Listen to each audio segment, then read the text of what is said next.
So you're here now after a long rest.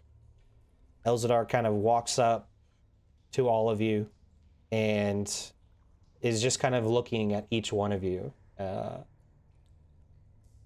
And there's a few other people around that's kind of watching, almost as if they maybe know that you guys are fixing to leave.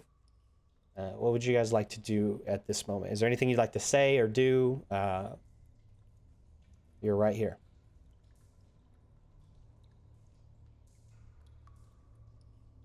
I feel like Leaf would just like thank Elzadar for saving her and getting her friend back. Um, but she wouldn't like hug him or anything. He's still not trustworthy yet. Yeah, he kind of looks at you and thank you. Yes, thank you for letting us stay. I'm glad to see that the guards didn't end up coming here like we were worried about. Yeah, no guards. No guards come. Will that change once we take care of the threat? They will not know. They too scared. All right, well, I guess let's go find ourselves a screaming lady. Elzadar, anywhere that we should start? You can kind of see he kind of tilts his head, almost looks at you blankly as if maybe he's thinking before responding. Everywhere. How long has this been going on? Days, months, years? Long time. He kind of just like holds up his deformed hands and he's trying to like almost maybe count, but all fingers are extended. Um, long time. Okay. More than a month? Yes. Okay. Well, I guess maybe we should just go where we heard the screaming last night and work our way from there. Is this a door down here at the bottom? Or is this a wall? Where at? Down here. To the Yeah, south. yeah. That seems to be some a set of almost like iron doors. You haven't actually explored kind of that region, but those are kind of a set of heavy iron doors that have been closed. I will point at in the three directions that I have seen an exit. So the door we came in, the iron doors to the south, and then the sewage passage to the west. Okay. Looking at it, Elzadar, where would you like us to begin? You watch as he points to this door closest to you now. Okay. Here. You exit here. Okay. Let's do it. Stay close. Kind of I'll walk out. looks at all of you I'll again. start. Nods his head. Thank you again. And it seems like he goes up to unlock. You can see that they have this large iron pipe or of some sort, rather maybe a piece of an iron pipe at one point that they use to lodge into the actual handles of the door so that nobody can just open and come in. He goes up himself and begins to dislodge it. And as he does, kind of the doors almost shift just a little bit. Seems like they don't stay closed symmetrically, and one door kind of props open than the other, but he kind of then just stands there, looks at the doors, and then kind of looks back at you, and then kind of walks around the basically around this corner here, right where Leaf is. He kind of squeezes right past you, and then makes his way kind of across to these tents.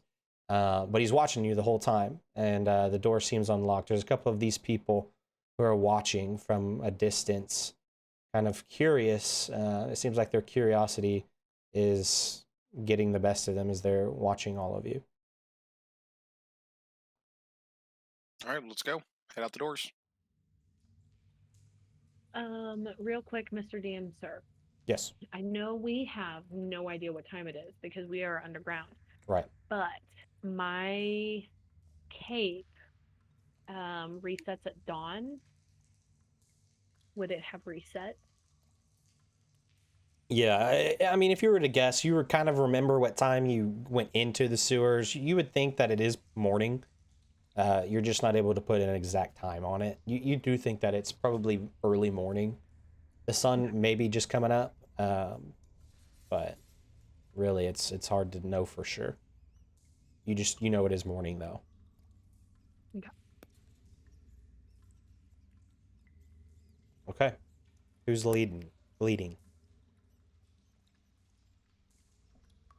I'll take the lead. And we'll put up detect good and evil. Okay.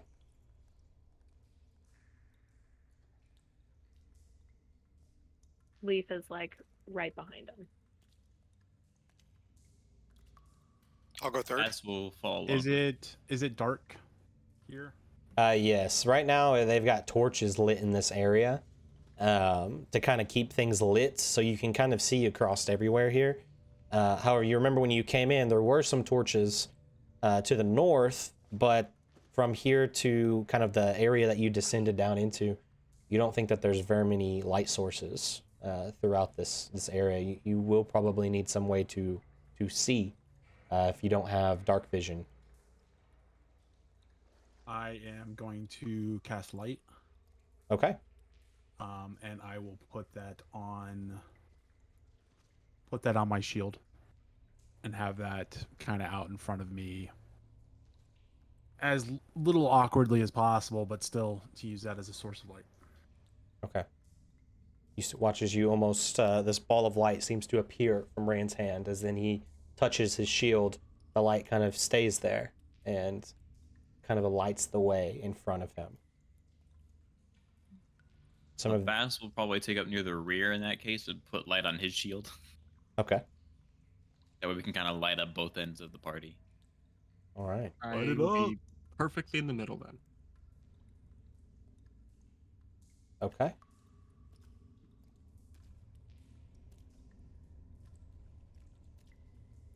Okay. So as you do this, some of your audience is like you can hear them kind of making noise as soon as you cast light. It seems like noises if they just maybe not scared but they're like oh. They seem excited and kind of surprised. Other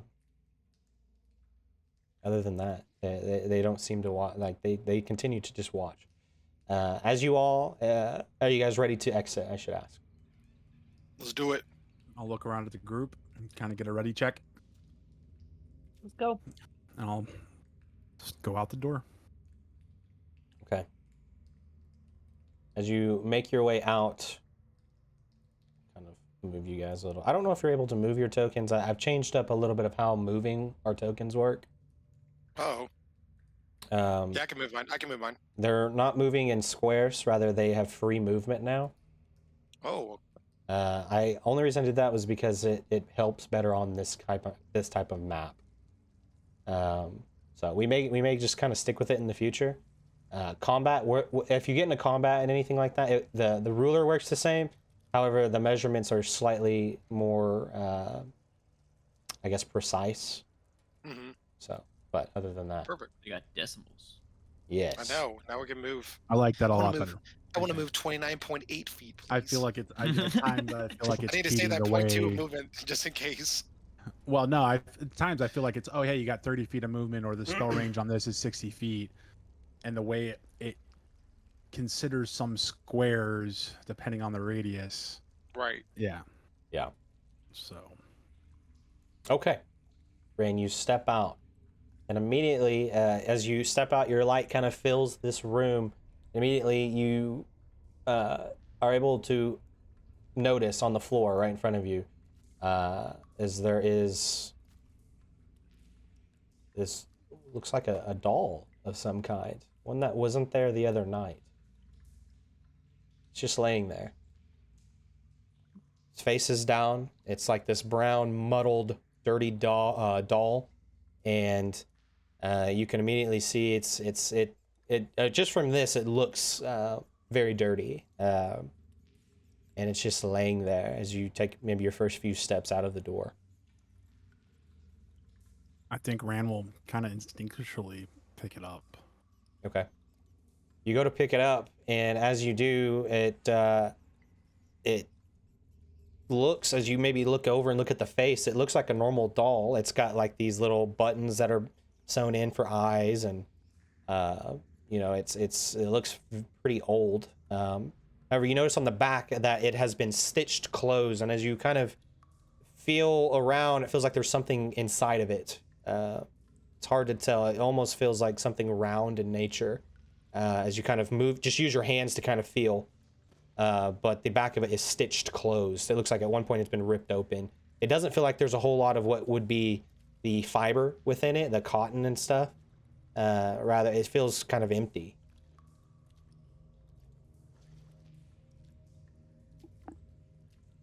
Open her up. Come on. You all kind of see Rand as he Yeah. picks this thing up. Oh. I'm gonna cast Detect Magic. Okay. Are you using Detect Evil and Good or just Detect Magic? I'm wasting multiple spell slots here. Okay. So I mean, I could detect magic if you need me to. If you can detect magic, then that saves me because I have good and evil up for 10 minutes. Yes. Speaking of real quick, am I getting anything With at Anything all evil? from that? From evil? Good or evil? Detect Evil and Good? Is that what you're asking? Yes. You don't detect anything right now. Okay. I'll cast detect magic level 1. Okay. You focus yourself on the arcanic arts to discover only the familiar magic that your party has in your vicinity. You're not picking up anything else. Did you not want to ritual cast that? I didn't think we would wait 10 minutes. We're not here to sit around. We're here for fucking action tonight. I don't get any. I'm I gonna don't get go any sense of magic. ahead. I think it's safe. I'll look to cut open the stitching in the back to see if I can pull out anything. Okay. You start to loosen up the stitching, and some of the I mean, not all of you are really outside yet. I mean, some of you guys are kind of in the middle of outside, and some of the I'm pretty much blocking the doorway. Oh, okay, with cool. Corn over my shoulder, I would think. Just kind of the way we're set up right now, I think is kind of what. Leaf is like up against the wall next to Rand while Corn's leaning over the other shoulder. What you got there? What's going on? Okay. You pick up the stall and you start to loosen the stitching, and you open it, and immediately you don't see anything, but you reach inside and you grab something, and as you grab it immediately, it's soft in nature. As you reach your hand in to pick up whatever this is. Awesome. Does anything with it open? Does my detect magic No. like show anything? Okay, just double check. No. I will retrieve the beating heart from the puppet. So you reach in, you retrieve, and you pull it out, and That tickles. you don't find a heart. Rather, as you hold it in your moment, or you're in your fingers for a second, to you specifically, Rand, it kind of, your heart drops for a moment as you realize you're holding what looks like an eye.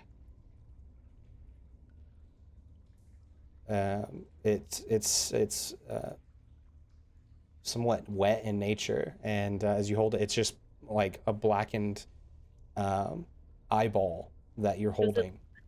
Does it look specifically like a left eye, maybe? You don't really know.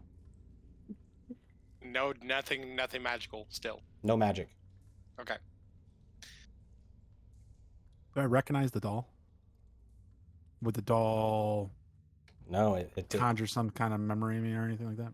Is it a beanie baby? As you look at it, it's just a normal. Does it have its tag still on it? No. It's ruined now. You opened it. Oh, fuck. There's Yeah. all the value. Just like that. No, this looks like any ordinary doll you would find on the street that maybe a little girl would have. There's nothing that kind of conjures any memory. I kind of turn to the group and do this. I'll have the doll in one hand and the eye in the other, and just like, Why don't we just put the eye back inside the doll, close it up. We'll ask. Maybe Elzadar knows something later. But ask let's keep. Elzadar now. And I'm yelling for Elzadar. Don't yell. To start We want to the thing to come at us anyway. Yes, Elzadar. There's also a giant Elzadar? snake here. you watch as a few moments pass, and Elzadar does kind of, he's like rushing his way around to come see you, and he kind of is like standing here. What happened? Again, just befuddled, holding the two objects. Outside the door. Mean anything? Happen a lot here? Yes, no? He just kind of looks. Oh, hers.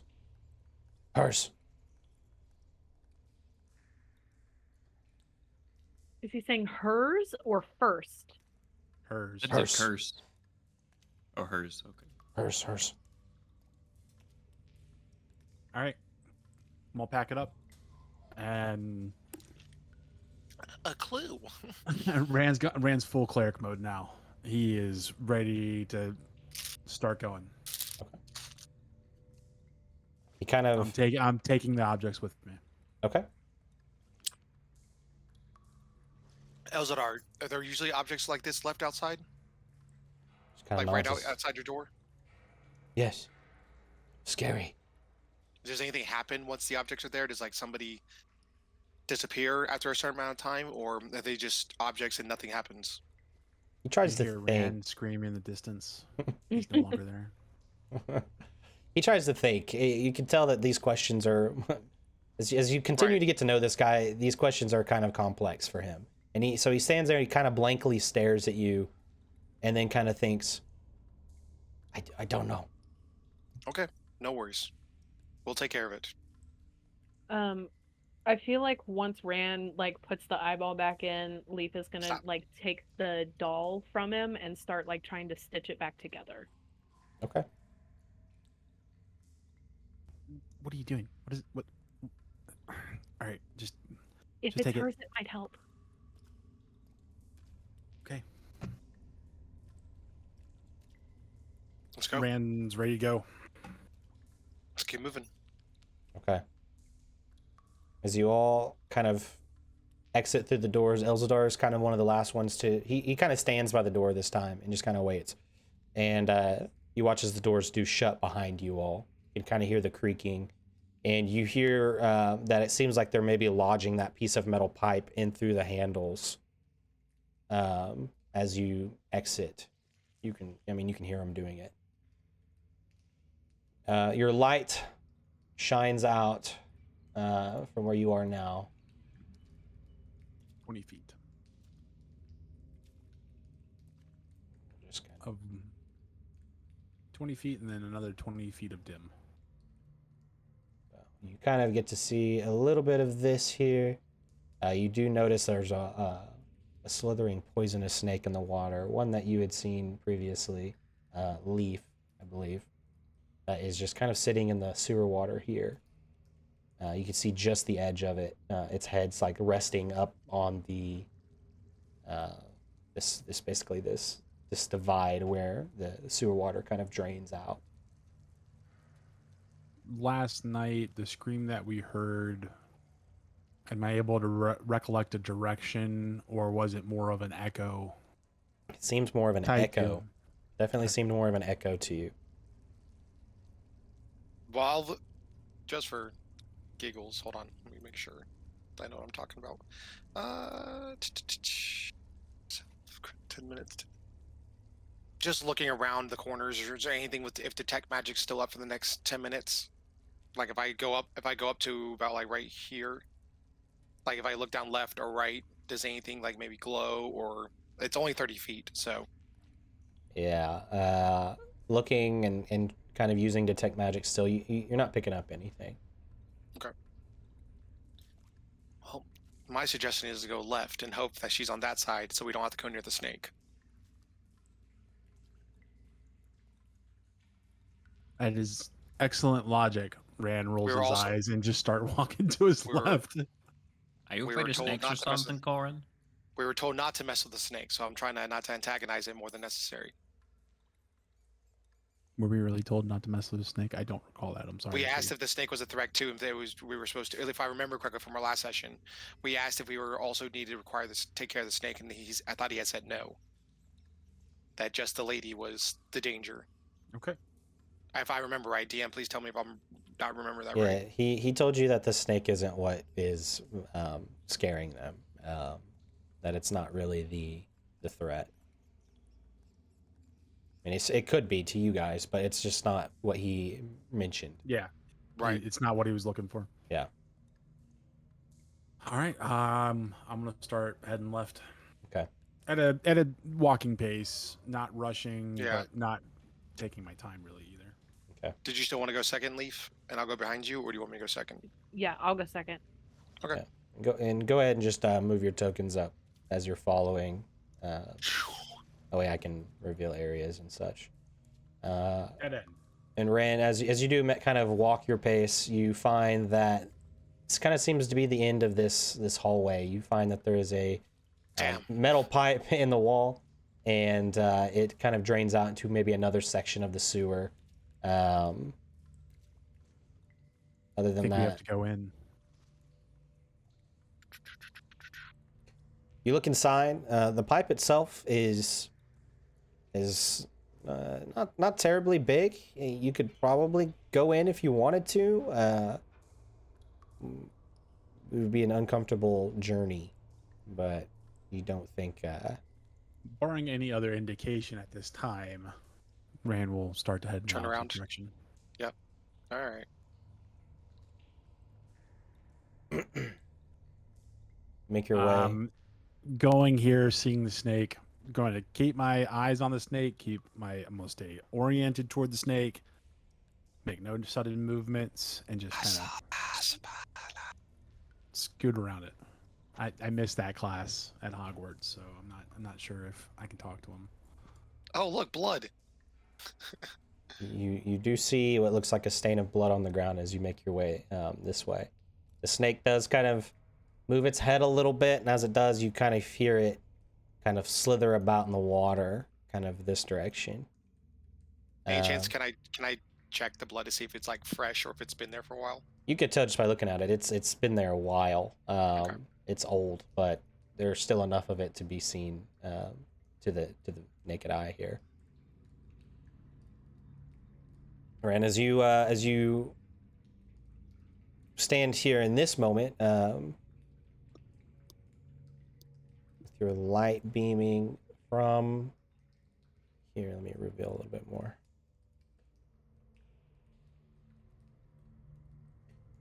You continue to walk. You find another little splash of blood, kind of on the ground there. You can see that there's this large kind of chamber, and this seems to be where a lot of the water, the sewage and stuff piles up, and is supposed to disperse itself.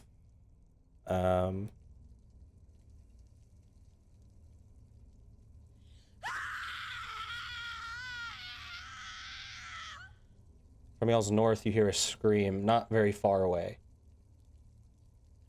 It doesn't echo. From the north, you said? Yeah, north from where you guys are now. Look north, try to see if I can see anything. Hard to see due to the light. However, with your light, actually, you can see just a little bit more in dim light that there is a figure across the way. And it's hard to see exactly, but as this scream happens, you hear almost like running footsteps, like bare feet on water that's just tapping. This figure starts to run. Let's go. Lisa's gonna like Brent and like try to jump over and start chasing. Why don't we- I'm gonna follow. Okay. Go to follow. I'm gonna try to go this way if I can. Sure. Yeah, Around. I see Corn doing what I was thinking. I'm gonna go around. Okay. Wait. I can actually run across water. Hold on. Think, Good luck. Monks. look, I can use a cool thing now. All right, if he's gonna run across the water, Bass will follow. 5 minutes into the session, we're splitting the party. We're right there. We can see each other. But I want to. If It's it's long definitely a horror movie now. until we actually get into like a battle, like a fight, I'm gonna use my action and movement as a dash. Yep. Okay. Same. Yeah, you So all 60 feet. you'll start to run as much as or as fast as you can, or are you just kind of like leisurely jogging? I'm just gonna. Sprinting. If I see Leaf sprinting, so I'm gonna sprint, try to keep up, try to catch that thing. Okay. You literally just Or let's watch get Frederick closer. just sprint across the water. You I'll I'll stay goes behind- around. I'm going. I'll stay middle. behind Rand, let him take the lead. Probably right on his heels. as you as you run across Frederick, this is like disgusting to you as you're getting some of this on like your shoes. Hey, it's on the bottom of my feet. That's all I care You're about. not worried about it too much, but yeah, you're running across sewer water. It's crazy. Frederick, as you actually kind of run straight across the middle, you find that there's a small bag, actually, a brown maybe sack, if you will, that is right here next to this pile of blood. And Frederick, you know that this blood here actually doesn't look very old as you're running, as you're like just running past it. Is it Oh, the like- other eyeball? Oh no. I like as I'm running, I see it, but I almost slip as I try to slow myself down. I look over, and I just kind of like, I'm gonna take my one of my darts. I'm just gonna kind of like flip the bag open using the dart. Okay. It's actually probably it seems like it's like a heavy almost material like it was used to keep maybe heavy objects in or something. It's very kind of old, and you take a dart and it takes a moment. You are able to kind of flip over the opening, and you kind of immediately notice that there's a limb of some kind in this bag. I see it. Ooh, God! All right, no more opening shit. I'm just gonna go, and I'm just gonna, without hesitation, pull my dart away, and I'm gonna keep running towards where the figure went. Okay. You keep running forward. All on you, Rand. I'm trying to keep pace. I'm Yeah, pretty Leaf- sure Frederick's gonna outpace us all. So Yeah. Leaf is short and not fast. Leaf would be about as fast, if not faster, because they can bonus action move. on And so top of I'd get double up to moving. Yeah. I'd get up Oh, to I here forgot and I'd about that. stop. You get up to here, there is like the sound of kind of rushing water as you get to these pipes that are basically expelling this sewage into these little canals. You get to a dead end, however, ran on your right, there is kind of still a path. Leaf, there is a torch in front of you that is lit. And so you do see that there are these stairs that you kind of assume would lead back up to where you guys were at previously.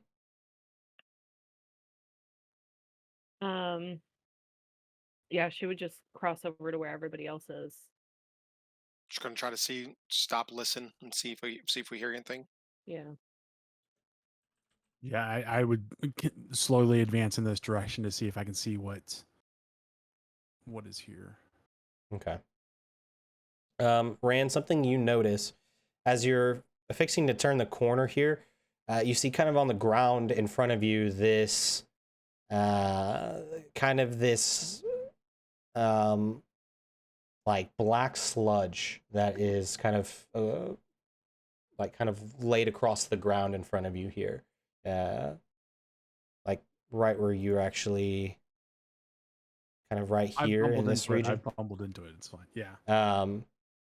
As soon as you do, your boots, they start to sizzle.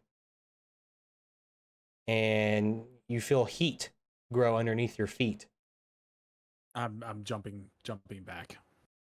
Or jumping clear, which if my momentum is going to continue me forward and I can see that there's a way to clear it, I'll continue forward. Okay. As you clear forward, it almost you feel a pull against you. It's like you're able to clear it, but you feel as if this stuff is almost something did not feel right about it as you exited it. You take a look at your boots or you feel for a moment the bottom of your boots are almost completely Eaten through. eaten through.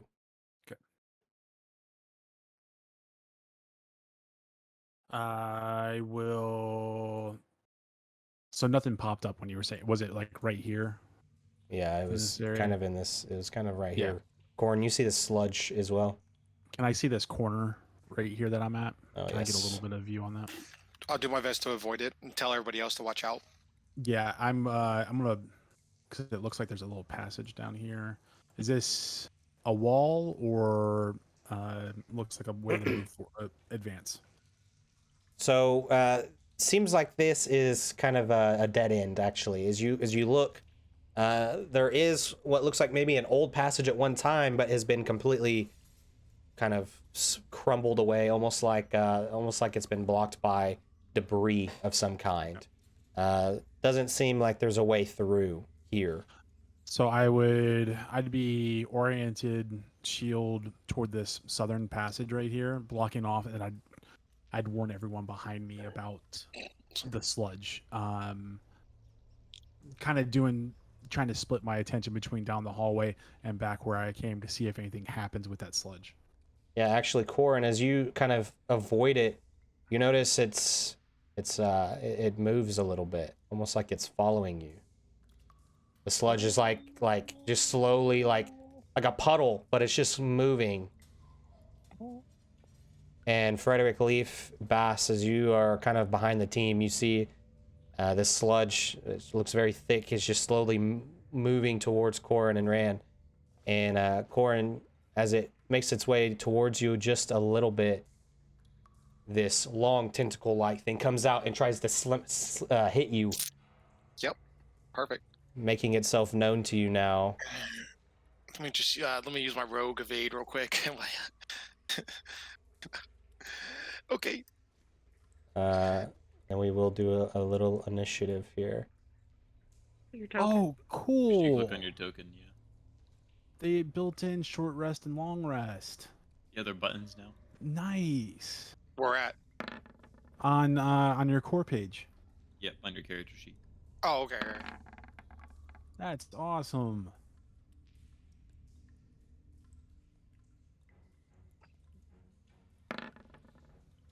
Yeah. Fuck. Wait. No, I guess 5, okay. My dice on my thing says 15, and then this says 5. Oh, that's because Bass rolled a 15. Oh, okay. Damn. Yeah, all the rolls, it's showing them all. Yeah. All right.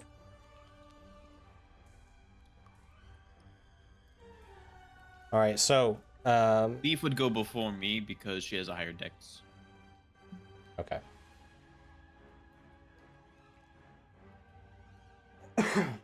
All right, so Corin, as you kind of walk across this and you are kind of examining this as it kind of slowly, almost like inches towards you, this long tentacle comes out and almost whips you with it. And then as it does, it's going to attempt to hit you anyway. You see this happen. Let's see. Corn's gone by too long without getting hit, so. Okay. Just roll some dice. Got the new like UI set, the new interface set up, so it's a little bit different. Okay. All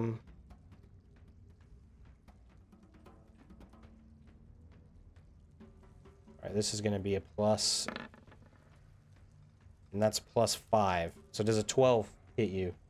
No, it doesn't. Arm class 13. Okay.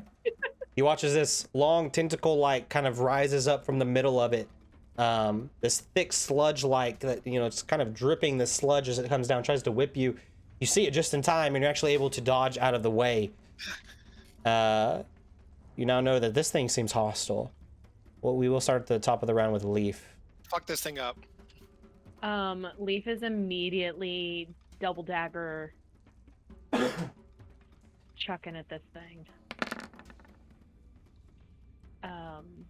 And if that hits, it's also within 5 feet of Corin, correct? It is.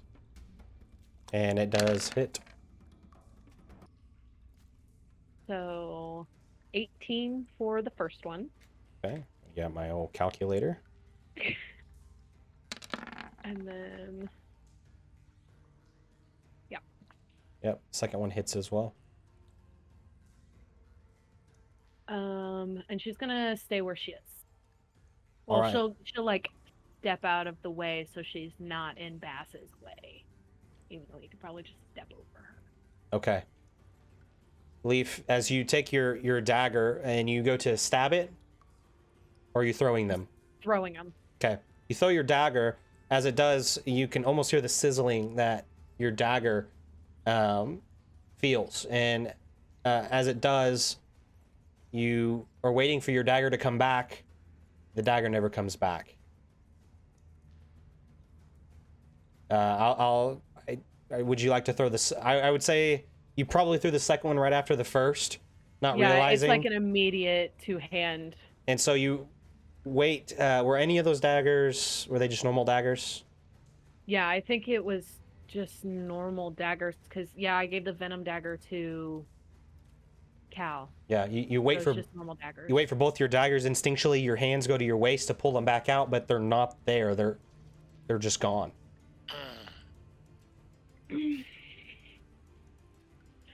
Okay. However, it does seem like you did some type of damage to this thing. That hurts. All right, what would you like to do now? You see your daggers don't return. So that's both of that's my action and my bonus action. So she's just gonna kind of step over to the side a little bit so she's not in Bass's way so he can get in and basically just like it's gonna eat your weapons. Okay. Bass, you hear Leaf yell that their weapons got 8. What do you do?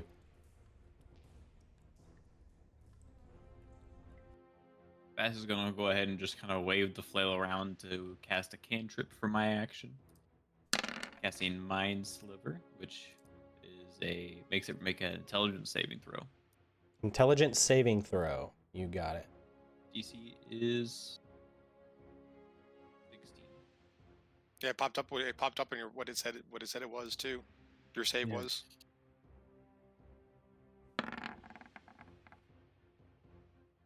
Rolls a 7. It takes 7 psychic damage. And the next saving Okay. throw it makes before the end of my next turn, it takes 1d4 less from that, whatever it rolls for the saving throw. Okay. 1. You watch as you cast this ability, and the whole thing almost makes a very quick, jarring movement, as if you've dealt some kind of damage to it. You don't see any eyes or anything, but you just almost see like its form begins to kind of come up and rise up into just this thick kind of sludge that begins to kind of, rather than take this puddle appearance that it did previously, it rises itself up to about 5 feet tall of just this sludge with these long protrusions coming out of it. Kind of almost not really sure which way it's looking, but you could just see that this creature takes this kind of posture. I was gonna use my movement to get up close to it, a little bit hesitantly, but Bass will walk up to it and just kind of make a facing at all the sludge that it's made of. This looks like the time I forgot to do the dishes. That'll end my turn. All right, Brand Warren. You see behind you this entire scene has just taken effect. You Your light does reach this hallway, by the way. I never revealed it. Let's go ahead and switch to the screen. See this hallway here?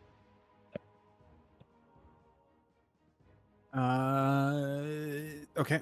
I will turn to face my attention to this guy. I am going to cast Sacred Flame at him. I believe that spell save should be a 17. Just FYI. Okay. It will take a D4 less for this saving throw. Okay. It's one and done. Dexterity 7. Yep. Dexterity. So let's see. Yeah, I can roll the penalty for you, so you don't have to worry about that, and you can just. All right. I just went ahead and rolled it. It's already got a -3 to its dex. Oh, okay. Oh, okay. Oh, so you rolled a d4. I got you. So yeah, I rolled the max. So that's the correct number. I rolled a 10, so it fails. 8. Oh, perfect. He takes 8 of this radiant damage. And I will move up to kind of put myself between it and Incorn. Okay. As you get close, you can see it almost. You know, the pudding, the sludge. It seems like it's like, you know, at any moment it could just reach out and grab you if it wanted to. So you are staying very careful, watching your surroundings. Yes. Okay. Anything That's else? my turn. Okay. Frederick. All right. So since I've seen, right, did anything happen to Bass's weapons? Did he use a weapon when he attacked? I did not hit it with a weapon. Okay. So far, just spells and the 2 daggers that leaf through. Okay. Because I know Ran and Koran are on the other side of it, so I can't use my dragon breath weapon, or else I'm gonna hit both of them. Okay, screw it. I'm gonna go up to it, and I'm just gonna do my normal attacks, and then do flurry of blows. Okay. So, and they're all going to be lightning damage instead of bludgeoning. Imbuing your weapon with lightning? Imbuing my fists with Oh, your fists. Okay. Yeah, so I'm not using my weapon, but I am using my fists. I know I'm probably gonna take damage from it, but I like my weapon too much. Okay. So that's the first one, 26 to hit for 10 lightning damage. All right. So you imbue your first fist, and as you punch, you immediately feel sizzling hot fire around your fist as you pull back. You take 4 acid damage from your first punch. Does that mean I can use Hellish Rebuke? Since I took damage from it. Yeah, you technically can, I suppose. Yeah. It's I'm not gonna making an use- attack against you. It's kind of a natural, you feel like, as it doesn't seem like it's hitting you, but it seems like it's just kind of Is it- its body or its part of it is very acidic. I may have to read what it says then. This is a creature that damaged you. Yeah, I mean, it did deal damage to you passively in a way. So if you'd like to use Hellish Rebuke, I believe you'd have to use that as a react. I mean, It I would think take you his could do reaction. that. Yeah, you it would use your take a reaction. He would just lose his reaction until his next turn. Right. Okay. Cool. Then I'm gonna, in the middle of my flurry of blows, I'm gonna use my Hellish Rebuke and deal 2d10 lightning damage. Okay. It's a DC save of 14. Okay. It's gonna try and make Dex save, I believe. Dex. Yes, Yep, dexterity that's save of 14. So it takes a full 8 points of lightning damage, All right. and then using flurry of blows, I'm going to use 1 key point. Well, let me use my second attack first. Extra attack. Yeah. My extra attack, 15. Does that hit? That does hit again. And your second fist comes in. You take another 4 points of acid damage as you feel Ow. the searing pain around your fist. That sucks. and then 2 more. One, nat 20, baby. Nice. Awesome. So that's I never remember. it's so I know it's full damage, so it's Yeah, we made it so you'll deal full damage and then whatever you rolled. so 10 plus 10 plus 5. Yes. 10 plus 5, so that's 15. 15 points of lightning damage. Okay. And then one more 19 to hit with 9 more points of lightning damage. Okay. All I right. did. And then on those last 2 attacks, you take 4 damage each, a total of 8 on those last 2 attacks to your hands. You can almost see the skin is like burning off at this point from those attacks. Yeah, I dealt 32 points of lightning damage, so. But like as I'm punching, like ow, ow, ow, ow, ow, ah. Yeah, It's hot. you go to punch and you just continuously keep feeling the searing pain, but it doesn't stop you. Is there anything else you'd like to do? That is the end of my turn.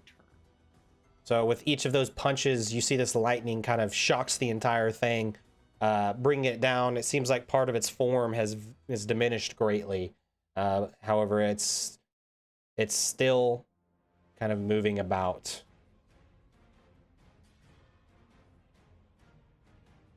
Somehow.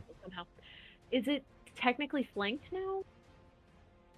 It's hard because you don't really know because there's not a front to it. So I would say no, not in this case. I would agree with that. That makes sense. It doesn't have like a defining face on it, right? Like it's yeah, not. there's I'm just thinking because we like basically have somebody on every side of it. you do, but there's no way to Could be indicate. facing the wall for all we know, so you don't know. There's no way to indicate how it's actually because it's featureless. You're not sure which way it's facing. And I would say, under this special condition, there is no flank, I guess, for this creature. Okay. Corin.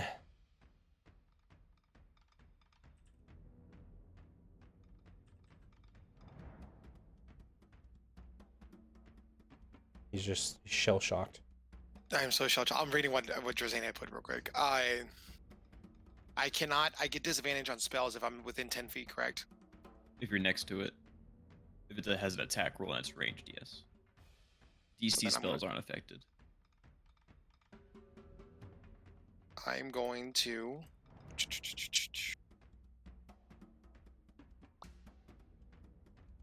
jump back behind Ran a little bit if I can. I know I'll probably take attack of opportunity. It's fine. I'm gonna try to jump back to here if I can. Okay. It is going to attempt to try and hit you one time. All right.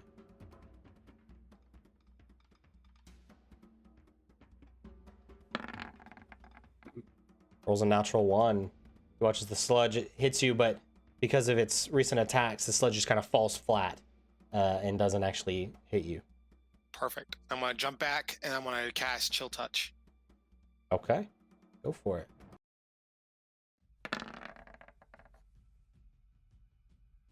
18 to hit. 18 does 9 hit. 9 necrotic damage, and it can't get its health recovered until the end of my next turn. Nice. Okay. Love that feature. I believe so. All I right. think that's right. Yeah, I can't regain hit points until the start of my next turn. Sorry, and I'm guessing it's not undead, correct? As you appear to look at it, it seems like it's not really a type of undead.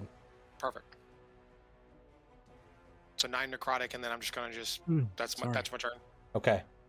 It's now this black sludge's turn as protrusions kind of come up out of nowhere. It's hard to see exactly what's going to happen. All of you are on guard. However, Bass, as you stand there, you see this whip-like feature come directly towards you, attempting to strike you.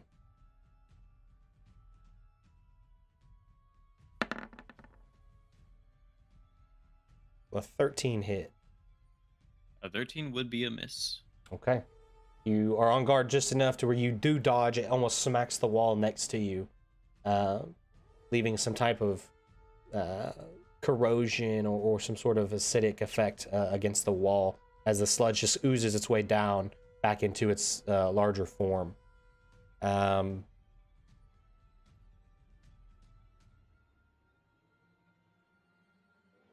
You then watch as it gets closer to the wall and begins to almost ooze up onto the wall. Kind of comes up and sticks itself to this wall next to all of you and kind of stays there as its turn. At the top of the round is Leaf. However, Corin, from your left, you feel your boots begin to sizzle underneath you as you weren't paying attention. But there's a smaller form that has kind of gone up close enough to start sizzling your boots. You kind of take a look down, you immediately hop away, seeing that there is a smaller variant. This time, this one looking gray in nature. And it's beginning to have smaller slime protrusions kind of coming up. There's two of them. We will add this one to the list here. Let me just get its dex.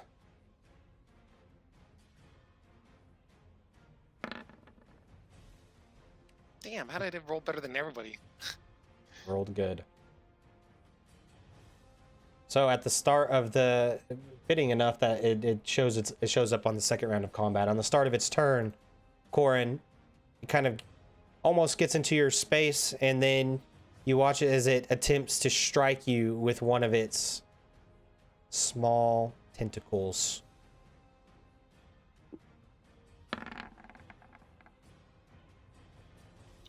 Guessing a 22 Yep. probably hits. Yep. Okay. Silvery barbs. I'm just kidding. So you take 5 points of bludgeoning damage Just, it's not like acid damage, it's just bludgeoning. plus 4 Okay, points of acid perfect. damage. Perfect, thank you. That's what I was waiting for. Plus, Dramatic. So nine total. And what kind of armor are you wearing? The clothes on my back? I don't know. I'm not wearing armor. I don't think Corn does. Okay. I mean, I have my cloak, but that's Okay. It's pretty sure he just wears like travel garb. Okay. You notice that some of this travel garb that you wear immediately, as it hits you, strikes you probably along your side, where it struck you at. Your clothes are just like disintegrate, basically, in that area. Now, funny you ask that. With my cloak, Mm-hmm.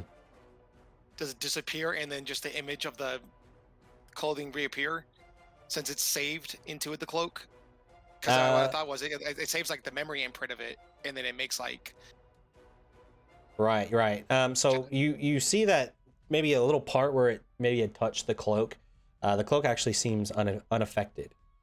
right. But I'm saying like the part like in front of me, like I said, it just disappeared. But then does the cloak like activate and just like Oh, I got it you. appear again, or is it just like whenever I wear clothing, it just goes into the cloak, and then when I call upon to wear it, it comes back out onto my body automatically. But once it gets destroyed, like that's gone from the cloak. That's what I was curious about. That type of clothing would be damaged.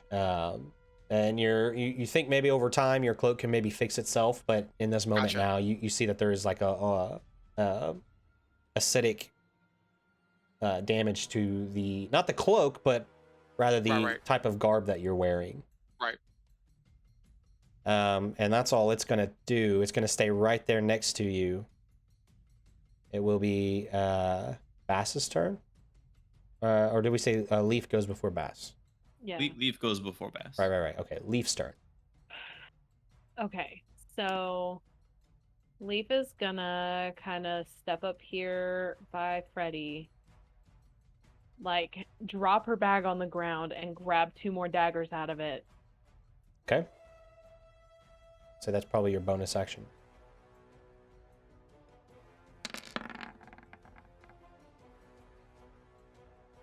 Throwing a dagger? Yeah. Targeting this one? Yes. Throw a dagger. It does hit. And And you it's- watch as, again, that dagger is just not, is gone. And you Is you it- don't see it. Is it still within 5 feet of somebody? Yeah, Like right here. yeah. Okay. It's 5 feet of Bass. For 13 sneak. All right, you throw this dagger and you watch as it seems to strike this larger sludge-like creature. And as it does, the sludge, as it's almost holding itself up, like all the muscles go lax and the whole thing just falls to the ground. And as it does, you hear the clinking of 3 daggers that hit the floor, as if it absorbed the daggers previously. You have killed this large sludge-like creature. There's one to go. Now do the daggers come back to her? They lay on the floor and they shimmer for a second. They shake a little bit, and then you feel them back at your hip. However, as you go to check them, they look well damaged. These daggers have a -1 to them now. Okay. All 3 of them, unfortunately, that you used. Bass. I think Bass is just gonna. I'm assuming I can kind of see this thing over here. I heard it. Yeah. You can start seeing these protrusions come out of the ground, and you can kind of hear Corin. He's like, ah! As he's fighting it. Oh, my stars!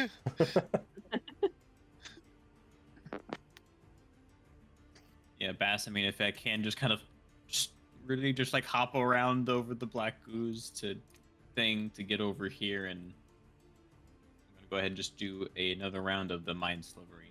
Okay. Another intelligence save.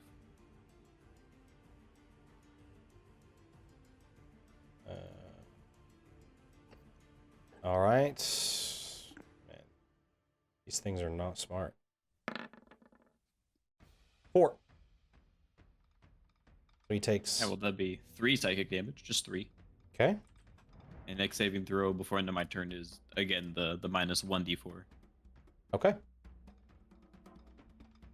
And that'll be it for Bass. Ren Warren, at the start of your turn, as you guys are fighting, you hear off in the distance.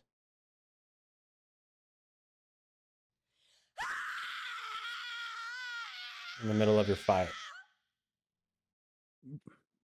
Can I clock where that's coming from? Seems like it's coming off to your west now. Kind of Leaf, you probably hear it the loudest. It's not directly behind you, but it's close. Probably more west this time.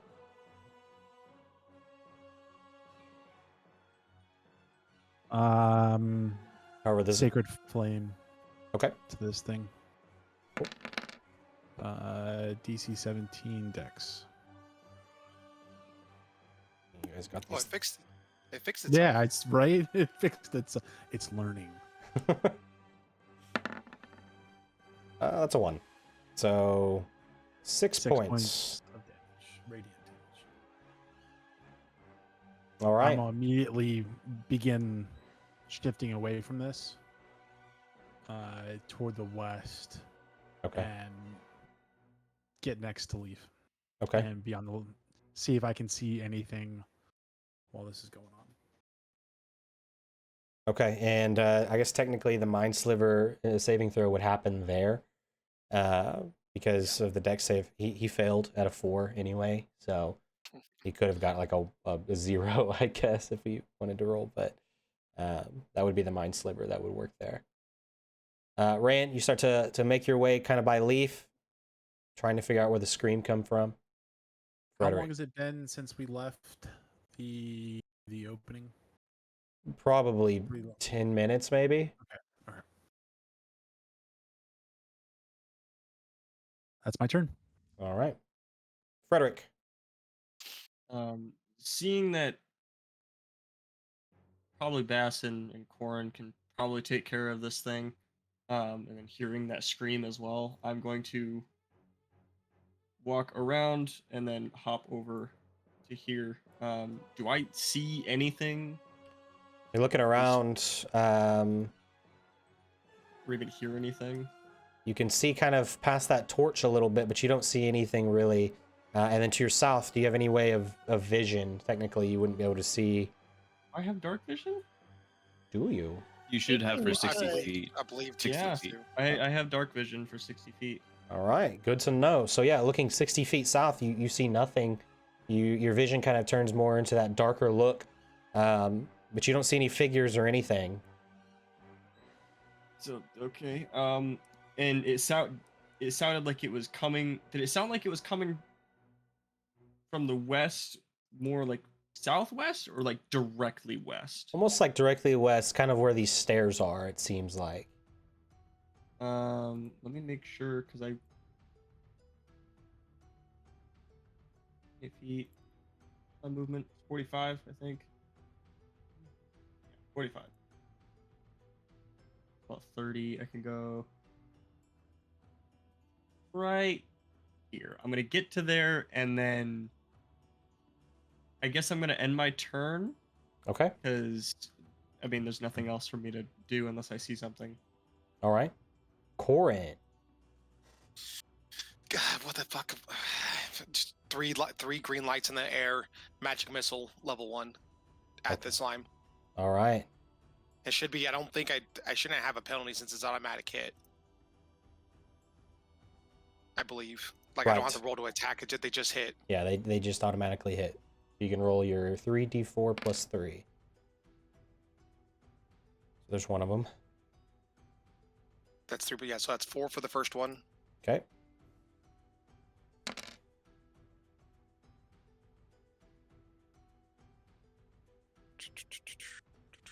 So, 3 for the second one, Okay. and then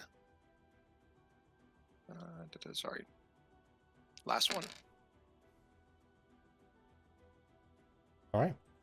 5 for the last one. So 8, 12 damage. All right. You watch as these 3 black and green like crystals appear above you as they then fire their way towards this gray like sludge ooze object creature, and you watch as they impale, and as they do, the seems like they dealt some good damage, and then the missiles just kind of fade away after being used. This thing's looking well diminished. Seems like part of it's just not functioning like it was the first time it attempted to fight. Next would have been the big guy, but you killed him. So top of the round is now the ooze again. And this time, seeing Bass approach, it is going to try and strike you, Bass, with this long tentacle-like.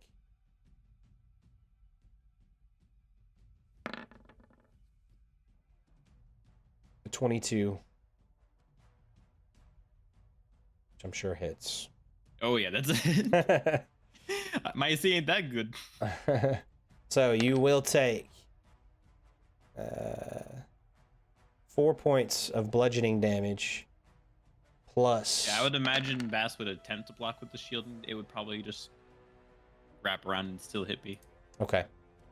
Yeah, as you're attempting with the shield, it almost seems like it kind of oozes around the shield and actually gets like on your hands and some of your body. You take a total of 7 also acid damage. So a total of 11 points of damage. All right. And since you offered your shield, I'll give you the option. You want your shield or your armor to be affected? Probably the shield in this case, because yeah, I put her up. All right. You watch as your shield begins to almost just corrode and melt away as it loses some of its efficiency. It's no longer +2 AC. It's +1. Alrighty, I'll mark that down. All right. And that's all it can do. So Leaf. So would you allow me to use my action for a dash? Yeah. Because I would like to pull out my crystal sword, use my bonus action to light it up, and I have what, 25 feet? Yeah, 25 feet. So that would get me to the base of the stairs, essentially. Okay. Yeah, you could do that. And I've got my sword lit up, and it is, I think, 30 feet. 30 feet radius of bright light, additional 30 feet of dim light. Okay. She watches this crystal sword. Frederick, you kind of notice it too as Leaf is just running past you for a moment. This crystal sword starts at the bottom and almost lights up in the individual like small crystals that the sword is made out of. And you see as this just beaming white light kind of comes out of it, almost like a I don't know, like a big lightsaber or a flashlight of some sort. It's really cool. I have a lightsaber. And you use that for your light as it kind of sheds this light about 60 feet away. Is that it? You still don't see anything. You see these stairs that go up a few feet. So you said that Freddy would have heard the sound from like this area, but I obviously don't see anything really, right? Yeah, right now you don't see anything. So action surge. Okay. And she's just gonna keep going. Wait, I need to measure that before I just. Does action surge give more movement, Um, or does it just refill your actions? You also It- used it's- your bonus action to light up the sword, so I don't think you can use an action surge, right? That might be true. Action I might surge be you can wrong just on use that. whenever you want to. Oh yes, that's Oh, correct. okay. I always get mixed up if you have to use a bonus action or not. Yeah, action surge allows you to take an additional action. Is she going to use dash? I'm guessing she's going to use dash again, I guess, as another Yeah. action. I think normally dash is supposed to be a bonus action. I let her use it kind of for the instance of getting this way and being able to use the sword. I would say you probably can't use action surge to gather more movement. okay, then she would not use it, and she would stay where she is. You will stay where she is. All right. Bass.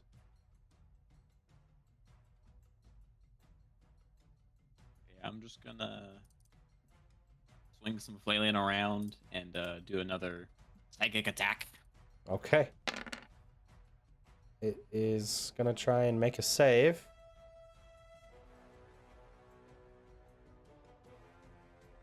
What is it? Intelligence? DC 16. Yep, intelligence. All right. 11.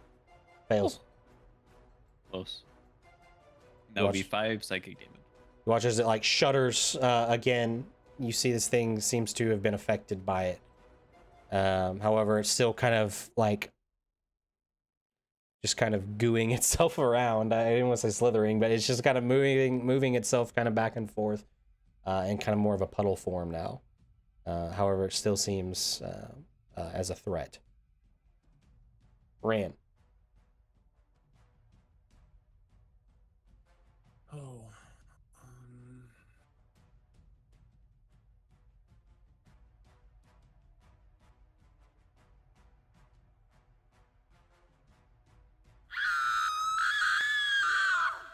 Does that sound close to me, or does it sound like it's coming from the direction that they ran off? And This time, the scream Like- is a bit different, and it sounds like it's more south. Leaf and Frederick, as you're running, it reverberates, and you're like, "What the heck? That's not this direction now. It's more of a south direction now, back towards that big kind of basin of sewage." so, okay, I am. Sorry, let me just rule out real quick. What we got here? Out there. Okay, I am going to fire off a sacred flame at this guy. Do I have a line, or is Bass in the way? It's kind of on the floor, kind of spread out. I'd say you could probably find an angle.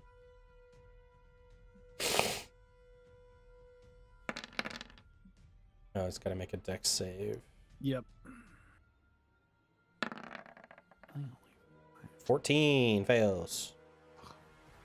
5 points of radiant damage, and I'm going to advance down to there. Okay, and with that, Bassicorn, this flame kind of just whizzes past you. You watch as then it just kind of puddles itself, and Finally, all right. and no longer seems like a threat. It just kind of sits there. Combat is over. With the light off of my sword, if I've got 30 feet of bright light and 30 more feet of dim light, do we see anything down here at all? Where you're at now? Yeah, because if it's coming like south of us, I'd be able to see all the way to like here. Okay. Looking, you don't see anything. However, Ran, as you're making your approach, you're, well, I guess Leaf, Frederick, and Ran, I think, due to just your positioning, you hear a splash. Kind of this in south, like in the basin. Okay. Ran, you start making your way forward. I'm gonna book it over towards there then. Okay. Start to make your way. Yeah, I'm gonna advance as if we're out of combat, then I'm booking gonna- it all the way down here. Try to go the direction that Rand saw, if we can. I don't know if Bass's light is still on or not, or If it hasn't been an hour, it's still on. Yeah, Okay. no, it's only been maybe I'm just 10 gonna go. minutes. Come on, Bass, and I'm gonna try to go the direction that Rand went. Say with my 60 feet of dark vision, do I see anything? Frederick, looking, you may be the first one to see that there's something floating on the water, and there's ripples that kind of have spread out. Looking at it, there's something kind of floating here. Does it look like a body or like something I could run across and grab, or It's looks something fairly not large. It seems like it could be some kind of almost like another sack, but this time a bit bigger. duffel bag? Yeah, more almost a little bit bigger than duffel bag size, you could say. And it's just kind of floating on the water, kind of bouncing. There's these ripples. I think I'll try just running.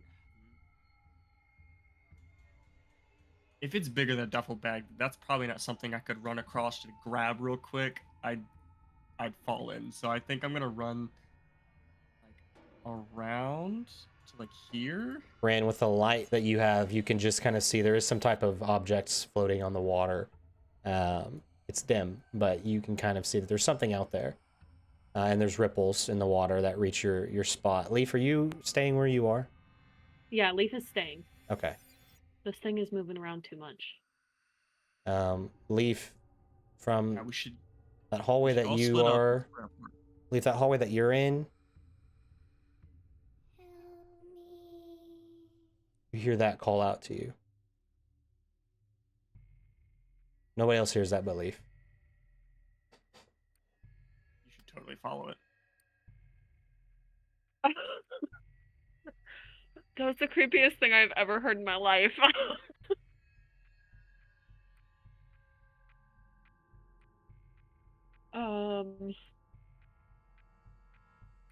I think she would yell at Bass and tell him that she needs him and start kind of walking in, like slowly giving him time to catch up to her, start walking in the direction of the voice. Okay. Bass, how do you react?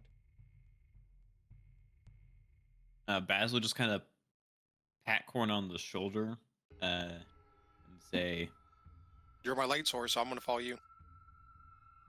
"Looks like Lee needs some help."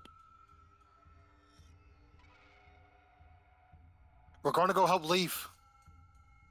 I'm going to cast light so it's going to drop from my shield, Okay. and I'm going to cast it on the corner of this pillar here.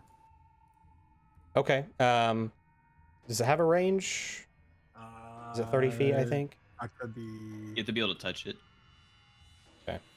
Never mind then. That's not what I'm going to So do. you could go out there. I mean, you could grab like a It's- random pebble and light it, and then like throw it. Yeah. Yeah.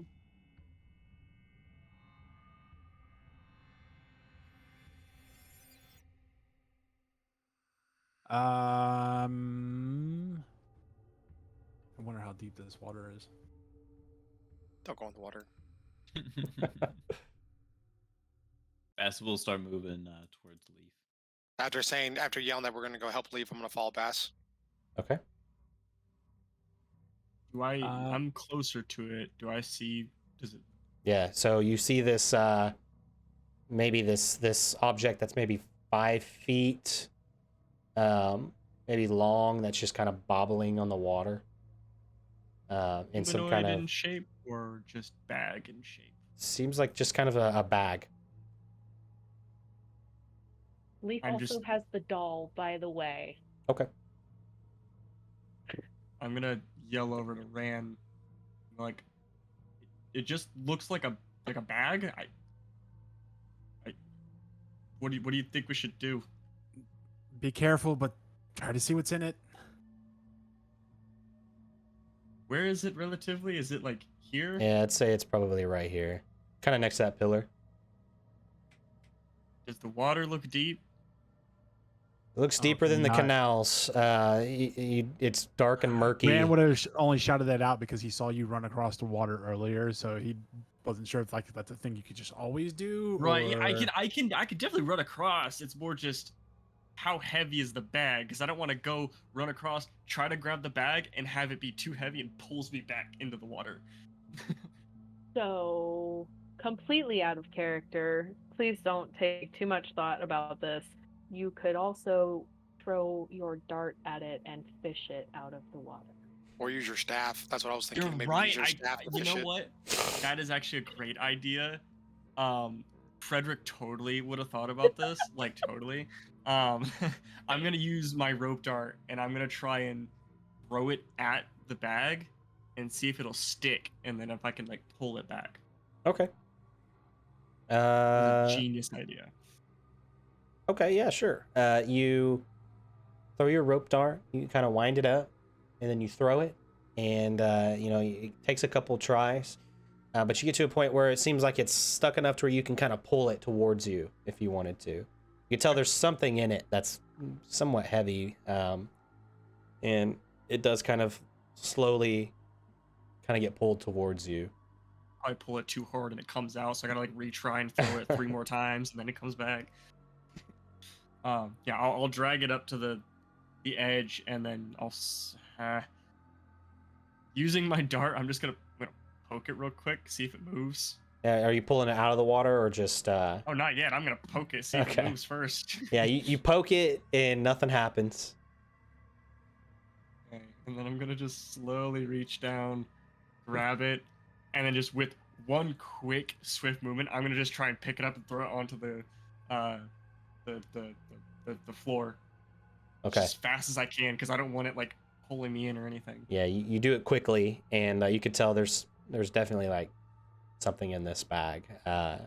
Here's glass break. Shit. And you kind of get it up on the side. You can see the opposite end of you is kind of this tied together portion of the bag where you would probably put things in it. So it's been tied with some kind of rope shut. I guess I'll go over and try to untie it and just slowly open it. Okay. You begin to untie it, and you peer inside, and at your end you see 2 feet facing you that look well decayed. Nope, not my kink. It's just feet.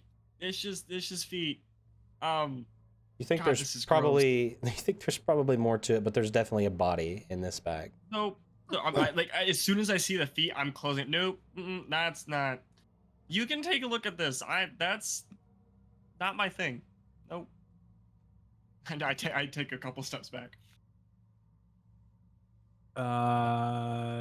If I can make my way around Making my way to down. this bag, Sure. Whoa, you ran across the water. I walked on stone. You're a monk too? Wow. No, he just really believes. Yeah, Rand, you make your way over to this bag that has been opened, but you don't see like any part of it yet, as Frederick just closed it, like, or at least stopped looking at it right away. Sorry, I'm scouring my spell list. Oh, you're fine. Probably should have asked to see if there was like, red stains all over the bag or Or a black hand in the bag. I don't care about that. This is really gross. So Or it while could be I'm- Leaf's I'm- brother in I'm- the bag. That sounds like a you problem. Bass, you may want to look away. And Bass- I'm gonna. Bass is I'm sorry. Here, Frederick, yeah, they're in. Yeah, Bass is not even here. Frederick, you may want to look away, and I'm gonna pull the body out of the bag. I say I do face away, but my curiosity gets the best of me, and I do like glance over, and as soon as he pulls it out, I'm like, I'm trying to be very, very methodical, very respectful. Pull this body out to take a look. yeah, you pull it out. Sorry if you hear the dogs going nuts. That's all right. You pull you pull the body out of the bag, and your first indication is that this body is well decayed. It's has been in some type of just the skin is almost like it's been in liquid probably before of some kinds. The skin itself almost has absorbed water and is like very wrinkly. Part of the skin is just gone. Like there is some exposed bone. And you can continue to look if you'd like, but there is this rotting, decayed smell also that comes with examining this body. Is it missing an eye? You look, it seems both eyes have actually been extracted. As you look up at its face, the teeth have also been extracted, as well as the nose seems to have been at one time cut off. I say we kick it back into the water and just leave it be.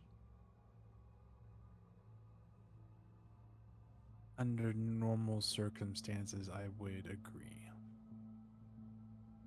And this is not normal circumstances. I mean, obviously it's not. No, I don't think I'd ever want or have ever known to see a body just floating in the water. Okay, Like I any was waiting. I was gonna circumstance. wait for you to like logically work your way through this and come to the conclusion. Okay, This is no. all strange. You should just throw it away, no matter what. I'm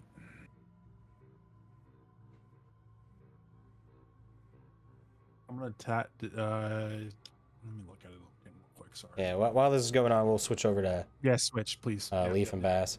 So Leaf, Bass, Core, and you're kind of making your way around here. This kind of area that you've been. You actually haven't checked out this little area here before. You do find that there is a kind of a reinforced wooden door, it seems, here. However, looking down this hallway, this is one that you had seen previously. You see that there are a few dolls on the map here. Let me see. That are just kind of almost laying against each other. Do they look similar to the one that I have in my possession already? A little. They have like some of the features on it are a little different. Some of them have a different eye, or the hair is a little different. They don't look the exact same. If she picks them up, does it feel like there are things in them? As you pick them up, you pick up the first one. and it does feel empty like before, and there are stitchings across its back. You feel like little pieces of something inside of probably the stitching of this doll. As she's doing that, I'm going to go ahead and cast message. And since it doesn't have to travel into a straight line, I'm just going to kind of point back in the direction where, like, facing forward now toward where Rand would be, and just cast message and see if it hits. Found more dolls this way. Can I reply? Yeah. His message. You have to see the individual. It just says a creature within range, 120 feet. I think last Okay. time we decided you had to like have an idea of where they were. Yeah. Yeah. Okay. We'll say it connects. So yeah, you can. I believe you have. You can do a short reply, correct or no? Yeah. It just replies that the only whisper that you can hear. You can. It just says, I put it in the chat, and you Oh. can And reply in a reply in the whisper. like- Yeah, it just says that, yeah. So I don't think it has to be short, but since it's like, it's just a short range thing, it's not like sending or anything. From even in the state that the body is in, is there an indication whether or not this was a boy or a girl? So make a medicine check. And then I'll also do the same thing same message, I'll do the same thing to Frederick. So they make sure they both got it. Okay. You all do receive the message. Nice. So, just examining the body further, you find that this was a male. However, this seems to have been maybe one of the people that had lived in that little community. You think there's some deformities, the face. While it is missing some features, there's parts of it that look like it isn't quite normal. Your guess is that it was probably with this little community of people, and it seems like it was a male. And the screams and everything we hear are distinctly female, right? That's what you're gathering, yes. Hey, Drew, you remember when a certain person tweeted that doors are the real BBEG? That You're could have the been rogue. that could have been about anything. Haunted door. You're Leaf the rogue. is gonna pick up the dolls and start working on the door, see if it's trapped, see if it's locked. Okay. I told Frederick and Rand. So hopefully they'll be coming back this way soon. Okay. Yeah, I will reply to Corin. I found a body, examining it, male, and just leave it at that. I feel like at that moment, Frederick finally links it together and is like realizing that found an eye, found another bag with which I forgot what was in it, found a body, and I'm like, oh, don't tell me to put this thing back together. I really hope that's not the case. This is disgusting. I don't know. Is the body? The body's not light. Is this like a child-sized body? Is this an adult-sized body? It's an adult for sure. Maybe shorter for a male, probably around 5'4". Yeah. Ah, a short king. Got it.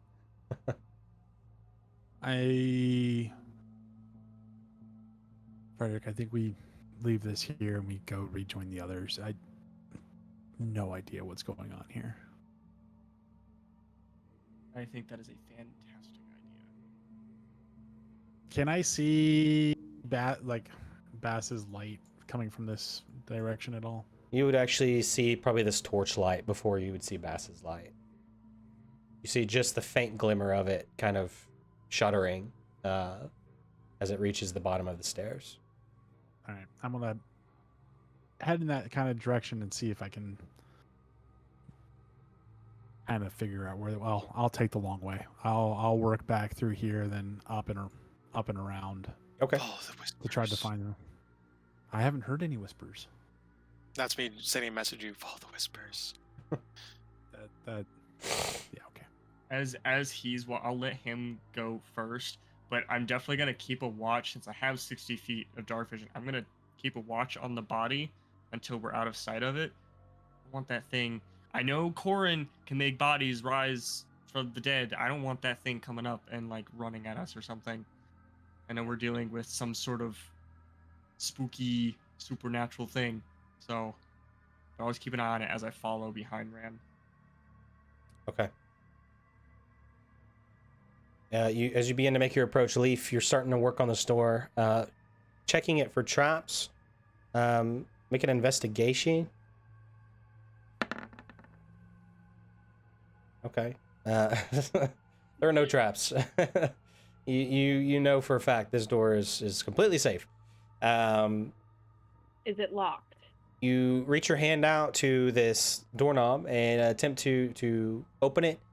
However, it seems locked. Is it locked, or does it seem like it's like barred from the other side, like the commune? It's hard to say. It seems like the actual knob is locked. So that's your indication there. And I got lock picks, so I'm gonna try to pick the lock. All right. Go ahead and try to pick the lock using what is that? Lockpick set, I guess. D20 plus your dex and proficiency. Would it be okay? D20 plus dex, so +4. Okay. And then proficiency as well on top of that. So +8 total. Okay. So it doesn't 26. doesn't take you very long. And actually, as Ran and Frederick are probably coming up the stairs behind, you actually hear a click, and you believe you've unlocked the door. It's at this point, on the other side of the door, you hear, don't come in! Swinging that door open wide, sword out, like lighting that room up. As soon as you try to open the door, you are met with, it stops. It doesn't actually open all the way through. Now you have reason to believe it's barred from the other side as well. Does it open enough for her to slip through? No, it doesn't actually open more than just a sliver of a crack, maybe.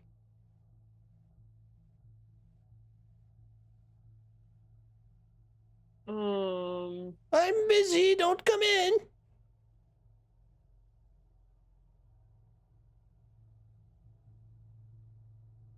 We just want to talk. I don't want to talk. We have questions. While Corin is like talking, she's gonna pull out one of the like daggers that she threw at the goo, and start trying to like see if she can lift up whatever's barring the door, or like figure out what she's got to do to get in. Okay. Yeah, you're attempting to do that. It's about this time, Rand and Frederick, you are approaching the group here. Who are you? There's a silence.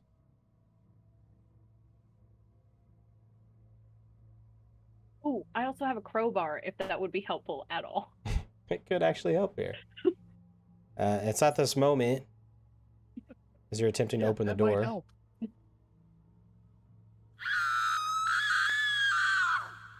Ran, coming from behind you, probably within 50 feet or so, screams loud, and it's not far from behind you.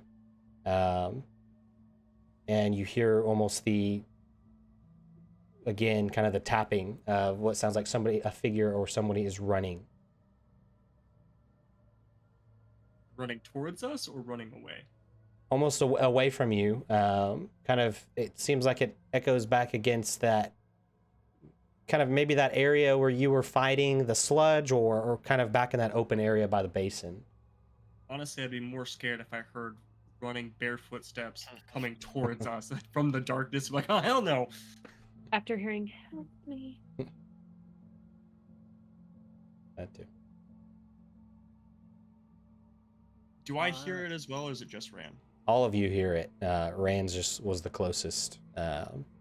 on the map. So you would have, it would have sounded like you probably would have jumped a little bit. It was loud and high pitched, and it was not more than maybe 50 feet from you. I feel like Leaf would have like heard it, like jumped a little bit, dropped the dagger, and been like, "Oh, screw this!" and like pulled out the crowbar and starts like going at it. I say, I have a feeling I know what's going on, but Frederick does not. He didn't know that there's somebody behind this door or anything, so he's gonna use full movement and he's gonna make his way out to here. Do I see anything? Frederick, 60 feet is your vision, right? Yes. Just at the edge of your vision, you see an individual standing in place here. It's 60 feet? About 60 feet away from you now, from where your character is now. I need to check something real quick. I'm real mad if it's only 30 feet. As you kind of make... It's only 30 feet. Can I run?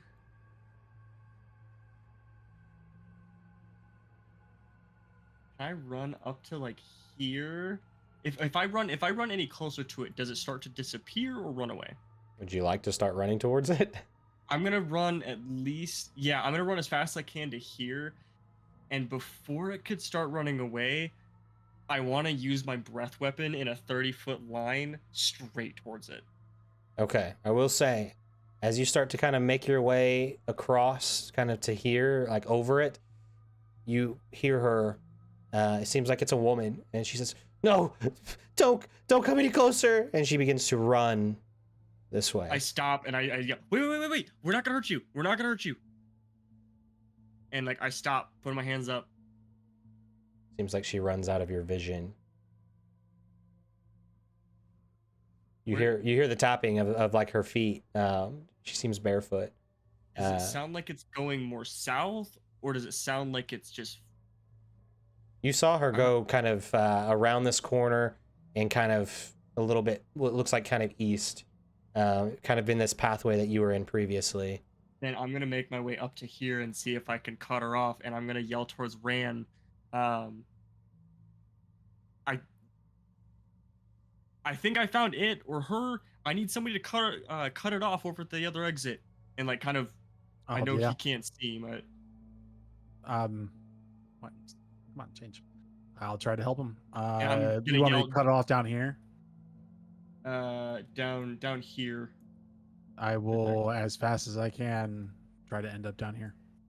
Okay. While they're doing that, can I help Leaf with Ray of Frost on the door? Try to make it easier to open on the mechanism or the bar? Yeah, so Leaf, you've got a crowbar, and you're attempting to open this door. Make a strength check for me. Can I assist her with that Ray of Frost to try to... Sure, yeah, you can cast Ray of Frost. Do it with advantage then, Leaf. And as Rand runs over to, I'm just gonna yell, just again, don't hurt her. Just we need to see what's going on. Leaf, as you're trying to pull this door, it maybe makes a couple cracks, but really you're not making any progress with it. It's not budging. Just keep Also, trying. As I'm sitting here telling you guys that I'm doing this with the crowbar, I remember I have a cape that I can dimension door with. Don't you need line of sight? No. There's a crack. There is a crack in the door. I think it's from what you just said. 500 feet. You have to be able to 600 feet. describe where you go. So if I say 3 feet in front of me, I can teleport 3 feet in front of me. That is true. Yeah, if you'd like to try that, you totally could. I feel like she would kind of turn around and look at Corin. How badly do we need in here? I have no clue. Try it one more time.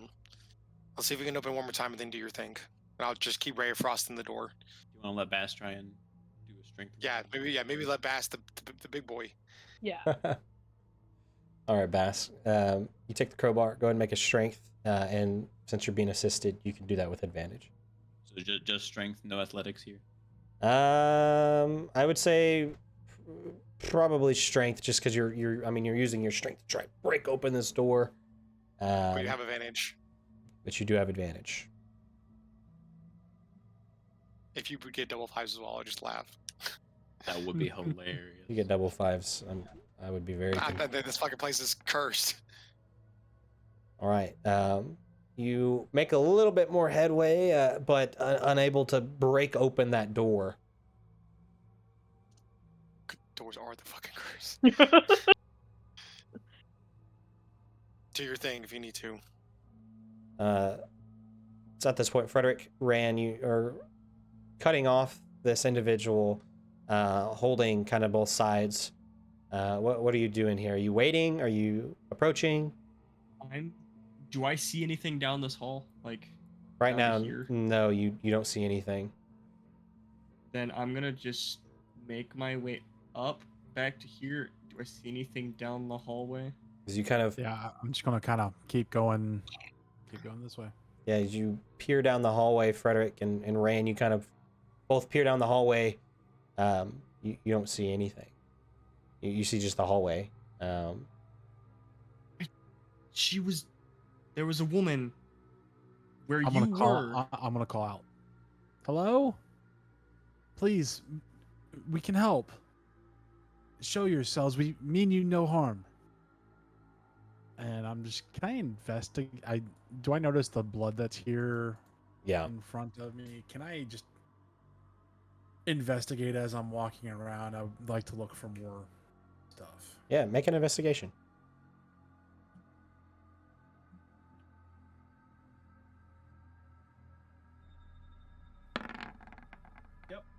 Yep, I knew that was coming. The blood to you looks old. Like blood. But yeah, you're not really able to find anything else. It's wet and it's nasty here, and you're just unable to see anything new. I'm gonna walk over towards the. Does it look like rubble? Like from the doorway that was there? Does it look like it caved in, or was it like a wall was built there? It seems like it's maybe some sort of cave-in. A lot of heavy debris, like big boulders or rocks, or just is just kind of blocking this doorway. I'm gonna poke it. Sure. Is the rubble actually there? It is actually there. It's Frederick to himself. Damn it! And then I'm gonna turn around, and look down the hallway. Can I see if there's like a hidden passageway just anywhere in this area? It's like something where like maybe it's like an extra sewer or just a hole that she like crawled through, something like that. Yeah, make an investigation.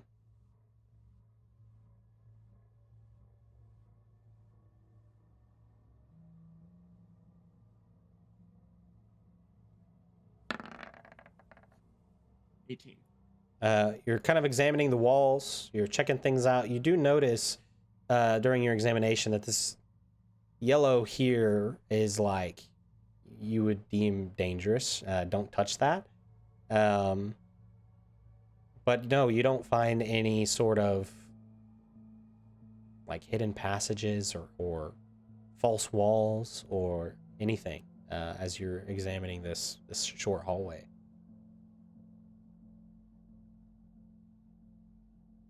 I get slightly frustrated. I'm gonna walk back into this little hallway, and it's gonna be weird, but I'm just gonna sit down, take a deep breath, and I'm just going to close my eyes and listen, almost like meditating, but I'm just going to listen. Okay, you can roll a perception.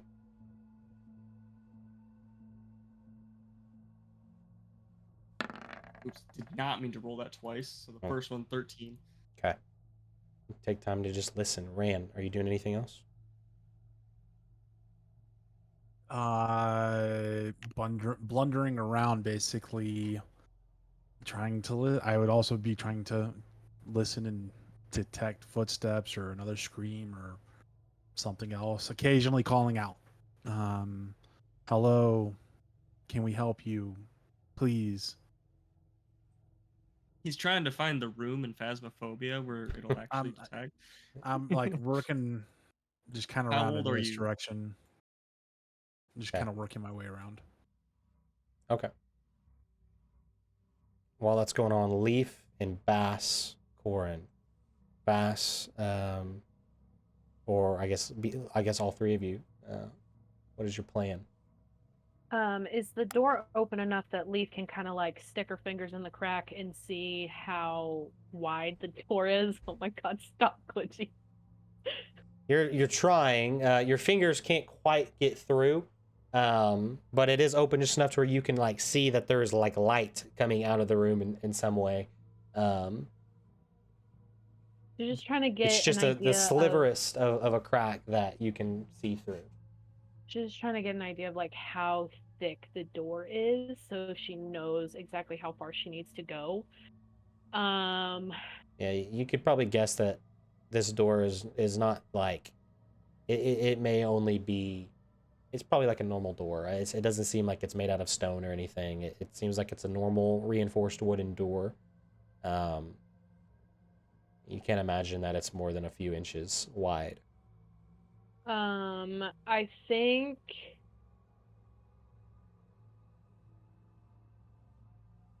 God, I hate wasting my dimension door on this, but she's gonna go like stand up against the door and dimension door a foot in front of her.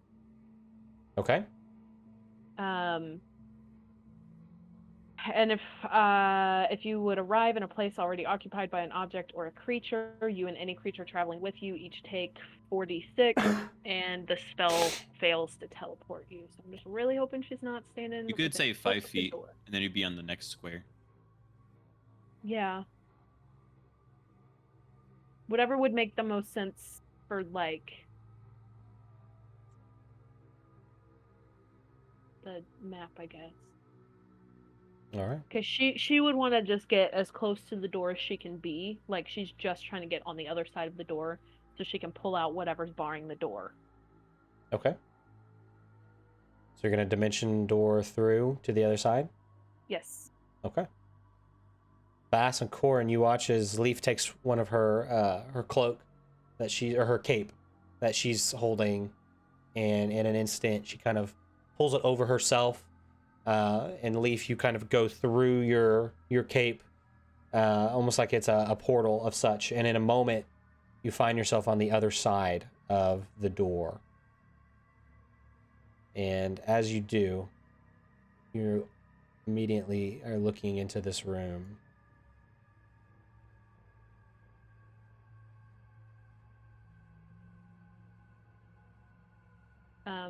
She's not even gonna go anywhere. She's immediately turning around and like getting the door open. Yeah. It seems like there's some type of rods, like iron rods that have closed the door, or have kind of barred the door shut. You begin to pull off the iron rods. You can hear from the other side that they're being pulled off. Easy enough. You take them out. And then like open the door, grab the crowbar back, put it back in her bag. Okay. As soon as the door opens up, just run straight through Okay. as quick as I can. Make sure she's not in there alone. All right. You enter into this room, and some of the first things you may notice is that there are tables, and there's a bookshelf. There is what looks like a large like cauldron, like a big metal cauldron that sits in the middle of the floor, and it's built on an assortment of just bones. Like it sits on top of just a bunch of bones, and in it there is this green nasty looking liquid. You see a table, you see what looks like some kind of gear that's been set up in the corner of the room with a small tub or basin underneath it, and in the corner of the room you see some boxes and it looks like a big pile of trash.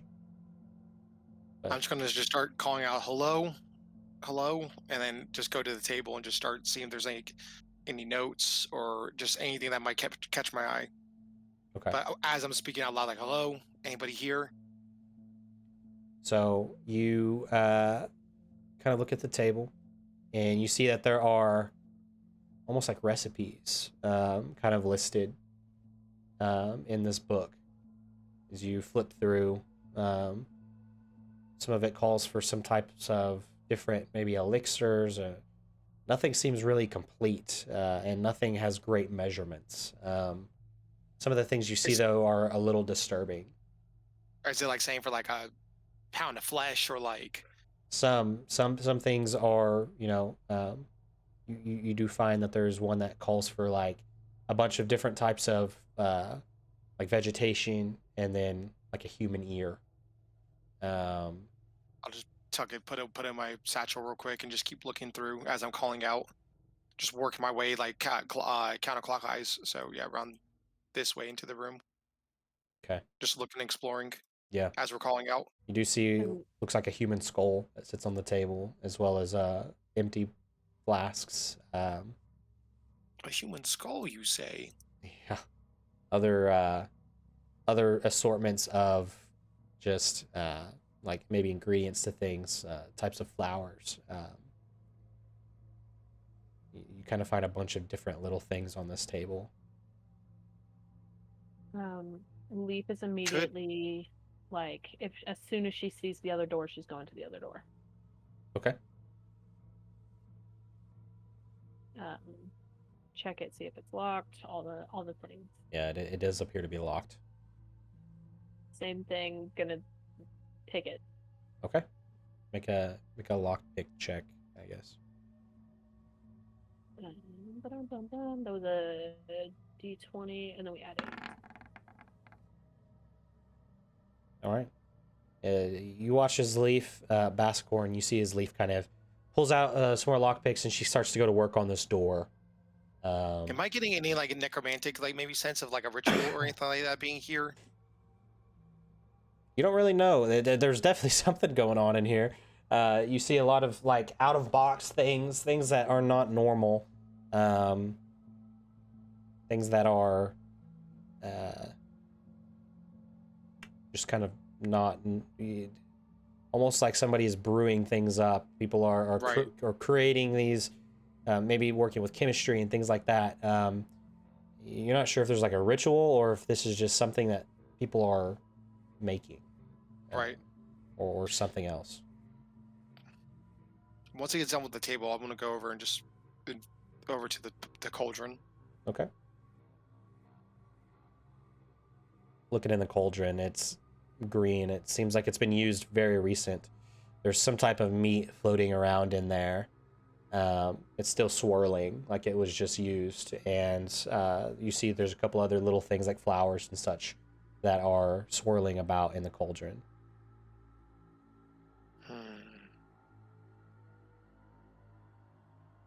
Leaf, be careful.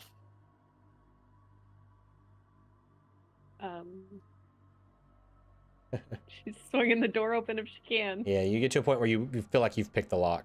Seems like it's unlocked. Yeah. She'll open the door, or try to open the door. Yeah, you open the door. It doesn't seem like it's extra barred or anything. And you immediately see into this next room. And she's going up. Like, she's got her sword out. She's, like, ready, but... You step in. You don't see anyone. However, you see some beds, and in the corner, you see what looks like a cage of dead chickens that are just laying in this cage. You see what looks like a set of keys on top of a crate, and there's an open chest that's full of candy.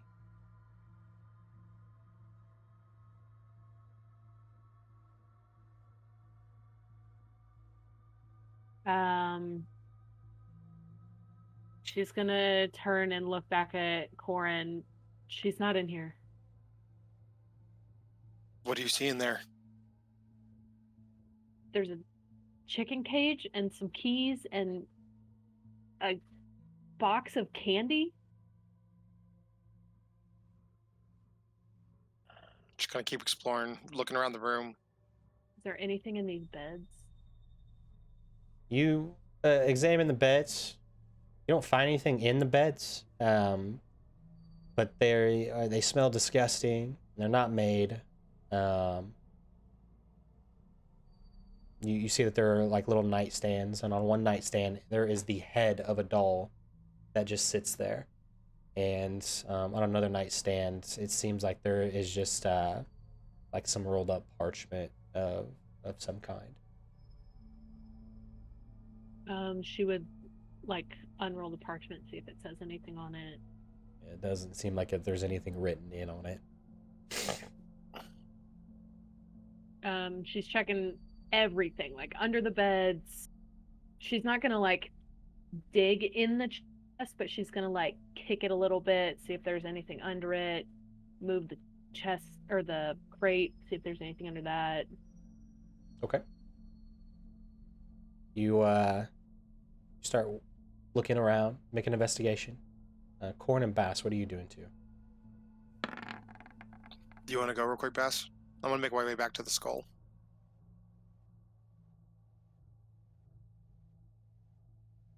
So sorry. You're muted if you're talking, Drazane.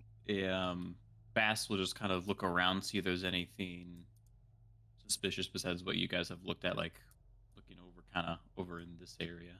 Okay. Yeah, Leaf, you're unable to find anything that you think is valuable or could help in this investigation. Bass and I guess Corn, if you'd like, you both can also make investigations since you're looking at different parts of the room. Sure.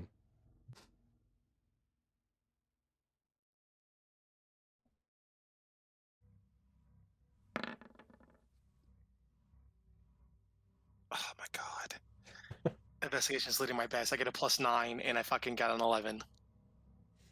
All right. So you're checking out the skull. Yeah, I'm gonna just keep looking around that way, and then whatever Bass finds, I'm gonna do something after that. Okay. So in this area, you do find that there are, like, looking closer, there's a pile of just stuff, and you do find a couple of things. Looking, you see that there is like this jar, and you kind of take a look at it, and it seems like there's a bunch of wasps just in this jar. Maybe 20 wasps just in this jar. Alive? They seem alive, and they're just kind of flying about. Some are just sitting on the bottom of the jar. Another thing you find is this potion, and it appears red. However, it's a much darker red than like a normal potion of healing would be. All right. Well, I'll just put it in my satchel to look at it later. Okay.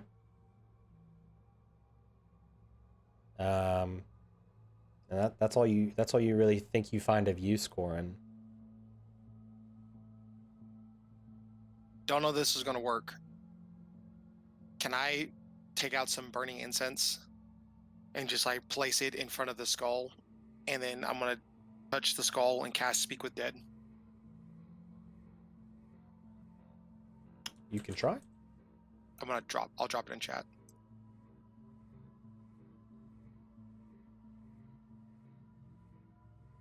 It says a corpse, but it also says it's being animated and it has to have a mouth. So it's not like being returned to life. It's just a spirit animating it.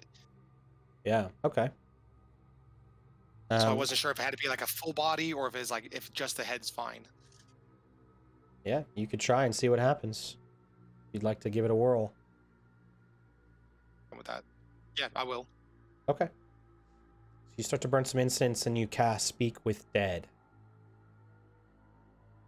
Wait a moment to see if the spell works, and there's almost like this light kind of comes to the eyes of the skull.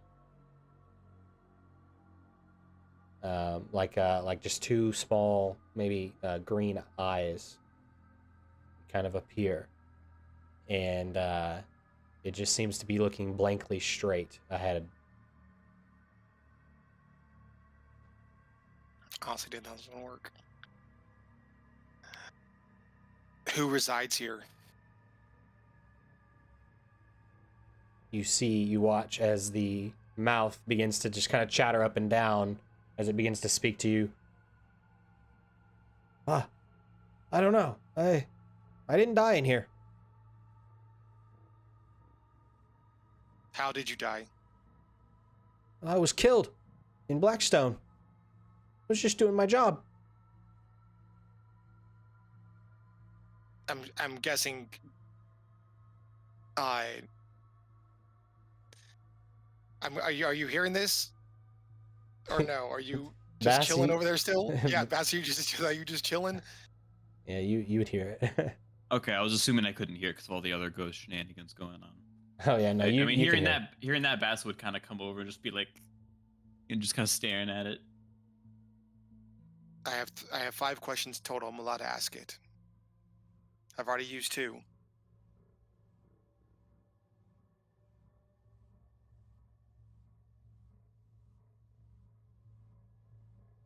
Does he Leaf. know where the screamer is? it. I don't know anything about a screamer. 2 questions left. Leaf. Leaf, What? come here. I need help thinking of questions to ask the skull. I'm the worst person to ask to do that. Who were Shoot. you? Well, my name was a lot of people just called me Dan, and I was I mean, I don't know, I was just a bread maker, and I I was up in Blackstone. I was trying to sell as much bread as I could, and I had a good family. I hope they're doing okay. I don't know where they're at actually. I think I've been dead for a long time. Oh, that's really sad. But yeah, I was up working in Blackstone, and that's really I'm really nobody special. You are somebody special. Well, thanks. That was your final question. Yeah, it wasn't a question. It was a statement. It responded. I hate this. Can't help it. The skull's chatty. Leaf is grabbing the keys and going in there. Okay.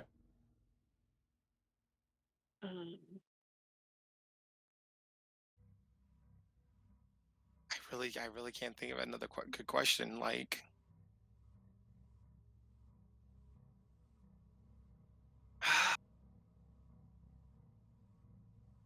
It doesn't have eyes, it doesn't have ears, so it didn't see anything and it didn't hear anything. we didn't die here either. I know, but I'm thinking like, All right. Don't worry about her right now. Give me a Blackstone question.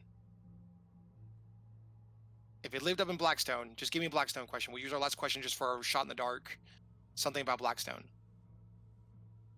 How do we defeat the black? how do we get into Yeah. the castle? You asking that? Yeah, she asked it. I mean, she Okay. did say it. He kind of looks at you, sort of, and responds, "Oh, you gotta be of a noble. You gotta be somebody special. They don't just let anybody in there, you know. A lot of crazy people up in there, and I'll be honest. Since I'm dead, I could say whatever I want. I guess I don't like any of them, and I felt trapped here, and I fucking like Dan. Let's go. anyway, yeah. Anyway, yeah. They're, I don't know. You have to be of noble," and then his eyes just fade away. I just put my hand on his skull and just, Dan, if we find your family, I'll let them know how good of a person you were. I don't even have his last name. Like, We can find a Dan, I'm sure. do you know a baker named Dan? All right. I'm gonna take the skull. Okay. You take the skull. Yep. Dan's your new companion. For 10, I can't cast Speak with Death again for another 10 days on it. All right, sorry. I just thought, I don't know. I thought maybe it was a victim down here, but maybe he got killed up there and was dragged down here. But I don't know. Did you find anything in there, Leaf? Did you see anything, Bass? All I saw was these keys and a chest full of candy and a cage for chickens. How heavy does that cauldron look? It looks pretty heavy. It's a big cauldron. Bass, can you help me tip this over? Of course. Okay, you're gonna tip it over. Away from us, probably like try in this direct, like try to get it to like push it in that direction, Okay. like over. Yeah, so with both of you, you're able to do it. You push it over, and some of the like built up skeleton, like not really, I guess just a bunch of like old decayed bones and stuff shift a little bit. But you push over this cauldron, and this green liquid spills out along with just a bunch of other ingredients of whatever it was that was put into the cauldron. And it just kind of spills across the floor. Smells awful. You don't know if it smells better than the sewer or not. And it just spills across the floor, and nothing seems to happen. From that book that I grabbed, does it seem like it's a spell book, or does it literally just seem like it's a recipe? Like, It seems like it's a recipe, but like they whoever wrote in this journal, they jotted down all of their like ideas for making different things. okay, so it's not like there was like I couldn't from a quick glance. I didn't see any like spell components or anything in there. Okay. It all seemed very materialistic, like material type of stuff. Should we try to find the others? I'm gonna stay here in case she comes back. Can't stay here alone. I can yell if I need you.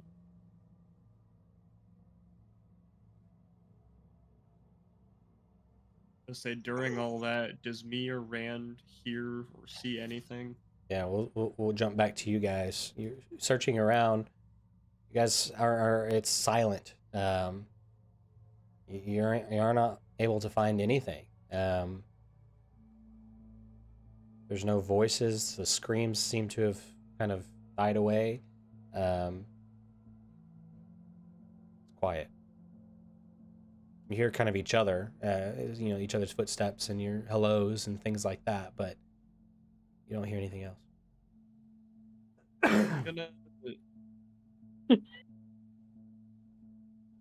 I'm gonna make my way back towards like this large basin of water. Okay. Anything different about it?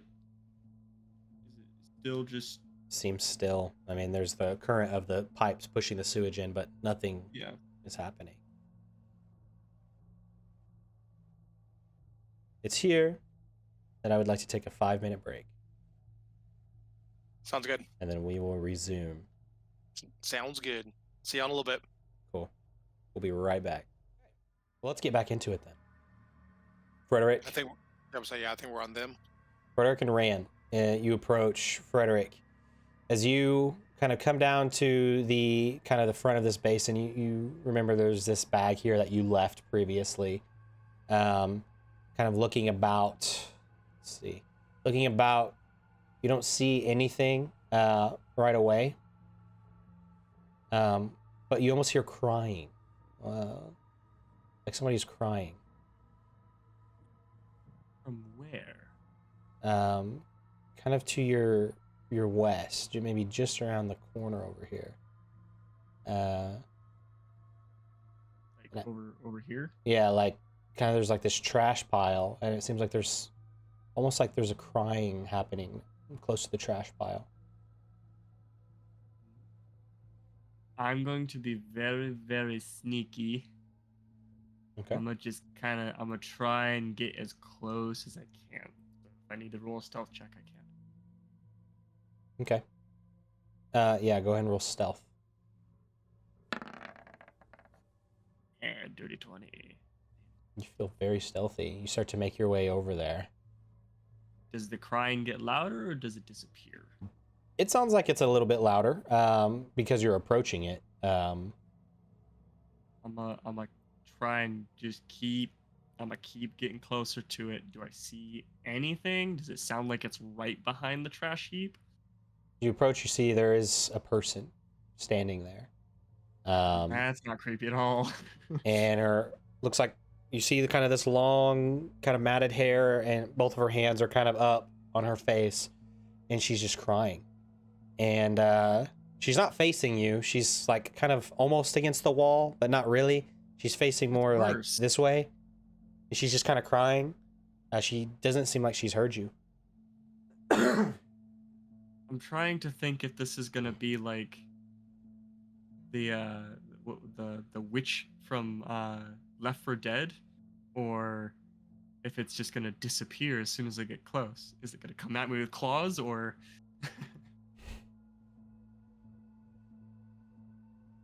Ooh, you know what? I have thaumaturgy. You do? I'm gonna do some cool stuff. Hold on. Well, I mean that works too. I need to read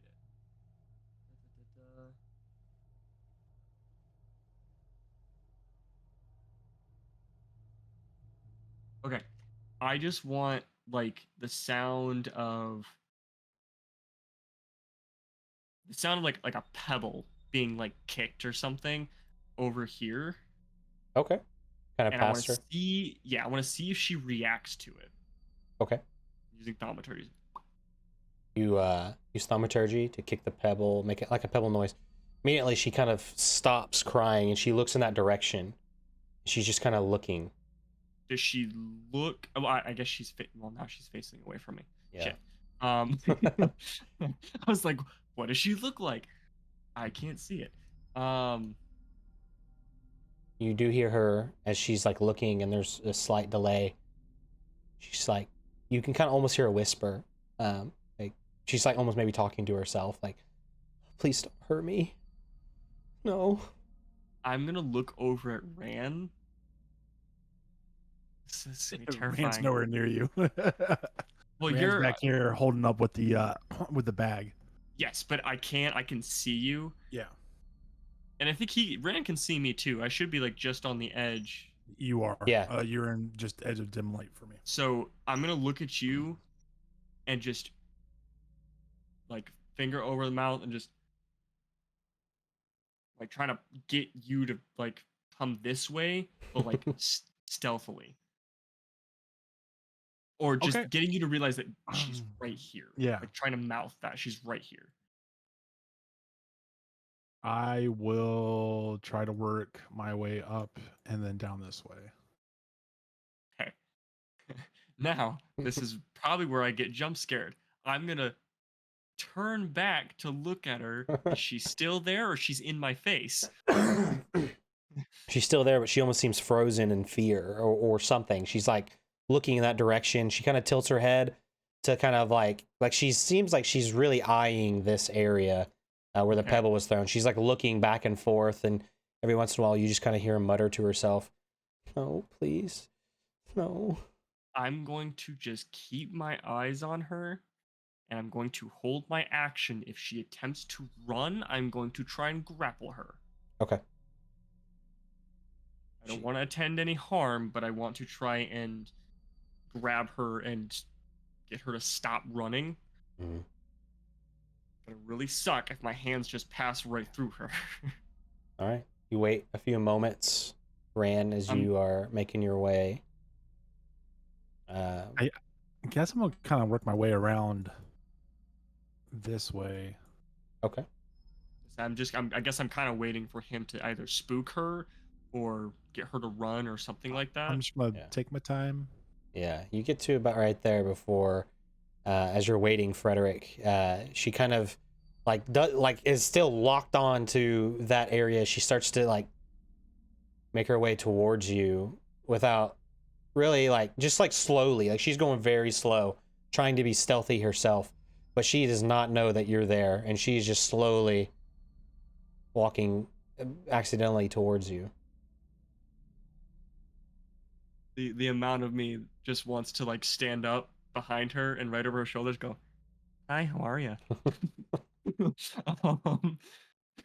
Idly ho, neighbor right now. Oh god.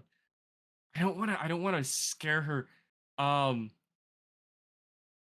Okay, I mean if she's going to keep backing up towards me, I'm going to she keeps running. No matter what, I feel like she's just going to keep running. I'm going to real quick wrap my arms around her, like around her arms and around her body so that she can't run away and she can't like move her arms. I want to just like just grappling her. Okay. Whether it's like, is that a contested strength, athletics? Let's see. I always forget. I want to say it's strength, but I could be wrong. I think it. I mean, either way, I'm. It'll be athletics. Ooh, even better. So go ahead and make your athletics. Ooh. Yeah, make an 23. athletics check. And they have to make their own athletics. Mm-hmm. Okay. So They unlock their supernatural strength. let me get the roller out here. Okay. Yeah, so you grapple her as she kind of almost walks into you, grapple or grab her, and she fights you pretty hard. As I do that, I'm like, wait, stop. We're nice. We're not gonna hurt you. We're not gonna hurt you. I need you to stay here, please. We're not gonna hurt you. And I'm just holding her. She's like fighting, and as she is, she's freaking out, and she's like, "You're one of them. You're one of them. Get away from me. Get away." No. I'm not who you think I am. Please, we're here to help. I promise. Ran, I need your help. And I'm like, I'm coming and running. At this point, you hear Frederick kind of shouting out to Corin, Bass, and Lee. If you hear running from the maybe hall next to your room. the clinking of metal armor. Ching, ching, ching, ching, ching. Bass will go to the door and like peek down the hallway. Okay. Hey, bye. You just see what looks like Ran rounding the corner, or rather going down the steps, I should say. I've just got him like, Ran, please figure out some way to calm her down. She doesn't think we're nice, or I don't know. Help me. She's like fighting you. She doesn't seem to maybe understand. Ran, you show up, you see this kind of like Frederick has this girl like holding her pretty well in place, and she's trying to get out, she's trying to wriggle out, but she's unable to. Calm emotions. Okay. Yes, oh, that's perfect. I was like, I know there's a spell that does that. I just don't know if we have it. Okay. DC of 17, charisma saving throw. Why do I feel like Rand just goes up and boops her on the nose to activate it? Yeah, she fails. So, I go up and I end up grabbing her hands and I pull her hands in front of me. Please, we're here to help. That's as I release the magic. you watch as she kind of like looks at you, and you see that there are tears coming down her eyes, and you see that this is probably a younger woman, but now looking at her face to face, she's got like this nasty like matted hair. She actually looks like a normal person. She doesn't look like any of the people in that community that you had met. Excuse me, I keep coughing.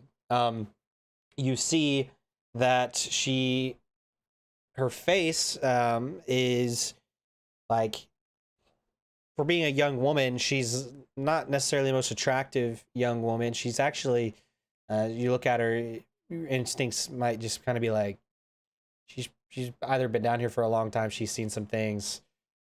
She doesn't look good. She doesn't look hurt, but she's not.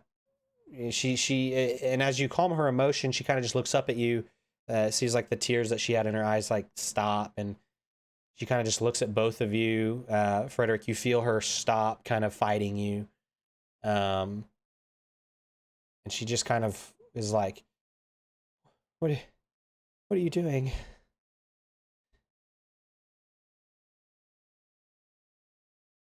We're down here investigating reports of an entity attacking and taking people. We heard your screaming and we want to help. What's your name? She just kind of looks up at both of you, looks back. How do I know? How do I know you're not one of them? One of who? Them. The people that take others and they kill them and they do terrible things. I'll reach in and pull out my holy symbol. I'm a cleric of Torna. I am incapable of what you think I may be associated with. I don't know what else to. I can't do that. How long have you been down here? You know, she kind of looks at your holy symbol and she seems to kind of really inspect it for a moment. And you ask her that question and she kind of thinks to herself for a moment. I don't know. I was dragged. I was pulled in from the surface. I was dragged down here.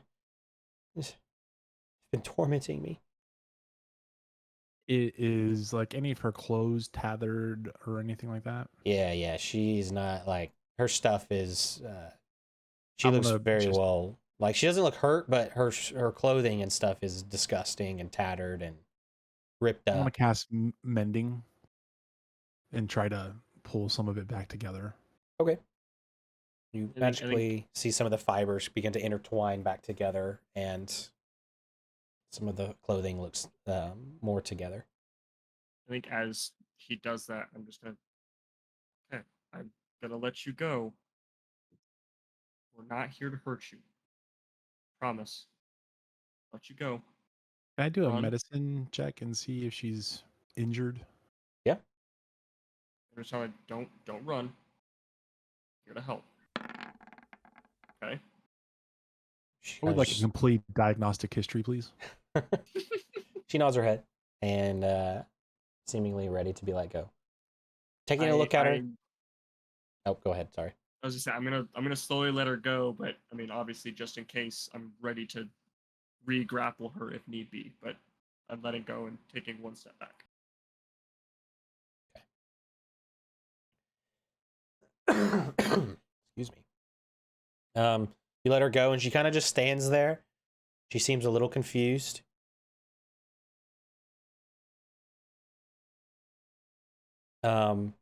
Examining her, she appears to be okay. She doesn't seem injured, but she's very dirty.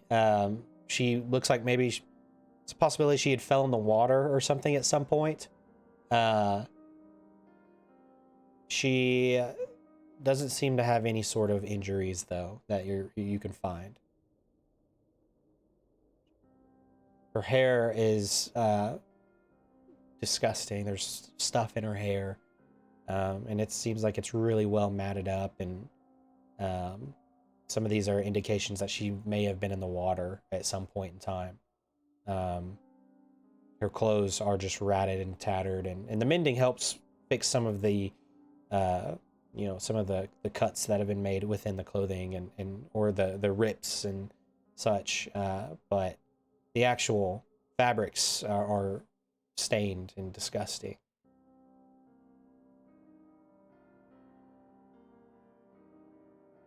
I ran, and then I'll point to Frederick. This is Frederick. Would you like us to lead you out of here? How can we help you now? Who's been after you? She kind of just looks at you. You can't leave. I've tried.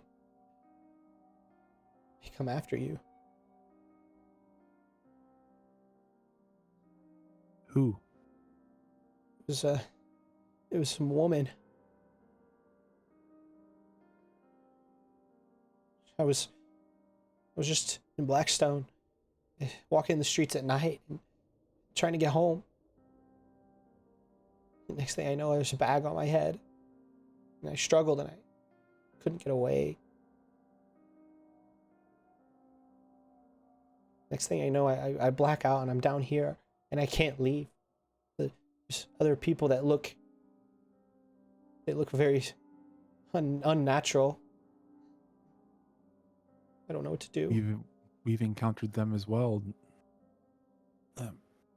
They seem peaceful though, and Oh, Have you had any interactions with them? no, they tried to hurt me. They saw that I wasn't like them.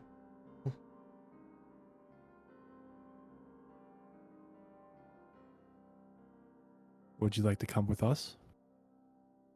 She kind of looks hesitantly at both of you. I don't know.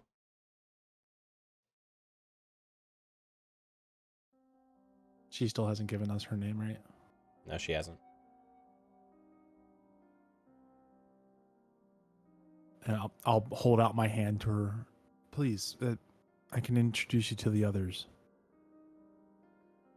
Safety in numbers, right?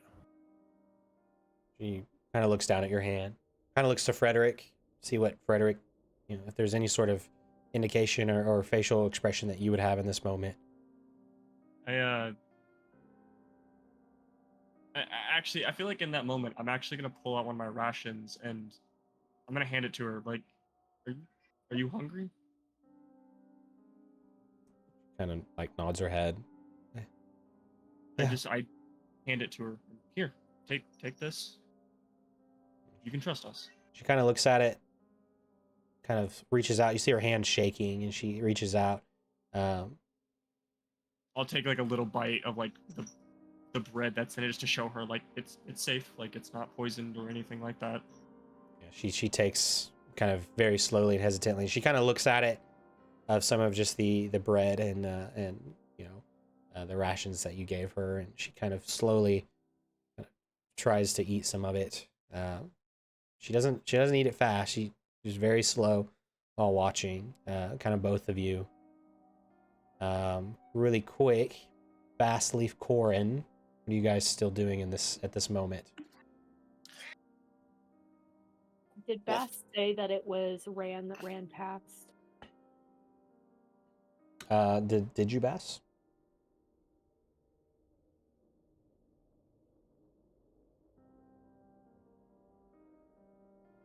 I've just been kind of sticking around here, honestly, just keeping an eye on things. Did you tell us it was Ran that went past though? No, I didn't mention that.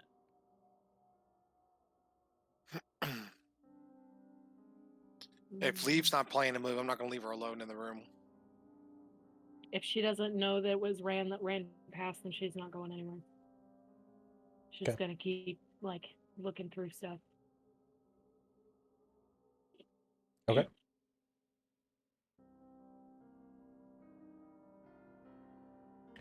Okay. So If too much times pass, I'll try to see.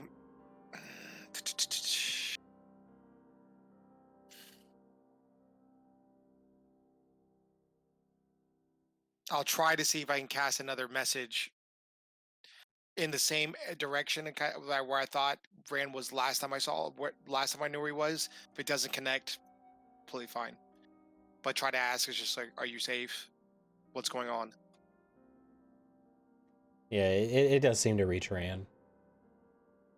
We found somebody trying to come back to you now. He says they found somebody.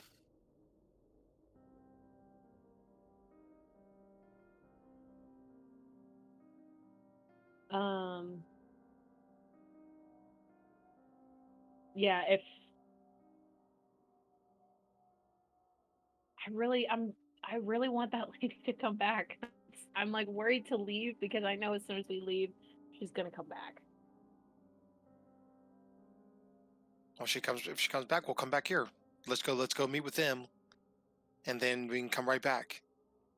Okay. Real quick, Rand, I want you to make an investigation.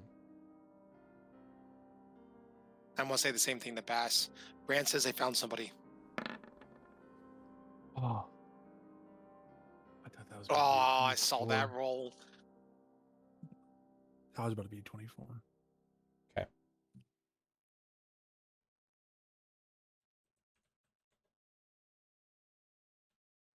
Oh, you can keep discussing what you're doing. So I don't notice it. Something did come to mind. Start making my way to the door. When I grabbed her hands, were her hands cold? Excuse me. They seemed a little cold. a little chilly.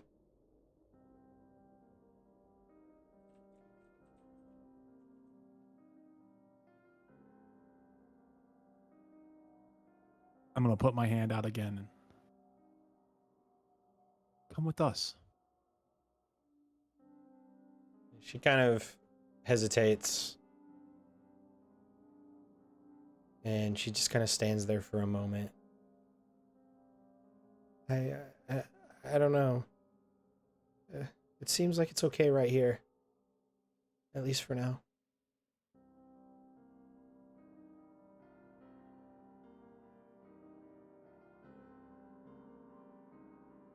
I'm gonna yell out, Gorin, Leaf, Bass. Come We're here. coming. You guys would probably hear Fran shouting. It kind of echoes down the passage. I'm gonna sprint down. Hey, listen. You can see as more people approach, she kind of like tenses up a little bit. By this point, your calm emotion spell would have ended, but she kind of remains Yep. somewhat calm. But she does tense up when she sees a few others start coming down the stairs.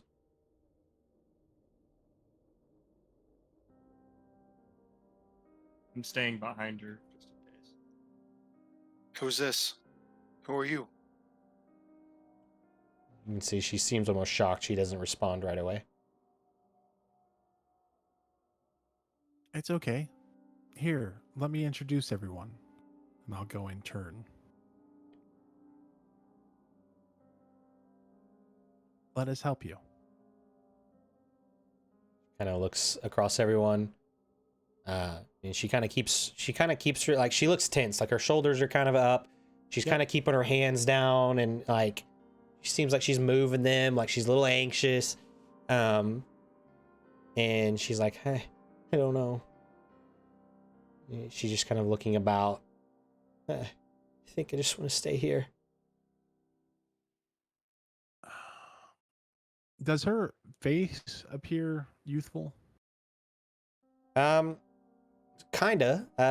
You just inspecting her face, you see that she does like almost youthful, but there are wrinkles, like deep wrinkles, Yeah. and like her forehead and kind of in her face. But like her overall like body and things like that almost indicate that she's more young, like maybe mid-20s, mid-30, or maybe late 20s, Yeah. mid-30, up to mid-30s maybe.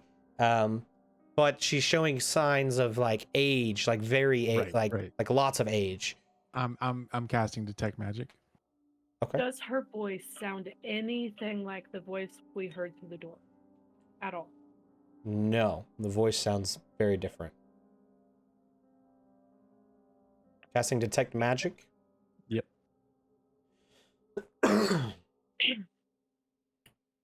You wait for a moment, and you don't detect anything unusual. We found a room Well, back there. With, oh, Actually, rather, you do detect that there's a spell. There is a spell being used right in front of you on the individual. That is, you can kind of see the faint aura. The School of you get to see the School of Magic, I think. Yeah, School of Magic. Let me just look it up really fast. Waiting for the word. conjuration. And I'm keeping an eye on Rand too. Like if Rand gives me any sort of sign or signal, like do something, I'm ready for it.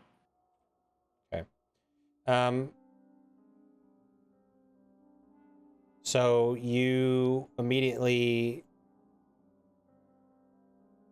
find that there is an illusion in front of you, but also behind you, you detect more magic. Or rather, not behind you, but about 25 to 30 feet in front of you, you detect other faint auras, that 2 more that kind of pop up, that you can tell their school of magic is also illusion.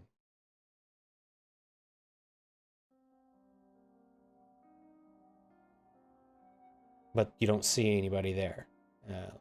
She's kind of standing there. I don't know. I'm gonna cast Dispel Magic. Okay. You casting it like right on her? Yes. As you cast Dispel Magic, you watch as this young, seemingly young female in front of you, who appears to look female and young, this grotesque, ugly creature with darker blue skin begins to appear, warts and things on the face, almost like seashells that seem to cover some of her body. As she notices what's happening, no, she just like roars at you, and I'll have you I guys take that moment to roll do- initiative. Damn it! I was ready. Can I just a couple punches? You guys, while being ready, you notice Token. as she screams in front of all of you, this horrendous scream. You're met with These are awful. a creature you have not fought Why? before. Why am I the first one? The stunner. I don't know. Actually, thank you for reminding me. I don't even know if you can do that right now. Oh, I can. I always forget to do that. Is that I can do stun. My stunning blow. Okay. She got a 0? I haven't rolled it yet. Oh, She got a 7. damn. And I need to fix this so you can see her rolls. Just makes it easier. Do we want to see her rolls? Do you? Do we deserve to? I am completely fine with the school of thought. What happens with the DM happens behind the screen. Yeah. I trust you. Oh, you can actually see it. There we go. I still want to show you guys because it's fun She to all got some see it. she got some fucking badass modifiers then. If that he wants to just flex on us. +7 wisdom, +9 intelligence, +6 She rolled a dexterity. nat 1 and somehow still got a 22. Me with my stealth checks. She's also a halfling. Okay. And then, really quick.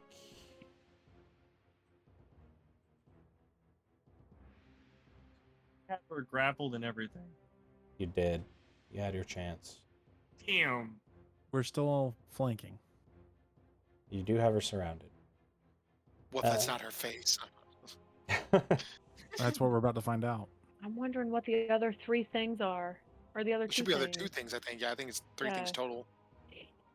I will yell out if it's allowable. I'll wait for my turn. I will say this might be a pretty shocking experience for her in a second. I see what you did there. I see. We're so bunched up. That really didn't Can't set a help. I score mean, can't favor help there. it. Yeah. Can't help it. There's like literally nothing we can do. Okay, I'm ready to go. You about to feel the thunder, baby?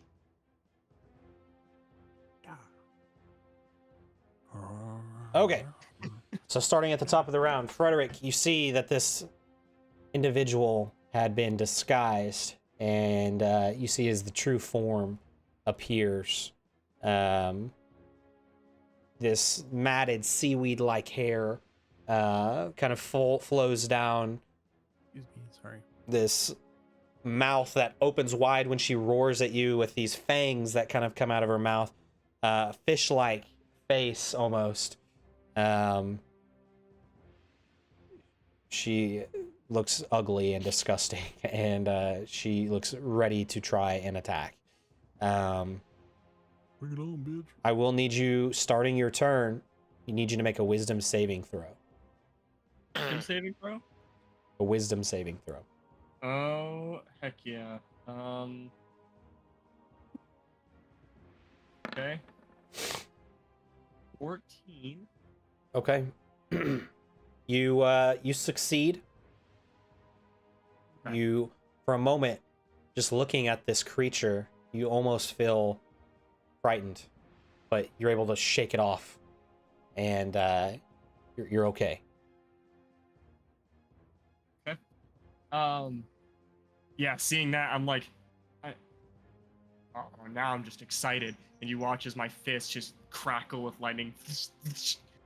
And I'm gonna go in. I'm gonna do my 2 attacks, unarmed strikes with lightning damage. 13 to hit. 13. Let me see. 13 does not hit.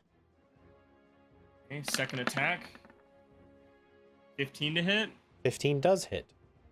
10 points of lightning damage. I'm Okay. gonna use a key point to do a flurry of blows. 26 to hit for 5 more points of lightning damage. Oh yeah, that hits. Next one, 27 to hit and 6 more points of lightning damage. And I'm gonna use another key point, and I'm trying to do stunning strike with that last one. So she needs to make a Constitution saving throw. She needs to beat a DC of 14. All right, Constitution. That is.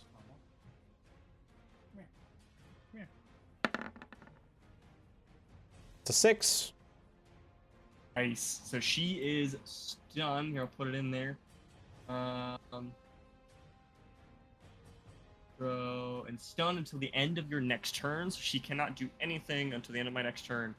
So I feel like I go to punch once, but she feels like she was just ready, so she ducks, but she didn't expect my other hand to go uppercut style right into her gut, and then 2 more hits, stunning her in that position.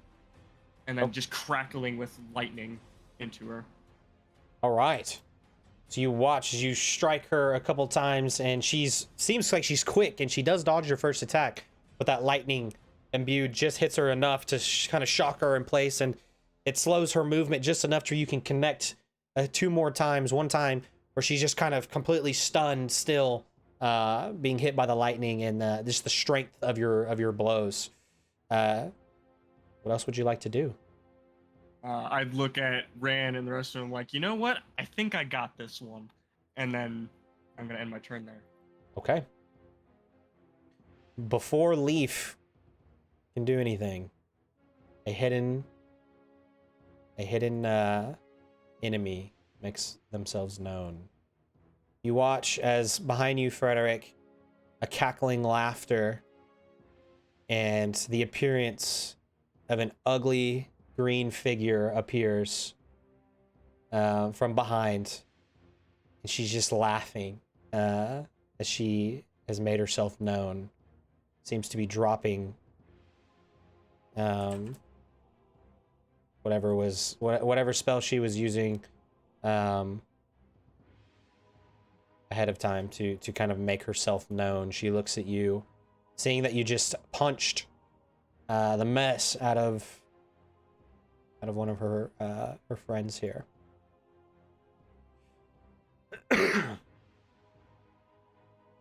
One second, I'm looking up a spell.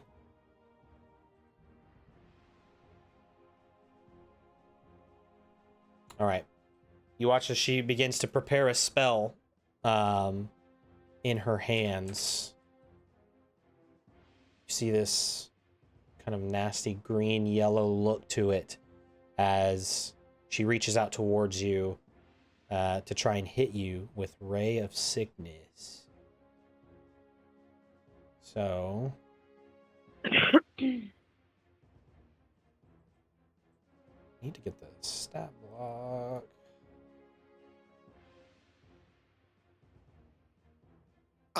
Can I see her?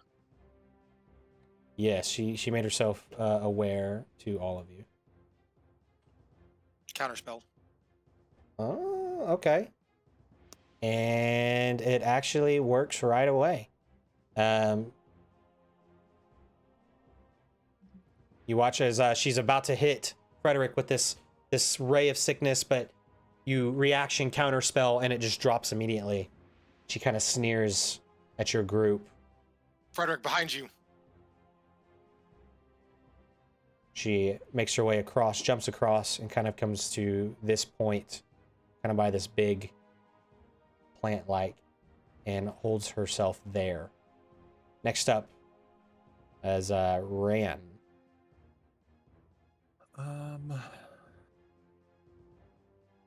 Is this whole space here where Frederick is that impassable for me to get onto the other side of it?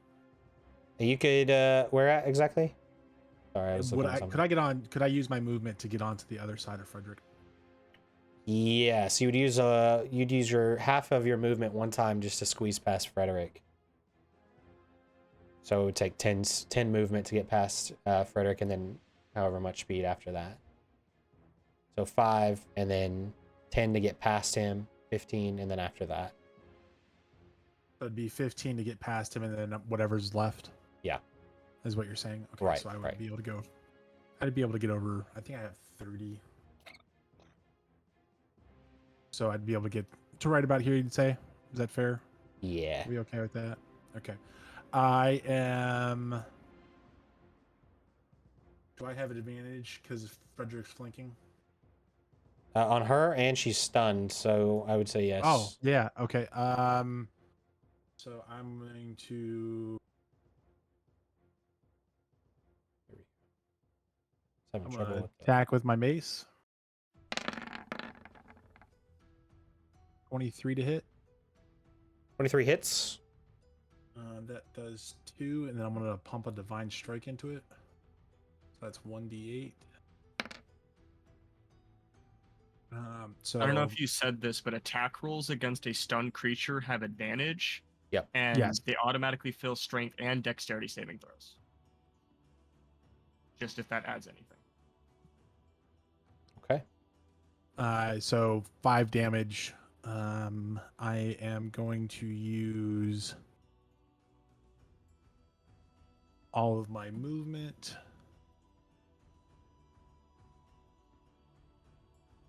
to get to here. And then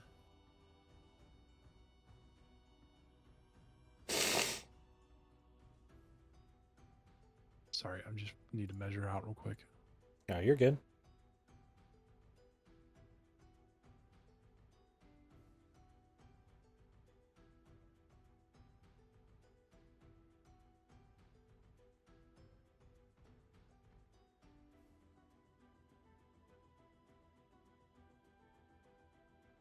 I'm going to cast Spiritual Weapon Okay. at 3rd level. And I'm going to drop it right here on this hag Ooh, and that's have it attack.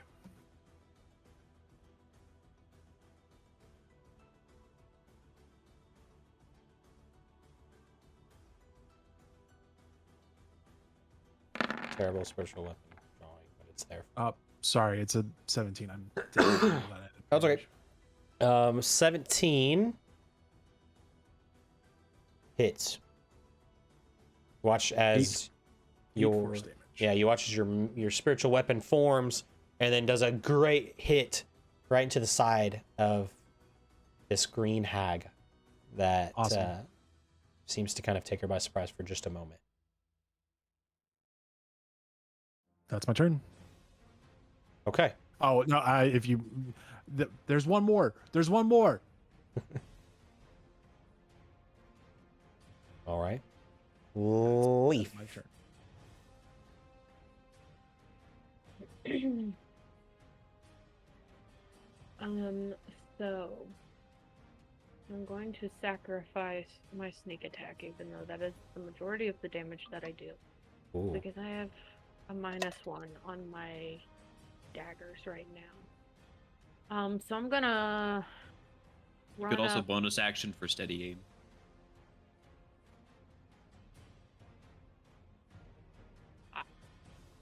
I don't know if I can. It just takes a bonus action, and then you get advantage on your attack roll for to get sneak attack triggered. She's like, I've had that. I've done that this whole time and nobody told me. I think we did. It's come up a handful of times. Ooh, think we've bass discussed with it the in the past. sass. I'm still gonna do the thing. So I'm gonna run up to this one. Okay. And I only get one attack on her, but I'm gonna swing at her with my sword.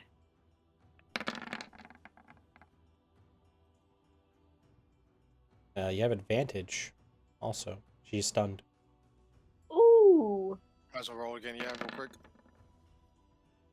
Okay, so 18 hits for a total of 13 damage, 9 radiant, 4 piercing.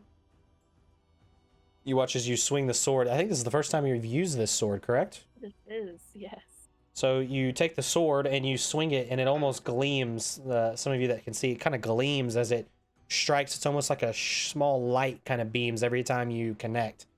You watch as it's Frederick and Corn. You may look at this and think it's kind of a really cool sight. It's just flashy. It's a little dramatic, but it is a very cool blade. Everything against the rogue.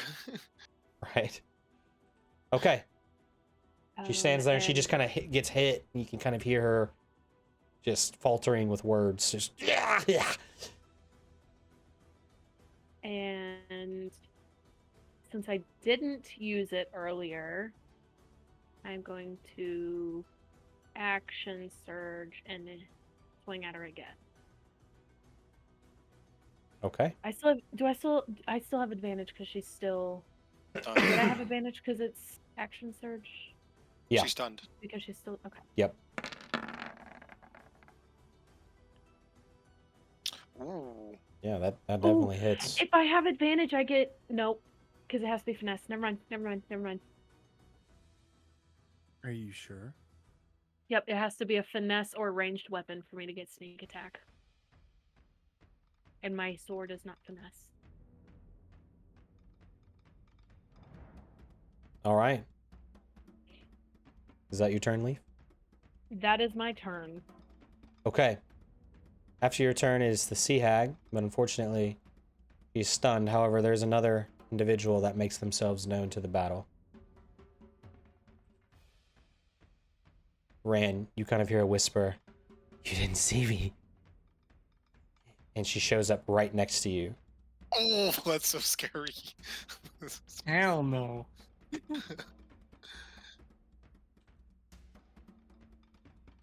Yeah, so 25 hits, or what was that? What did it end up being? No, he hasn't done anything yet. Oh, it just rolled That on was my Leaf. screen randomly for some reason. Okay. So she shows up right in front of you. You see this dark purple figure that just kind of drops an invisible spell. She just kind of looks at you and she smiles very eerily towards you, Ran. And before you're able to do anything,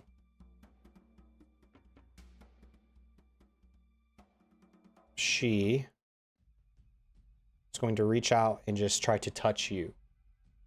And she is casting Bestow Curse on you. You need to make a Wisdom saving throw.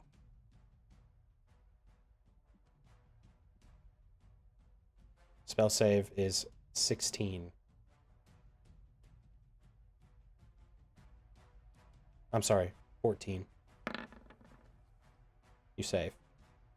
You watch as you, Oh, yeah. for a moment, you feel as she touches you, something happens to your entire body, and you almost feel weaker for just a moment. However, you're able to shake it off. She's not able to do anything towards you. You kind of, as you kind of shake it off, she kind of rears her hand back for just a moment.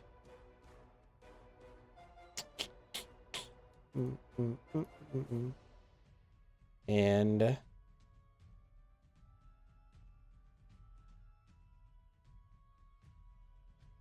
that will be her turn. Corin.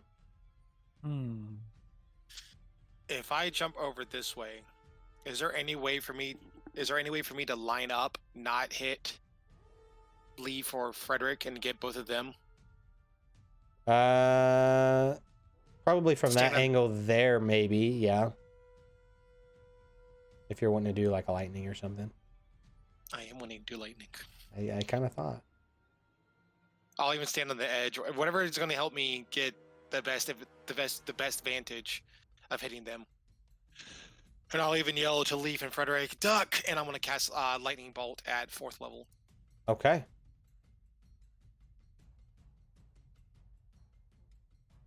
They have to make a dexterity saving throw, but I'm guessing the stun one fails. Right? Didn't you say? Yeah, Glitchy, yeah. good. It would. I think it. Let me check again, but yeah, I think it fails. And then the Automatically second one, fails strength and dexterity saving throws. so the one in the back needs to make a dexterity saving throw as well. Yeah, you watch though as she kind of holds up her hand for a moment, attempting to counter spell. However, she's only casting it at Counter spell's 3rd level. 3rd level. Oh no, so she has to roll for it, doesn't she? So yes, if the spell that is being cast is a spell of 4th level or higher, make an ability check using your spell casting ability. DC is 10 plus the spell's level. So the DC So would be 14. She's got to roll. It's gotta be 14 or beat, right?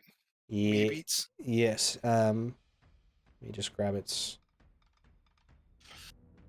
Oh, ability you check using your bitch. spell casting ability. Okay, so she has.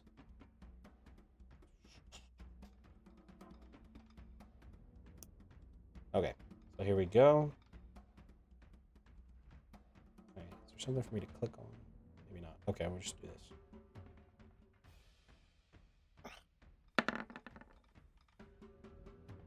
Rolls a 12. Let's So- fucking go. She fails on the counter spell. Oh, Jesus. Wow. That's a lot. So do you want to make her? Do you want to make a dexterity saving throw too for her? Oh yes. And the one in the back. This one. Yes, yeah. Dex save It's throw gotta for be the green hag. 17. Green hag misses, fails with 11, and then the sea hag that you're trying to hit fails automatically. So 30 points of lightning damage. Ooh. Just straight through. I yell for them to duck, and I just point my two fingers toward them, and just straight through both of them into the wall in the back, like right about here. I'm sure like rocks and stuff like crackle and like pebbles, dust goes flying. Yeah, you guys hear as it kind of booms and echoes, and this streak of lightning shoots past the basin from Corin, and you see that it connects with both targets, kind of stunning them for just a moment. But she kind of rears her head. She's confused. She's looking at her hand like she's confused that her counterspell didn't work. Which 2 did you hit? The two on the one left, closest to or- me, and the one closest. I can't hit the one behind you, but yeah, I hit the other two. Gotcha. Good. Perfect. Awesome. Which one cast the counterspell? The one in the back? Yes, this one. Yeah. My Also, magic's stronger, bitch. also, Corin, I forgot to do this too for I think Leaf, but Corin, I do need you to make a Wisdom save. Okay.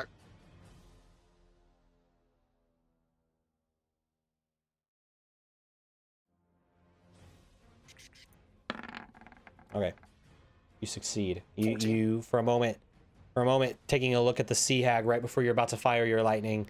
You're almost frightened, but you shake it off. You're fine. Oh, no. Shake it off. Shake it off. And then I forgot to make Leaf do it, so Leaf, I'll make you do it on your next turn. Good. And then I think I made Rand do it, right? No, you did No, I didn't. Okay, I'll get you on the next turn too. All right, Corin, is that it? Yes, I'll be it. And I can't remember. Does reaction start? Do I get my reaction back at the beginning of the turn, or is it the end of my turn? You'll get your reaction back believe at the beginning of your next turn. Yeah, whenever you start a new turn, you get your reaction back. So did I get my reaction back at that one? Or no? Because I casted it, I used my reaction this round. Oh, that's and right, then it on your came to my counter turn. spell in the Yeah. middle. Yeah, so So do I have my reaction you would back? have got your reaction back, I believe, at the beginning Okay. of this turn. I'm just curious. I just want to make sure. Yeah. Seems like this might be counter spells might be needed more and more. All right. Is that your turn? Yes. Sorry. Oh, you're good. Bass. Before you do anything, let's see. You're actually, yeah. I'll need you to make a wisdom save. Please succeed. You succeed. I will say, if the same thing happens to Bass that had to Cal, where he's just running a straight line the whole time away. That would have been awful. Yeah, so you for a moment feel frightened, but shake it off. It's not a big deal to you. You're not afraid of this. You're good to go. Alrighty. In that case, I'm gonna go ahead and use basically all my movement, like 2 feet, which doesn't really matter here. And I'll just kind of get between Leaf and our good friend Frederick here. For my Okay. action, I'd like to do my cantrip, Booming Blade. Oh, there's the description for you. Basically, I brandish my weapon and make a melee attack against it, so I'll go ahead and I'll roll for the attack roll. Okay. That'd be an 18. 18 on the Sea Hag? Yes, on the Sea Hag. Yeah, you actually get advantage, I believe, Advantage. because You're she's right. still Yep, she's let me still add that in. stunned. Oh, that'd be lower. So we take Yeah. the first one. Yeah. So 18 hits for 6. Is they take the 6 damage, and if they willingly move 5 feet or more, basically before my next turn, they take thunder damage, 1d8 of thunder damage. Okay. That's I awesome. believe, yeah, the way it reads, since I am, let's see, above the 5th level mark, I do get to do 1d8 thunder damage immediately. Perfect. Doesn't look like the spell went in that, so I'll go ahead and I'll just roll a little d8 in there. That's 3 more damage. All right. You watch as she takes it and she kind of shudders from the thunder damage. She's just kind of like almost in a daze, but you guys have been hitting her pretty good. She's starting to look like she's seeing the effects of some of this damage. I'll go ahead and I'm going to use my meta magic quicken spell to cast a spell as a bonus action. Alrighty. Going down to 3 sorcery points. And over to the hag, kind of like in the middle area, I'm going to cast everyone's favorite level 1 spell, Grease. Freeze.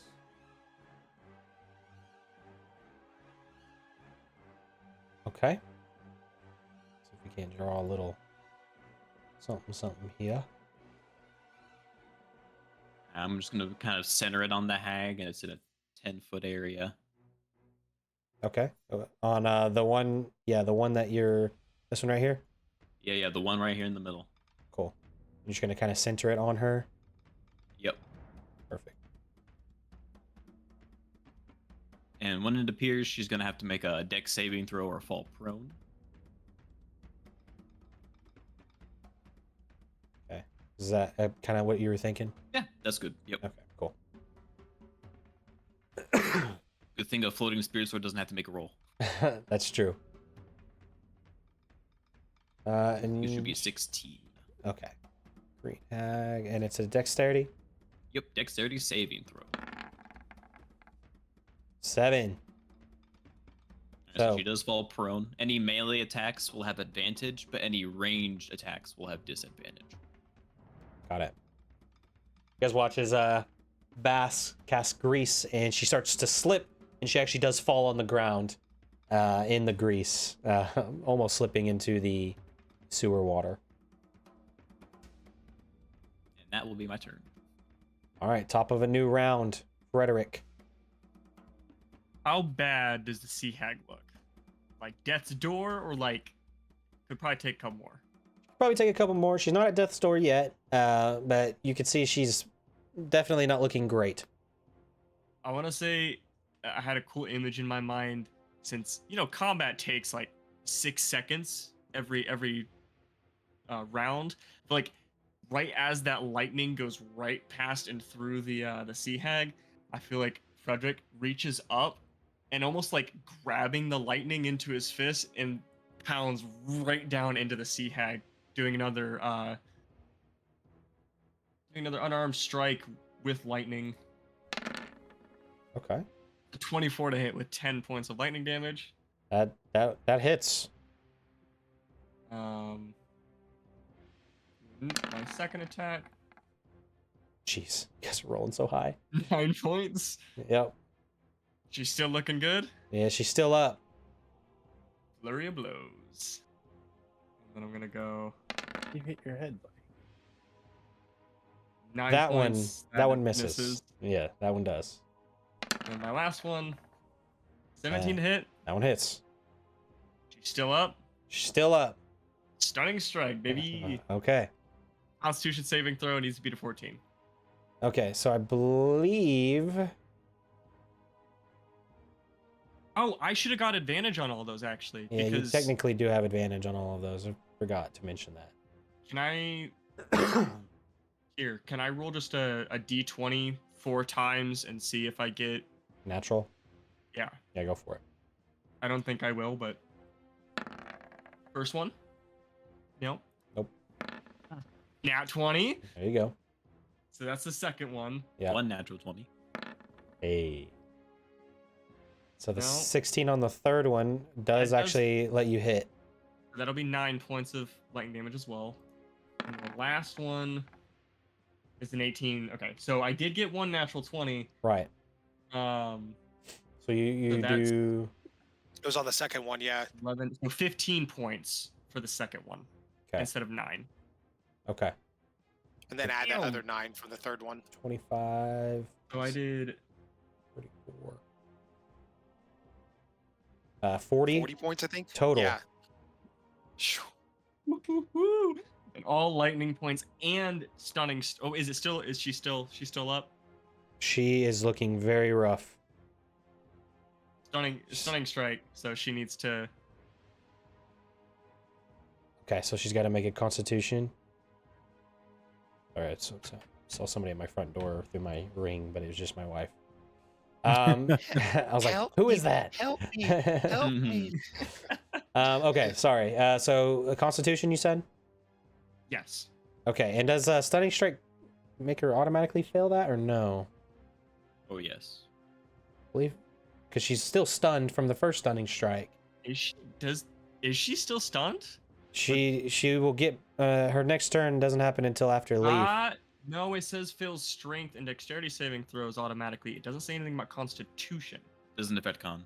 So Yeah, I I think she still makes it. I was like, that seems a little too broken. So yeah, she As a still rolls. reaction, I would like to cast Silvery Barbs. Silvery barbs. We're Okay. we're Silvery absolutely bar. destroying the sea hag. Let her get up! Let her get up! Let her get up! Ooh. No. Well, she does succeed at it, so that's pretty good. She makes a natural 20 on the Constitution save for stunning strike. But you distract it. She re-rolls. It's got to reroll. Ah! Oh my god. Dude. Well, that wasn't Yes! And the wine. Oh. Fucking, Yes! fucking scales. Dude. I will Crazy. say I have been listening to Thunderstruck during this entire combat, and I am brutally murdering the sea hag. And I would like to give, for the second bit of text, give a creature advantage on their next attack, roll, ability check, or saving throw within a minute. I'm going to give that to Rand.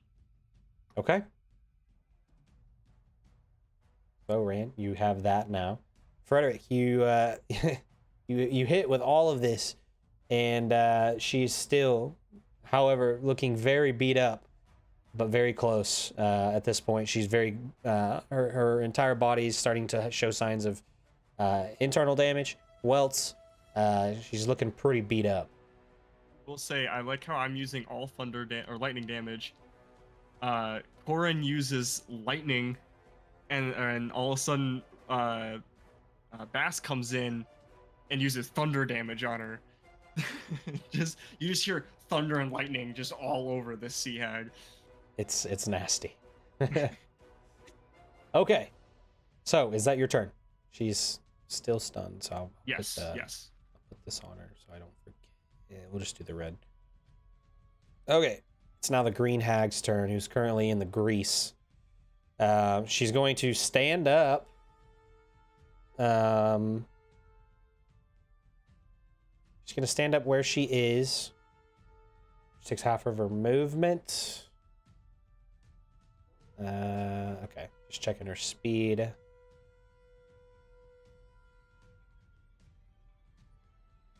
And she is going to difficult terrain.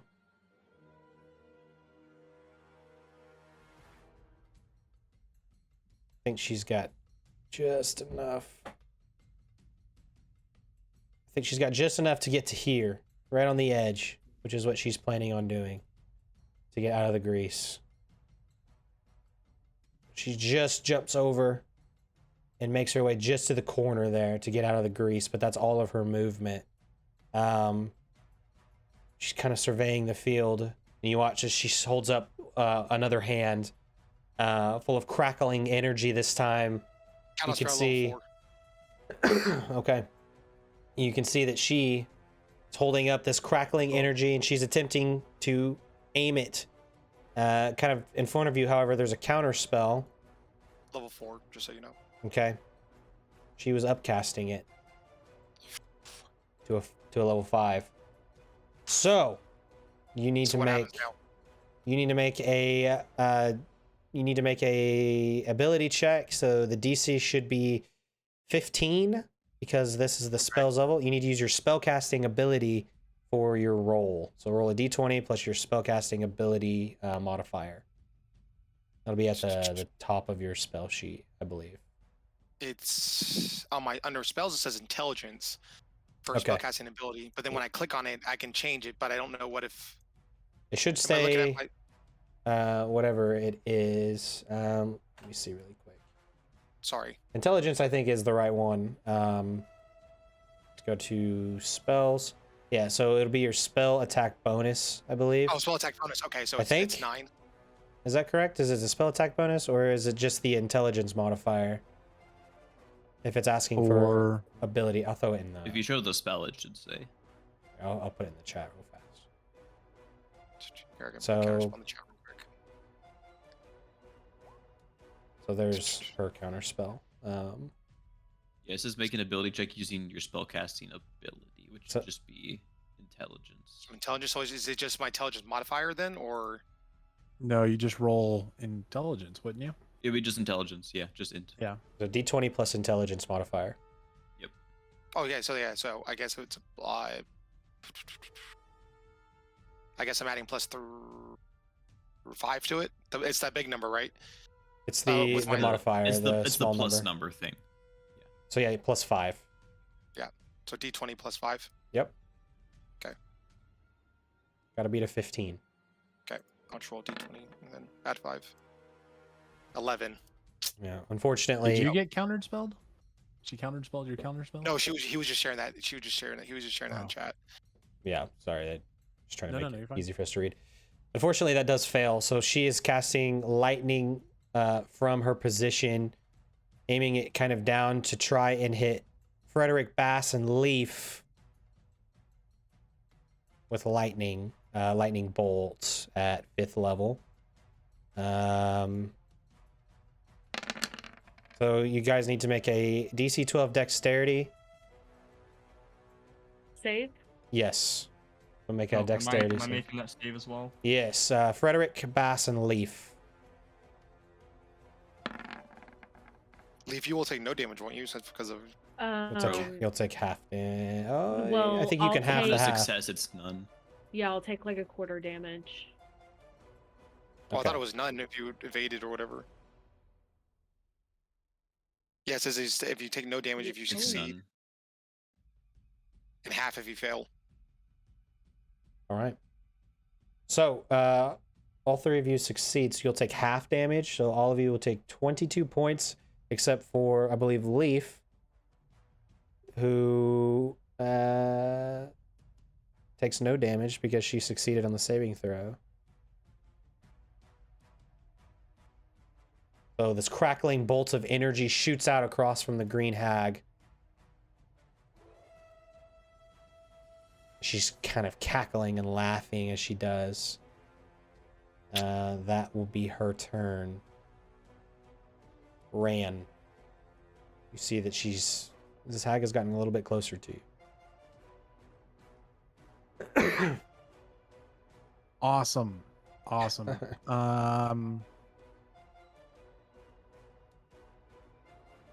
Yeah, screw it. We're gonna move spiritual weapon to here, right next to the hag that moved over, if you don't mind. Okay. And we're going to Rand's just going to turn to the one that came over. Right there. Sorry. Thank you. Yeah, right there is perfect. Okay. And just say thank you. And I will cast Spiritual Guardians at 4th level. Okay. So, what's the radius on that? It is 15 feet. It's creepy when the music stops. Mhm. I feel like something bad's about to happen. To them. Where is in terms of can I retcon that just a bit? Can I Yeah. just like take 2 steps that way? Sure. Just a little. Oh, just to get Just in range there? I want to be able to have All the three? other hag down here start her turn in Spiritual Guardians. Okay. Yeah. So how do we decide if they start? We're doing it if they start their turn, or are we going to do it when I throw it out? It says Designate any creature in it. enters the area for the first time on a turn or starts its turn there. Yeah. Perfect. So we'll leave that up and have that go for them. And then we are doing. Let me just get that there. Core. And I will have my spiritual weapon attack that hag. Okay. That was at 3rd level. Submit. Let's see what we got here. So that's in that 20. That's nasty. That's nasty. Yeah. So, okay. So max damage plus roll, which would be what is it? 1d8? So it would have been 2d8 plus 5, so that's 16 plus 5, 21. Okay. And then plus this roll Okay. or another roll. I believe it's just this the 1d8 plus your wisdom, I think is what it is. That it's adding, which is a 7. It should be 2d8. Am I reading that right? Should be 2d8 because I was cast at a higher level. Okay. Yeah, so then 2d8 would be 16. Yep, plus and then, 5. And then this roll. And then plus 12. Yeah, So 16. that works for me. Okay. All right, so you watch as this definitely shakes her for a moment. She's kind of reared back by the spiritual weapon, not expecting it to hit her this hard as it slams right into her side. What else are you doing? That's my turn. Okay. Leaf. Is this wonderful old hag still stunned? She is still stunned. She's still alive. Yeah, she's also She has still not alive. been unalived yet. So I'm just gonna swing on her. Okay. That hits. 12. All right. How do you kill this hag?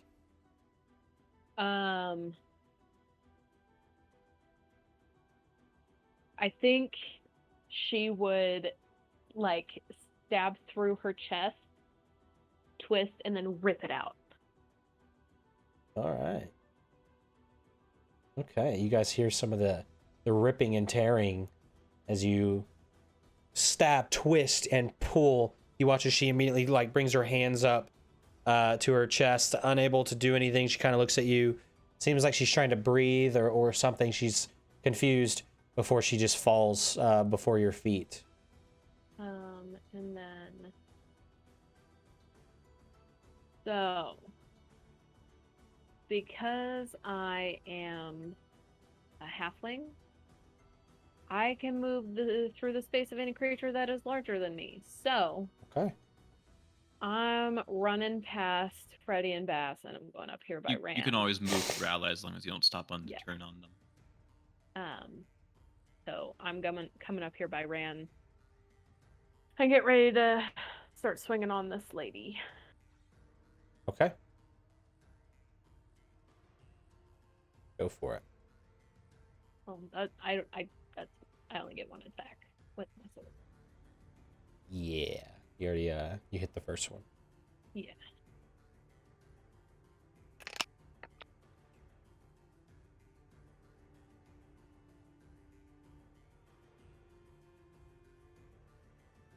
Okay.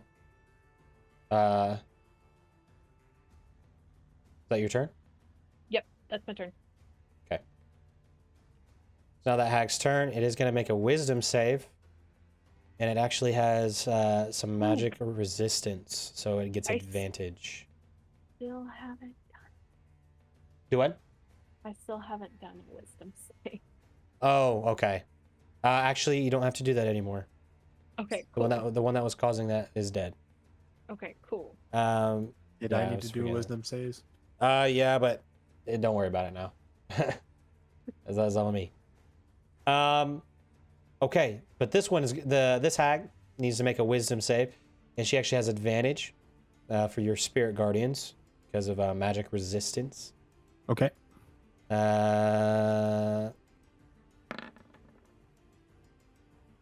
Fails. Rolls a 10. Wiles. Spirit Guardians. Level 4. Woo! So 16 points of damage. I am. All right. You watch as these almost spiritual beings kind of come out of this circle that's almost patrolling where Ran is, and they strike down and they begin to just flail on the night hag who stands before you. It's children's dolls is what they look Oh like. God. Okay. You see angelic children's dolls come down and strike against the night hag. That's the creepiest thing I've seen in here. It's You're welcome. Okay. She is now.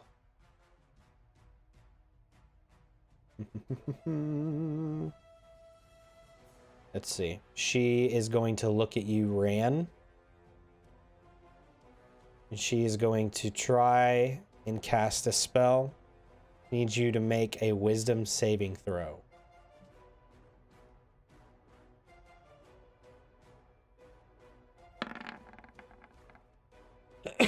All right, you succeed.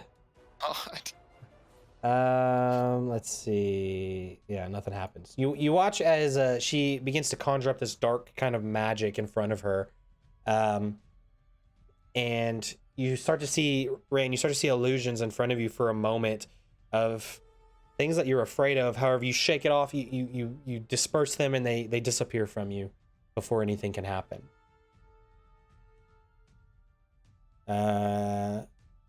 And that is all she will do. All she wrote, folks. All she wrote. Yeah, that's all she's gonna do. Corin. I want to step forward to right about here. How hurt does this one look right here with the one with the spiritual weapon next to her? She's looking pretty good. Pretty good health or pretty good hurt? Pretty good health. Sorry, she Okay. has taken No, quite a you're bit of damage, but she's still looking like she can fight for a little while at least. Okay. Just gonna look at her. I'm just gonna look at her and just like I'm gonna make sure Yeah, she's definitely not good looking. I'm gonna look at her and make sure we make eye contact, and I'm just gonna be like, "Let me show you what real magic is." And I'll point a finger, and I'll cast Blight level 5 onto her, so that little dot will appear on her chest, where it like all of a sudden will just start sucking the vitality from her. And I believe it's another Dexterity saving throw, but let me let you know. Okay. It is it's a Constitution saving throw. All right. And you're choosing this one or the green one? The one, this one right here with the spiritual weapon. Okay. Cool. Constitution save. Okay. 7. They are rolling awful, and you guys are rolling amazing. Let me just take that off my economy so I don't forget later. This terrifies me, by the way. I hope And so. I'm just gonna point that finger. Then like as it spreads, I'll just like it's like almost like I'm pulling the vitality from her. I'll just like pull her essence away from her. And then another 30 Ooh. damage. Okay. Yeah, so you as you do this, you see like the life is almost being sucked out of her. She almost ages more as you do. She begins to get almost more skeletal in a way, as her body is just being like the life is just coming out of her. You can almost feel it like it's pulling her body some as you're basically casting this blight, pulling this energy out of her. She's looking like that definitely did some damage to her. She's like breathing heavily now after that attack. She's still up though. That's my turn. Okay. Bass.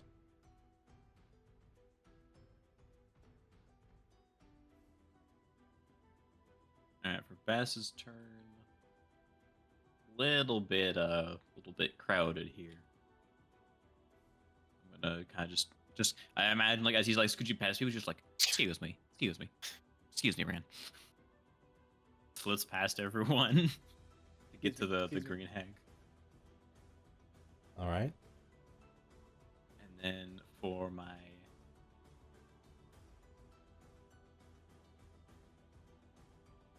so I'm gonna ask how rough and like how beat up does everyone else look that's nearby?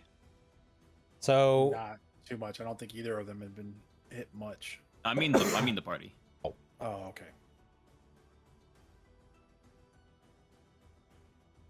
You I'm look fine. okay? Yeah, I haven't taken any damage. That I know of. I mean, All my damage is emotional. Fair enough. I'm at 56 out of 88, so I think maybe I've taken the most damage. Mhm. But And that was from punching things. that was from punching things. This is true. Alright, well, in Like, that I guess case- I could use some heals. Mhm.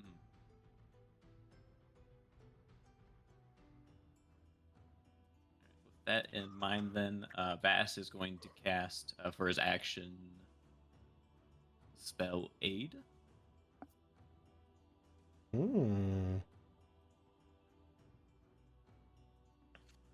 I'm going to target good old Frederick. I'll target myself, and I will target Leaf. So each of us get +5 hit points for maximum and current HP. So like 5 temp hit points. Yeah, I'm If gonna I'm mark like mine that? down as 5 temp HP, honestly, because it's easier to remember it that way.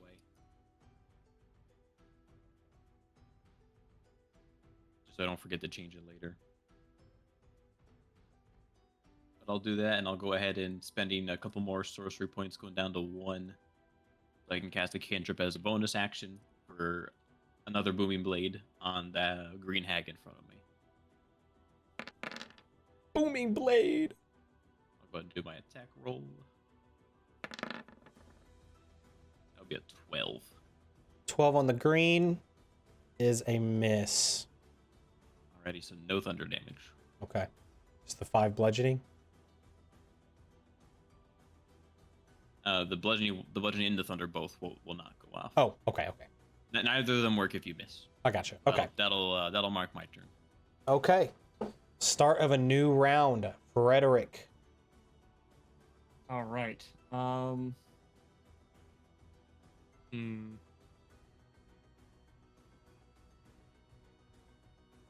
I think what I'm gonna do. Can I, if I use my unfurled wings, can I fly up, basically above the green hag, and can I fly above her and use my breath weapon just directly down on top of her? Yeah, you may affect Bass, however, though, because it's a 15-foot cone. No, in the line, the 30-foot Pivot. line. The line, okay. Oh. I can choose between the 15-foot cone or the 30-foot line. I want to just do the 30-foot line. Oh, So it's sure. just, yeah. Yeah, you could straight up just beam her with it. Okay. I'll That's position myself here because what I want to do is I want to fly up, use the breath weapon, and then fly down or basically drop down next to her. So I'm gonna real quick. It is a dexterity saving throw. So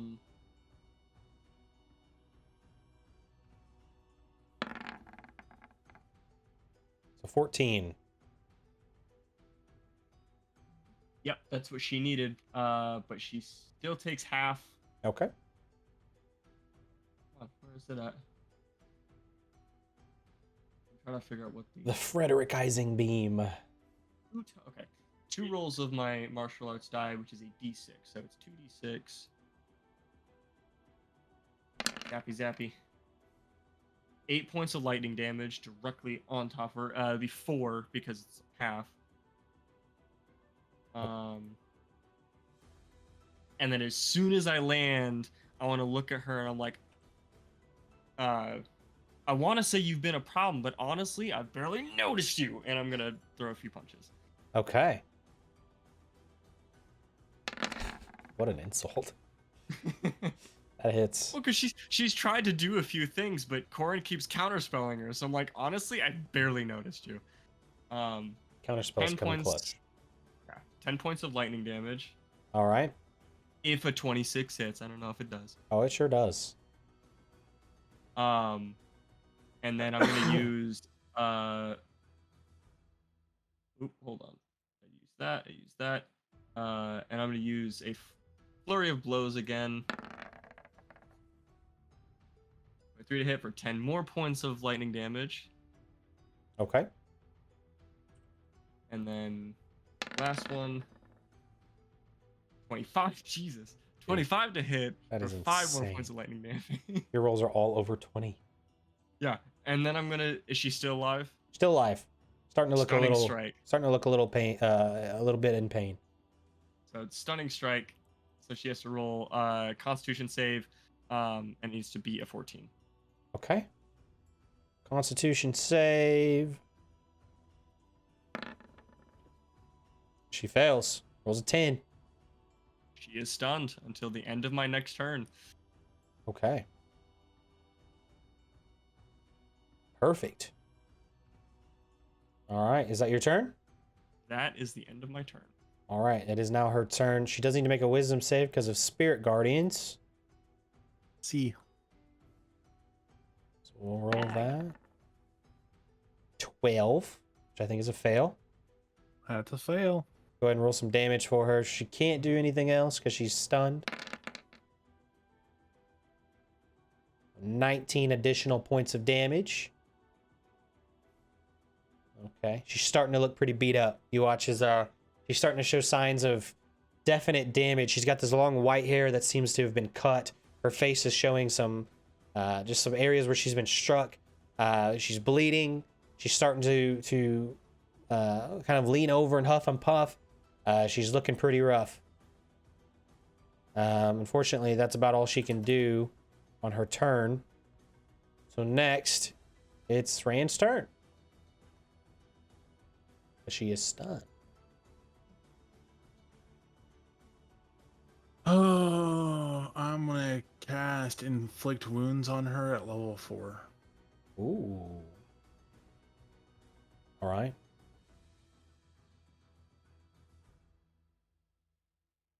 This is, okay, yeah.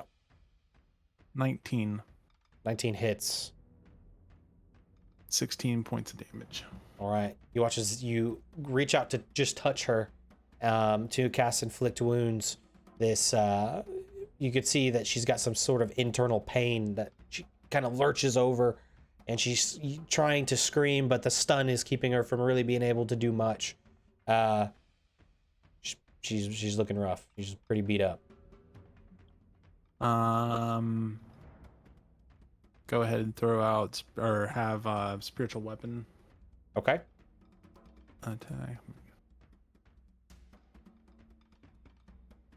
Boom. 12 points of damage. Okay. How does your spiritual weapon kill her? It kills the one hag over here. Oh, are you talking the green hag? I'm fine to move it over here to have it kill her. I'm fine with that. That's Okay. no problem. So we can have it come over here. I would reverse the order though. I would have the spiritual weapon hit her first, and then inflict wounds. I'd reach out a hand and just grab her by the side of the face. You will harm no one else, and then let it go. Yeah, I thought Okay. you were doing Inflict Wounds to this person, right? Are you targeting this one or this one? Yeah, we're Sorry. targeting this one back here with Oh. everything that just happened. I got we'll you. target Okay. it. Sorry, I thought you were Yeah. targeting the green one. So I'll reverse the. I'll move the inflict wounds over to her. Sorry, I thought you were looking at the green one. No, I figured I couldn't get to the green one. I was gonna ask that. I was I getting didn't you wanna and be- Bass mixed Yeah. up. My bad. Okay. No, you're fine. I couldn't remember if Inflict Wounds was touch or not. Yes, it is. Inflict wound is touch. Yes. Okay, so yeah, this one back here is not looking rough. Sorry, I thought you were looking at This one back the here green is not looking rough. That's No. fine. That one takes all that damage. Okay, So I'll throw it on there. Yeah, she's taking some damage now, but she's still. I retract what I thought were my cool words. Sorry, I made you They're look still like a cool. dummy. No, No, I no. think they're still cool. No, Okay. we just saw a glimpse into the foreseeable future. That's The probably sea hag it. is now frightened. Torna is helping you all out. Okay, and then the spiritual weapon you moved over to her as well. Yeah. Okay. Perfect. My bad. Got you Don't like excited. this No, one. you're fine. You're fine. Okay. I don't like that this one's on the corner because like I can't get to her. You Someone actually- get to her. There's a maybe spot. you'll do. There's a little bit of room in there you could squeeze.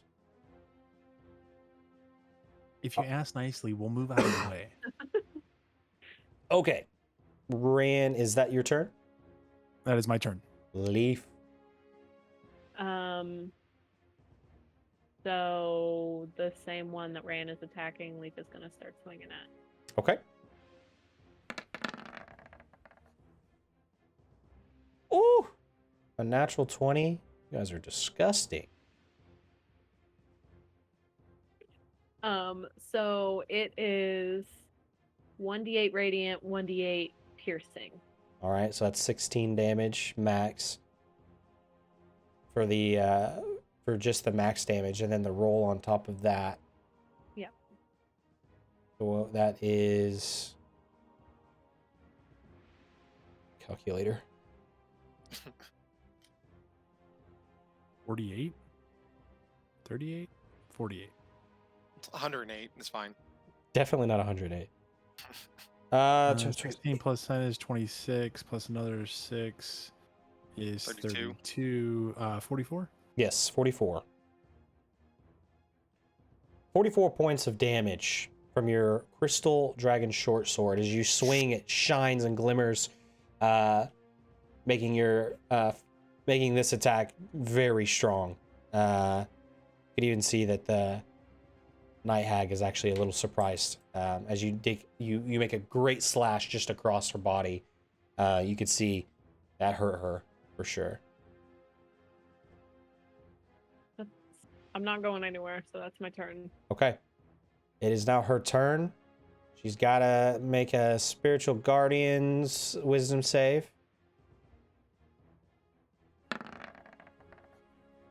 Makes a 21. 21. So I think that's she'll take half damage, correct? I think so. I think it's half. Should be half. Well, Rand, go ahead and roll that damage for me, and then I will have her do what she's trying to do here.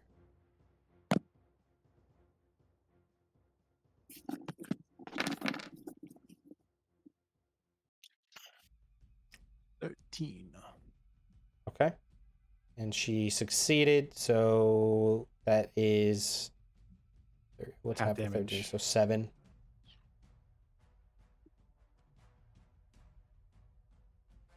Okay. Okay. Slowly but surely, guys. You Just chip watch away. as you have begun to deal quite a bit of damage. You hear she kind of just looks in your face, Rand.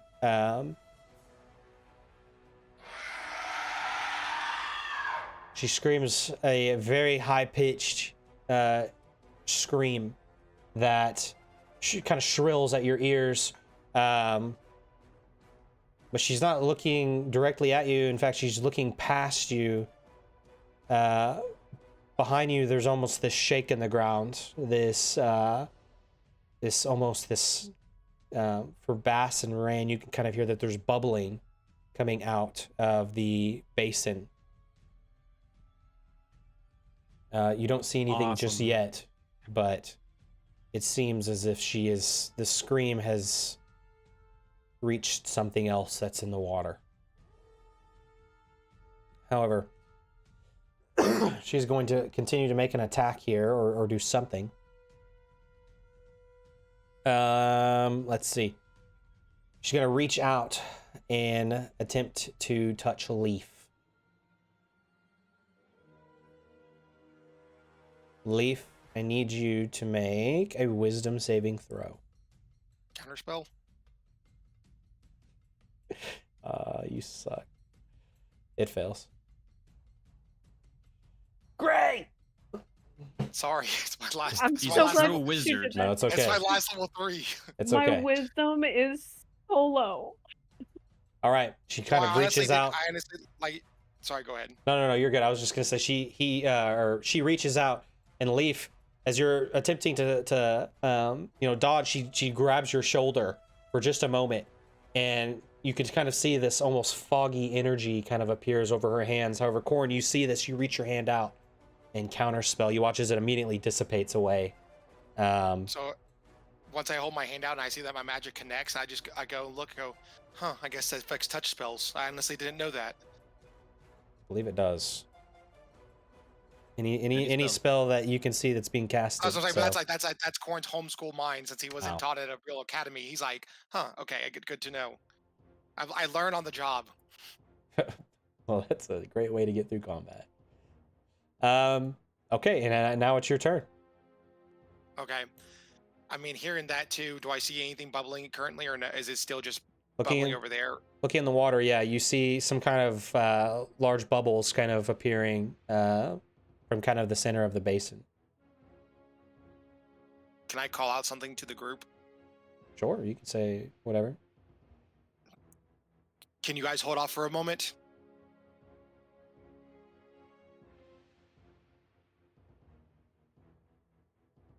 All right, you call out to the group. They're they're in the middle of combat, so We're in the middle of combat. Yeah. I know.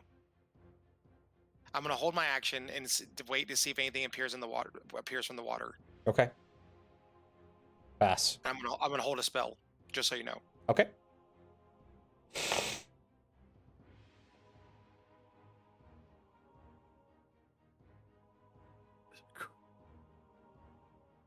Yeah, you can kind of even hear the bubbles like just bubbling as they're coming up with it's not like just normal air bubbles. There's some sort of ferocity about it. Yeah, not much Bass can do about the bubbles, so I'm just gonna booming blade whack the green hag. Okay, and she's stunned, so you have advantage. Okay, I'll go ahead and I'll roll the attack roll with advantage here. That'd be a 10, so that'd be a no. Yeah, that misses. And I'll go ahead and I'm gonna use my bonus action with flexible casting. I can sacrifice spell slots for sorcery points or vice versa. So I'm gonna give up a level 2 spell slot to get back 3 sorcery points. Ooh, okay. It's a lot of text, but go like into the bottom middle, and it'll show the Got it. crosses there. So I am back up to 4 sorcerer points, and that will be my turn. Okay. Top of the new round, Frederick. I'm gonna look over at Corin, very confused, and then like I'm facing Corin, looking at him, and I'm just go and punch the green hag. See, I assume she looks pretty bad, right? She's not looking 24. great, yeah. So yeah, that 5. hits. For 5 points of lightning. All right. She's still up. going. Oh wait, that's advantage. You do have advantage on I these need to attacks. keep remembering that. My first time using stunning strike, so Oh, you're good. we'll keep the 23. Yeah, we'll keep that. that one. Keep the good one. And then get right this time. 24 to hit, 8 points of lightning. Okay. Still up. Still up. Son of a. All right. Very close. One more key point to do flurry of blows. 16 to hit. That one misses. Dang it. And then doing my last and final punch. 23 to hit for 5 points of lightning. 5 points. What does this look like? Guys, honestly, I don't even want I don't even want there to be 2 other punches. I want there to only be the one where I'm looking at Corin and I'm just like, look very confused. What?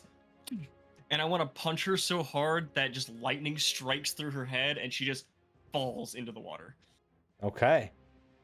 You do that, you watch as the body limply just goes down into the water and just kind of floats there, rippling in the water as she just falls back in.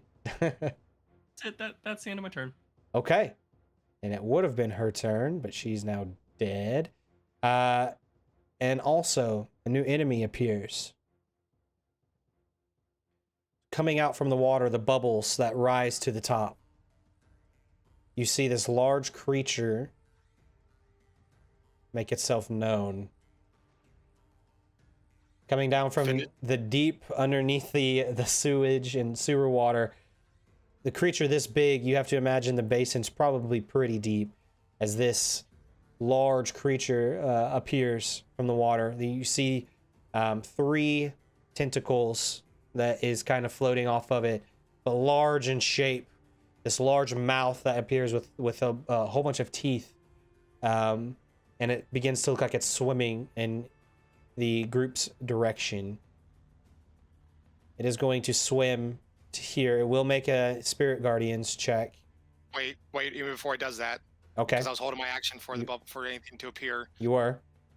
I'm just gonna say, finish the other one quickly. Banishment. Banishment. Okay.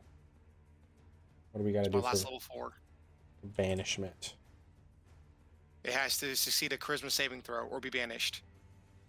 Spell save is 17. Charisma saving throw? Yes. You think it's charismatic? It could be. I don't know.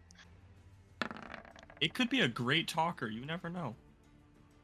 Or you watch as this thing erupts from the water, kind of opens its mouth wide, its tentacles kind of flail about in the water, and just as it's beginning to swim forward, you take a moment to concentrate to cast banishment.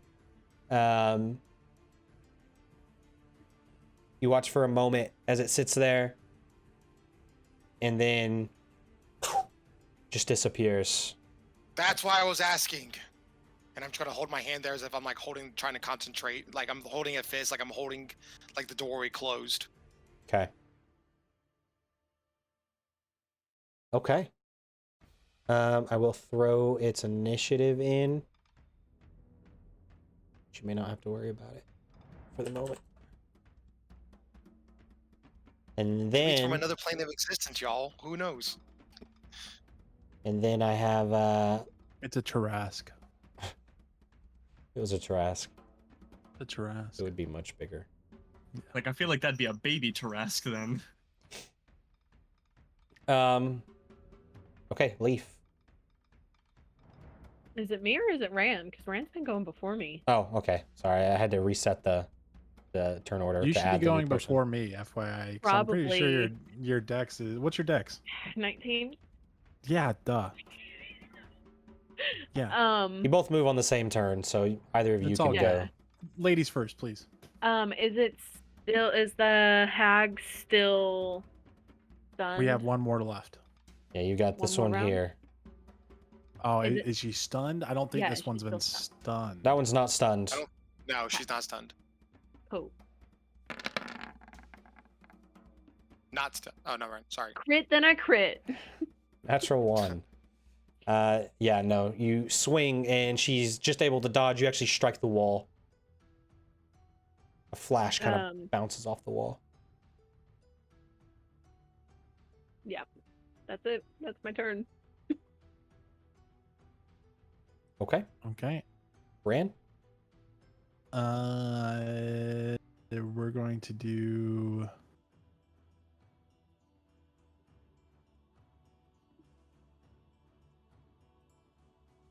We're going to attack with our mace.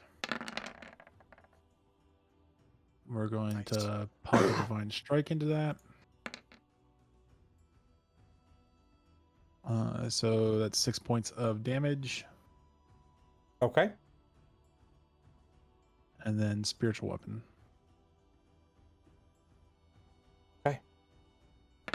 Let her have it. 12 force damage. 12. Okay. You watch as you strike her with your mace. You connect in the side. You watch as it rips away some flesh. She's starting to show signs of just fatigue and weakness.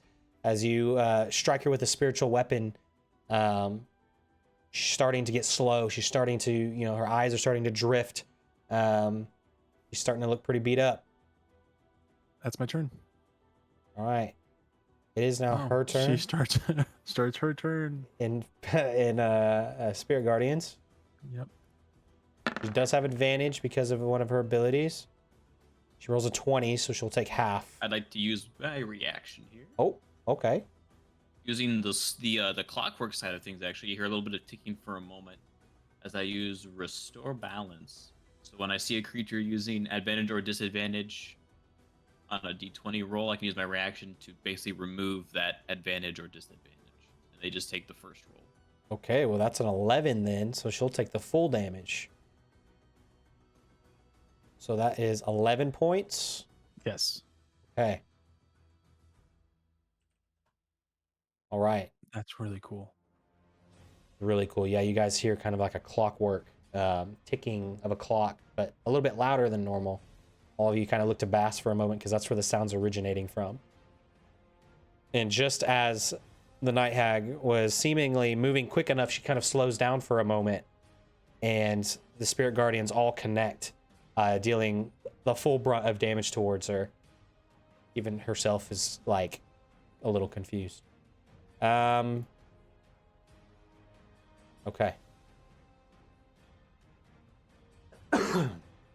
She's kind of looking at the little group in front of her.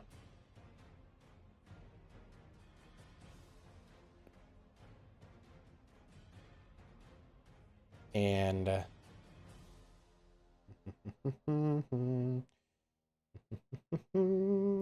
she is going to kind of channel some of her inner energy.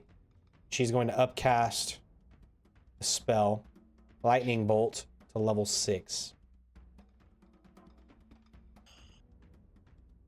She's aiming it towards Leaf and Corin to strike both of you.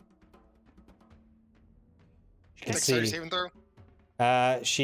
she's very upset, and she kind of looks at you. She seems like she's really trying to drive all the energies that she may have left, and she's trying to use one large spell. That's gonna hurt. Of course, it's It is a dexterity saving throw between you both.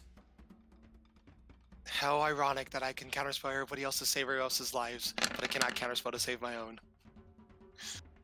So I take no damage. Leaf takes none. So broken. Okay. I thought Corin. I still took like half of half. You take but- half. 18. Yep. All right. Oh God. So 22. Or no? 19, 22. I think. 13 plus 24. Yeah. I didn't even know I was honestly. I'm an idiot. I don't know how to play my character. I thought that was saying that was the upcast. Like I upcasted once. I have not been adding the like anything I've that this number, that top number. Oh, that I've higher just been level going off- cast. Yeah, I've just been adding just whatever the bottom usually is. That's for me. That's for me to learn. So don't worry about it.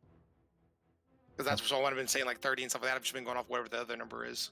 Gotcha. That's good. That's good to know. Also running with, like, So 4 19. spells. Yeah, so you'll take 19 points of damage, Corin. Okay. Leaf, you see this lightning bolts kind of being formed, and just as it shoots from her palms, you're able to just duck out of the way. It shoots right over you, Ran. You see this lightning shoot right past you and connect into Corin. However, Corin was able to dodge some of it, not taking the full brunt of the impact, but still gets hit. What do I need to roll for a concentration check for banish? Oh, the DC, I believe it's higher than 10, so it's, Half damage. I think it takes the half, so I think it's I think it would be 19. Brian? Yes, It's 10 or 10 or half damage, whichever is higher. yeah, so it would be a 19 is your So, DC and- for concentration. Okay, and so I roll D20 plus my intelligence again. So D20 plus 5. Is that right or no? For concentration, I believe it would be your Constitution Yeah, I modifier. think it's a con save. Okay, Wait, so wouldn't that's it wouldn't it be for the damage plus that 3. you took then? Yeah, I think it's the damage that it's half of the So it's damage that 19. you It's take. 19 regardless then. No, because Is you half the took damage it. I take? No, it'd be Ah. Yeah. half. Yeah. So, So then it would just be 10. 10. Yeah. So I got to be 10. So I need to roll a D20 plus 3 because that's my Constitution. Just do a Constitution saving throw. Yeah. Fuck, Just click fucking on idiot. con save. Just let me do my math. Let me learn how to play this game. There You see all the literally stupid is questions a- I ask? I didn't There even know I was supposed to use literally- the top number. You know, make high level casting spells I've been casting. I think we've been taking them. We've been combining it. I think, You just you guys have been, y'all have just been going, oh yeah, it's 30. What a fucking dumbass. Doesn't even know how to fucking count. I mean, I was thinking that, but I mean, you didn't have to tell everyone I was thinking that. I've never thought that if it helps. You There you save. go. You maintain concentration on your Do banishment you stuff. see how that works? You rolled a 17, and then you add Hold on, 3 for your Look bonus. at my number. 17 plus 3. Got it. See, that was right. Cool. Okay, Just kind of get concentrating still on the banishment. and it is your turn, Corin. Yep. It's the end of her turn. I completely forgot about banishment up. Yep. I'm gonna play it fair too. I'm gonna play fair. If I want to make sure, not cheating or anything. So I'm still just holding concentration. I'm still allowed to cast spells that aren't concentration, correct? Right. As long Yes. as they're not concentration, you can cast another spell. Okay. And he's looking a little hurt. By the way. The hag. No, me. Okay. The corn's starting to breathe a little heavier. This is probably the most damage he's ever gotten. Like almost gotten ever since since we've been in a party.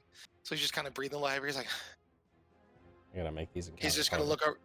He's gonna keep holding his hand out toward where he's holding the banishment from the whatever that thing is. Also, real quick question. I know I'm jumping multiple pages. Did you mean to do it on purpose when you said there was a faint popping noise? Or was that on purpose that you said that? I was actually reading the For the spell. banishment. So Because if it's a faint popping noise, then it was from a different plane. And so if not, there is no popping noise. it would. Yeah, there would not be a popping noise. Sorry. Okay, that's what I was. I think I wondering. may No, have no, made you're that good. before, but That's what I was saying. That's what I was curious about. I was like, did he really mean to say faint popping noise, or like that's a very specific wording to say faint popping noise, the same thing as that. What I the think other I one was like, He was or reading something. But yeah. I was it- like, if I just gotta hold on to this for a fucking minute and it's gone, like that's what I was thinking.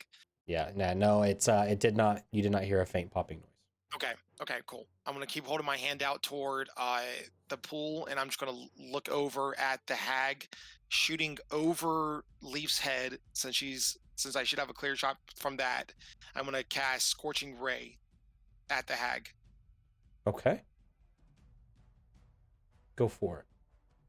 Put that in chat, and make it 3 attack rolls, I believe. That's right. Make a ranged spell attack for each ray. This first one, That one hits. 28. Oops, sorry. Got a different tab up. Second one, That another one 8. misses. Oh, no, misses. Oh. And then last one. That one hits. So 14 poison damage. Okay. Just black and green energies again, but a little bit like more jagged this time as a higher than magic missile. Just shoot around Leaf and go for the target. Okay. Yeah, you watch as these do exactly that. They shoot around. You guys see these scorching rays happen as you're in the middle of combat. Timing them correctly so that way you're not hitting Leaf and Rand as they're moving about in combat. And then I'm going to just move down here to try to get out of... Actually, I'll move back here to get out of the range of her. Hopefully, I want to get back to where she can't really see me as well, so she can't cast another lightning through Leaf or anything. Got it. Because that hurt. That hurt. Okay. Bass. That's my turn. She's looking pretty rough now. So I have a question. How we're all kind of close together here. I'm gonna assume because of the space there is, I would not be able to squeeze between them to get into melee here. Between Rand and Frederick, it would be a little difficult. Yeah, you could. I'd say you may be able to do it with disadvantage. You're That's like okay, I'm trying good to with not that. hit them while also. Right. Yep. Yeah. In that case, I'll just kind of stick on the corner here, and I'll go ahead and I'll use my cantrip once more. The good old psychic attack. Okay.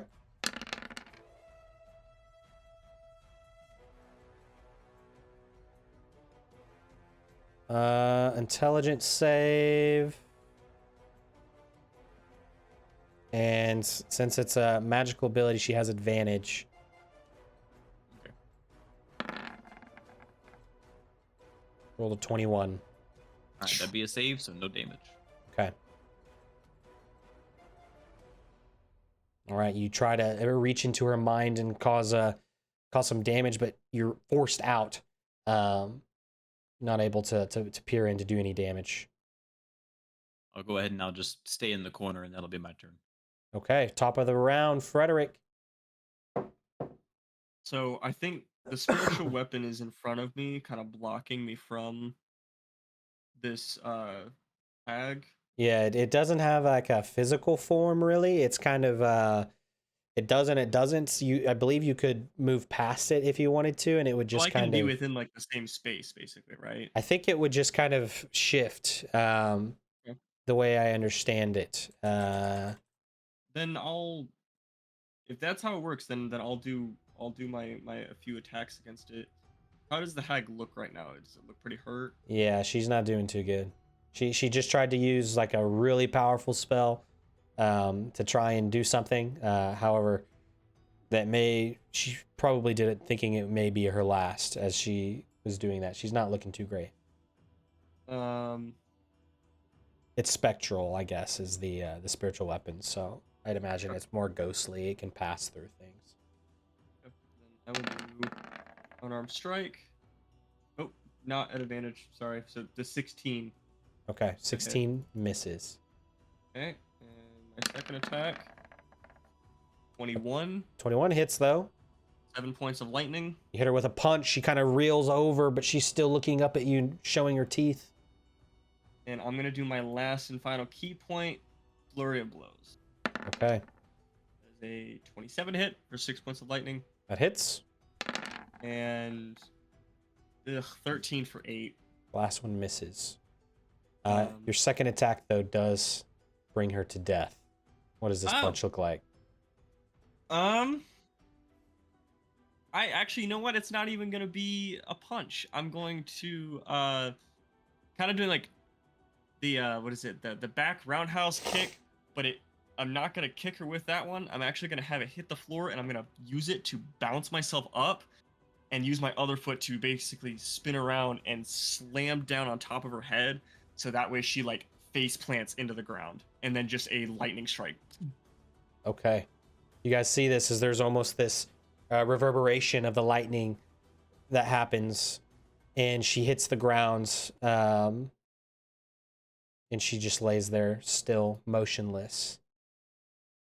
You guys just defeated a coven of hags.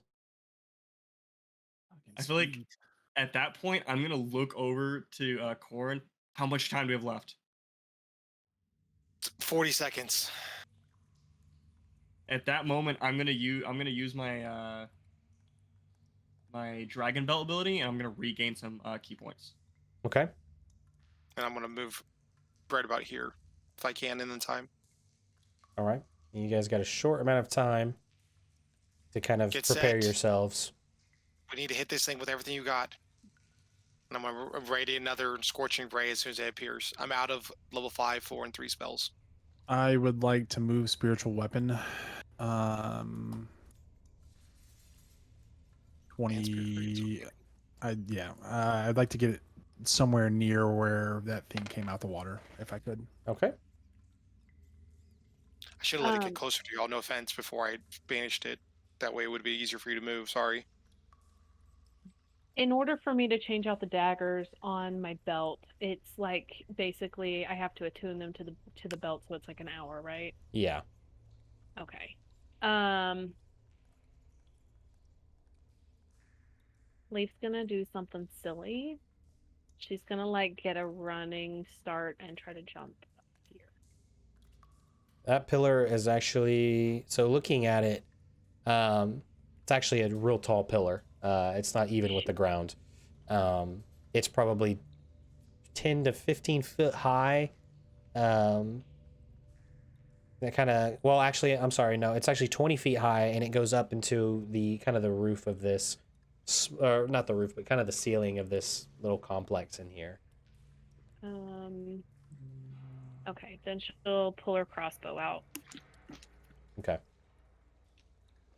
I keep thinking I'm hearing stuff happening in my house and around me, and I realize it's the music very faintly going off. Sewer music. All right, go ahead and move your tokens wherever you'd like, where you'd like to be prepared for this the return of this creature. And also in the like couple of extra seconds that she has, she's gonna like very quickly look through the hag, see if she can see anything. Gonna do a real- We don't have time to loot! We gotta kill an Well, octopus! just like very quickly see if she has anything that might be helpful. I was going to do You're gonna see the same thing for this one. Corin's literally like holding his hand, and he's like, he has his other spell with like the 3 dots like appearing, ready to shoot Scorin Ray, and he sees out the corner of his eye fucking leave, trying to rummage through, and he's like, and you all fucking got mad at me when I asked a stupid question. Yeah, okay. Leaf, you spend kind of this free time trying to loot as fast as you can, just to see if there's anything helpful. She wasn't carrying anything. Dang it. Okay. Yeah, she was mostly unclothed for the most part. After she revealed her true self, she had like short rags and things, but she was mainly consumed by like water. Like she almost looked fish-like in a way. It's really weird. Rand, searching the night hag, you find a couple of fingers, some teeth. They appear to be human. Other than that, she also didn't seem to be carrying anything of value. Decompose. Huh? I cast decompose. Oh, okay. So what does that do?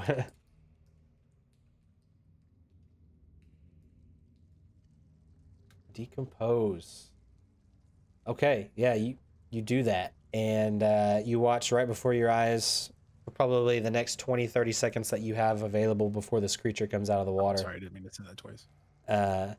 It starts to just almost like the body just starts to crumble, and kind of from the wall, some of the bacteria and stuff starts to form fungus and some like little mushrooms and things kind of in her spot, in her place. Okay. Also, Yeah. We only you got 30 seconds here. I know. This is a super quick thing. If you will allow me to, I would like to throw a potion of healing over to Corin. Yeah, Too late. I mean, I'd say that's probably the last thing you can do. You could throw a potion. Hey, real quick, how many combat rounds has it been? I believe that was I have that 5? weird. I have that weird one I could take. Just take the potion of healing. Believe it was I could. believe it was This 5. is this is the 5th round. Okay, so spiritual. I think spirit or I believe spiritual weapons drops the next round, and then spiritual guardians drops the round after that. Each round is 6 seconds. Are you counting them as 10? Hold on, let me look. I think spiritual weapons a minute. I think so. And spiritual guardians is concentration for 10 minutes. It's like 100 rounds or something. You're right. Don't let me do math right now. It's okay. No, it's okay. So spiritual guardians is still up. Spiritual weapon will run out in the future at some point soon. Like 5 more rounds or something, 4 more rounds. There we go. I'm taking that potion of healing out of my inventory, Corin. It I is can't yours grab it. now. I'm holding an action. Clatters to my feet. I literally can't. I'm holding an action. Ting, ting, If you have ting. multiple I turns, mean- you could spend one drinking it and then just prepare your action. Yeah, but she waited to the very. I think it was the very end after she rummaged, Yeah, so he it said wouldn't. it was I- the last thing I did. So I would like. Okay. That's what I'm saying. I can't. Thank you, I just look arbitrator. over and it's like, all right. I'm Okay. still throwing it at you. That's why I look at it. I'm like, okay. Okay. I mean, if he wants a new character, he can have a new character. We shouldn't fight him over it. We all serve Crexius in the end. Okay. It doesn't shatter when it lands at your feet, Oh, good. but it cracks. Not shattering. Okay. Is everybody in the spot that they want to be in? Leaf, you have to stay there because of your looting and throwing potion. Ran, I'd say you're probably stuck in kind of where you're at for the moment. Yeah, I'm fine staying where I'm at. Bass Frederick Corin, you guys are good? Yep. Okay. That's where I said it was going to be. So. All right. Well, as Corin, you're holding it, you're kind of letting everybody know probably about how much time is left before you feel it begin to release as it does, coming out from seemingly nowhere. There's a little bit of a splash, and this large creature reappears on the battlefield. Scorching Ray. Yes, and Drop my action. you are holding your action.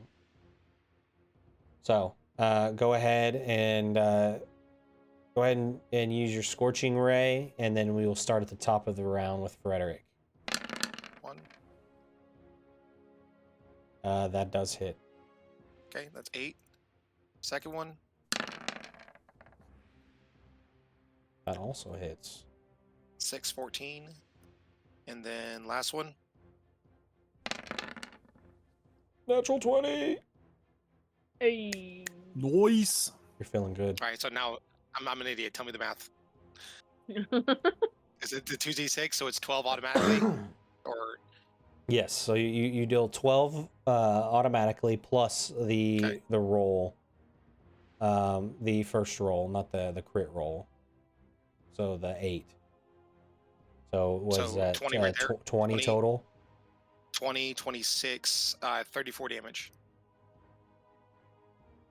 Or, But for oh all yeah, three yeah, strikes for all of together. them. Okay. Sorry, Gotcha. sorry, I was just adding all 3. Oh, you're good. All right. Just do quick math here. Okay. You watch as these scorching rays kind of appear from Corin and begin to fly over and land directly onto this large creature. And it kind of roars out at you, seemingly almost paying attention to you for the time being. However, it's now Frederick's turn as we start at the top of this round. I'm going to. So he's at just 10 feet away. He is, yeah, just about 10 feet Yeah. away from you and floating around in the water. But the good thing is my rope dart has a reach of 10 feet. Does. So I'm gonna use the rope dart against him. So that's 19 to hit. 19 hits.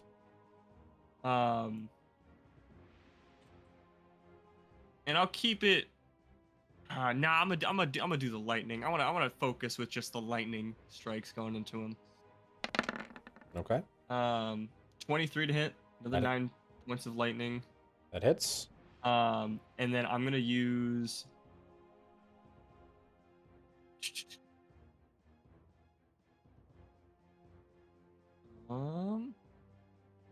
Yeah, I'm gonna use a key point for flurry of blows and do 2 more attacks with my rope dart. 17 to hit, That hits.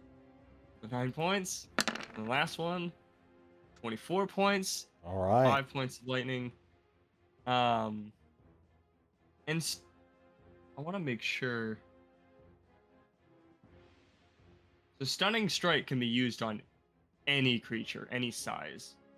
So, which I feel like is weird, but I'm gonna use stunning strike on it. So it needs to beat a Constitution saving throw of 14. Okay. I feel like this thing's pretty. How many key points do you Oh, have left? I have 1 left because I just used my Dragonhide belt to regain 3 after using them all. So Got I it. just used what was it? I used it for flurry of blows, and I'm using it for stunning strikes. I have 1 left. Okay. All right. It's got to make a Constitution save. Yes. Okay. Rolled a Damn it. 21. So it saves, but I figured it was going to, but I thought I'd I try. will.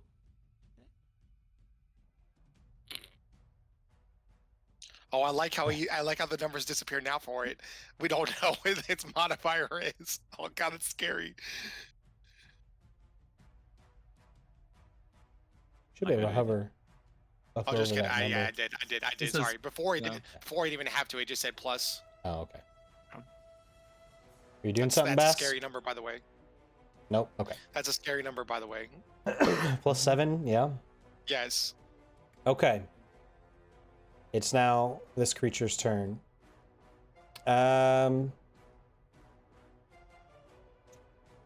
Do it. Okay. It is going to reach out with one of its tentacles to try and grapple Frederick. Oh no, I mean that was talking about me. So I believe you've got to make an athletics. Save me! You've got to beat a 14. Oh, Got this. athletics. Yep. I got a +8. Yeah. You succeed. Nice. I quickly jump out of the way. All right. Yeah, you watch as this tentacle comes up to try and grab you with a 10-foot reach, misses, and begins to start moving towards Corin. Don't do it. Watch as it makes its way towards you, Corin. With another attack, you watch as it gets up close to you. Oh no. Use pretty much all of its movement to get right up next to you. It's going to try and leap up at you with a bite. Watch as its mouth opens wide. It's attempting to come up and bite you. That's scared. I also need Nice. you to... Actually, we got to see if it hits first. So... Oh my god, no, bitch, it don't.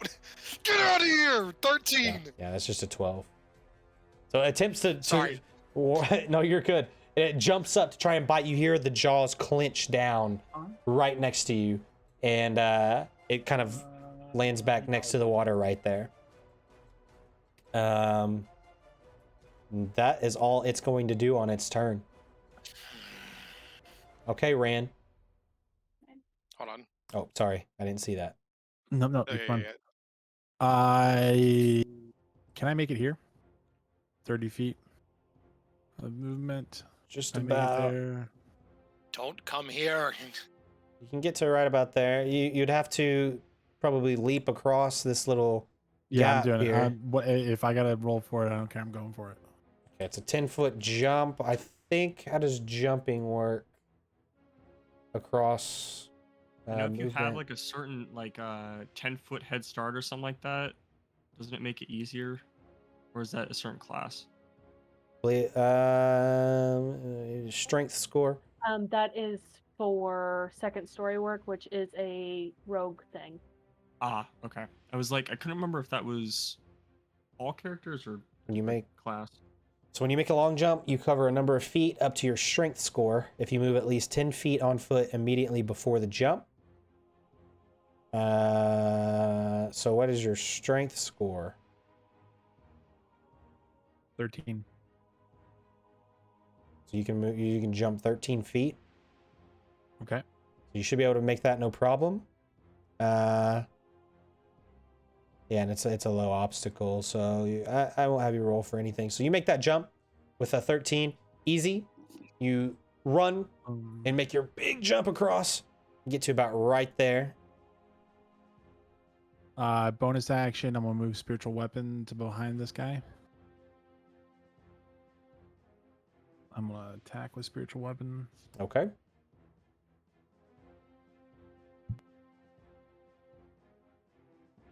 "13-foot jump is actually pretty impressive. Mm-hmm. It's all this plate armor. I work my legs out, man. You do a lot of traveling. And I've got a 19-foot jump. That's pretty crazy. Yeah. All right, that hits. 23 hit. Okay, so 10 points of force damage. All right. And then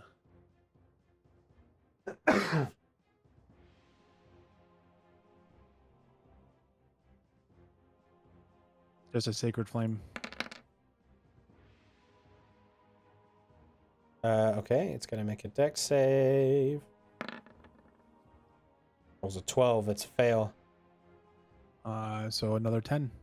Radiant. All right. You watch as the sacred flame hits its body. It leaves a pretty good mark on the side of it. It's looking upset. Over here. Seems Trying to seems get it to like focus it's at me. Yeah, it seems like it's definitely looking in Corin in your direction. Perfect. That's what I wanted. All right, is that your turn? It's my turn. Leaf. I want to throw a crazy idea at you. Okay. If I lay down on the ground, do I get disadvantage with ranged attacks if I'm using my crossbow and like laying down to steady myself to get more accurate shots? Normally, I think you would, because you're laying down. But if you're setting yourself, I think it would just even itself out to a normal attack roll. Okay. So I'm gonna do that. Okay. Like, get down on the ground. She is specifically trying to aim for its eyes. Okay. But she's gonna shoot. She only gets one shot per turn, but That hits. You deal 7 piercing damage. As your arrow, you hear a click and it shoots across and makes it just into the upper head of this large bulbous creature. and then that is her turn. She's gonna stay on the ground, just reload and get ready. Okay. Corin. Oh wait, we had sneak attack. Oh, technically, yeah, you've got sneak attack because Corin is within 5 feet. I am with Like a diet? Ooh. Thank you. So an extra 16. Nice job. There we go. Perfect. Okay, Corin. Don't forget you have a healing potion at your feet. Run. It's a principle. Run. Never. I can't. It's going to get attack opportunity either way. That's fine. You can disengage. That's fine. Wait, can you disengage? No, it's a rogue. Yeah, that's a rogue thing. Oh, No, you take an action it- if you want to disengage and you're not a rogue. You can, but you wouldn't be able to attack. Rogues can disengage, basically As a for bonus. free, For free. yeah, as a bonus, or it's an action for you guys. Shouldn't say for All free. right. But I need It's pretty healthy still, or It seems like it's healthy. It's fighting. It has taken some damage from you mostly, but it's still looking okay. Yeah, Frederick's done some. Frederick did a decent amount of damage actually, about 30 to 40.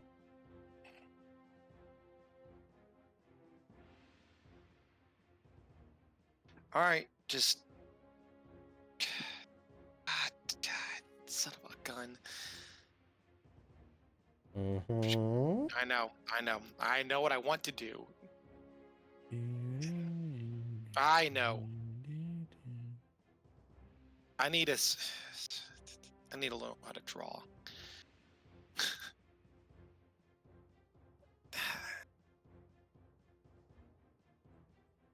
Can somebody draw me a 60-foot radius Around you? around? I guess. So I want to try to hit it without hitting anybody else. Well, that's An ellipse. Yeah, you would have Like, to can I- drop it like way over here. Remember, this is all wall. In the crowd of people. So this is actually a wall here for that separates that community. I don't know why to draw that. So I can drop it. Hold on. I can drop it at my range is 150 feet, so I can drop it anywhere. I just need to figure out a place where I can put it. well, that's From as far that as point, you well, I'm saying from that point of origin where 60 feet's out, where it's not going to hit somebody. So if I put it like right there, or right here, right where I just did that. Yeah, okay, fuck. I don't think there is anywhere. A large circle. Yeah, that's Okay. Do it. I'll be fine. No, What is it? Is it fireball? no, I wish. Stop, Della. I love you. All right, I'm just gonna do I'm gonna do the safe thing, even though I don't think this is gonna work. No, I don't think that's not gonna fucking work. Because it's too fucking strong. He's too Hold strong. on, sorry, I got hey, with his constitution. Hold on, I'm just looking up a bunch of spells. Sorry, that's what I've been doing on everybody's turn. I've been typing stuff in. No, you're fine. Bass, you're on deck, so just be ready. oh, he's ready. He knows exactly what he's going to do. Gonna do some click clack tick tock kind of moves. Saving throw again. Everything's a fucking stop, Della. Maybe some grease. Gonna grease them. I don't know if grease would work in the water.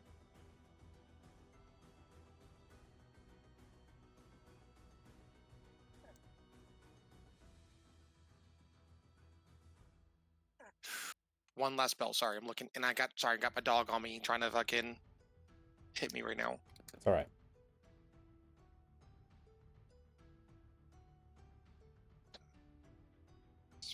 Okay, we're gonna do something simple. I'm gonna look at it. It's gonna have to make a wisdom saving throw. I'll put this in the chat.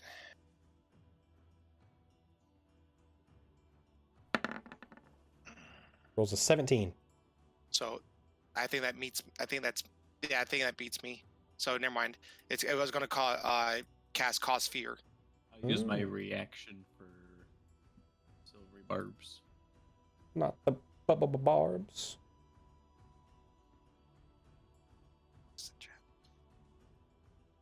Okay, so it's got to make a re-roll, correct? Yeah, it's just a reroll, yeah, and then it takes the lower of the two. Okay, basically a disadvantage. Wait, what was it? Wisdom? Wisdom. 8.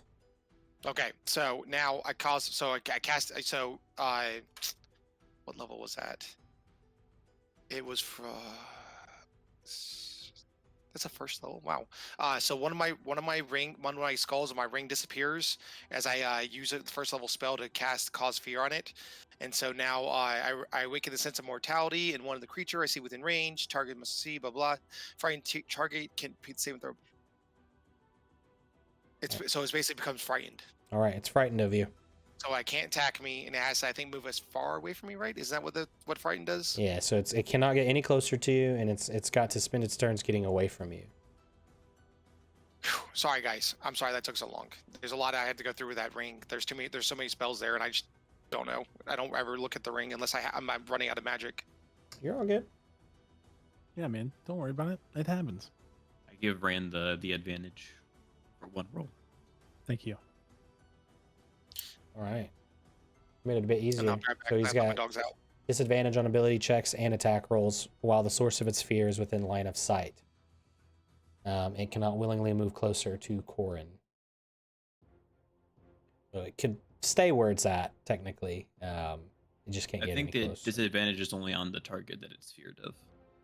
Yep. Okay. All right. Bass. I am gonna go ahead and just run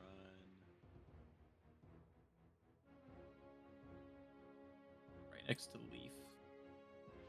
Get a visual of the Atu thing in the majigger. All right.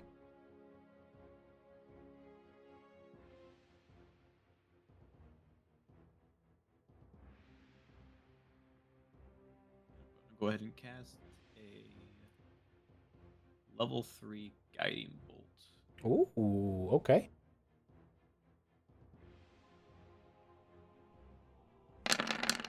What the?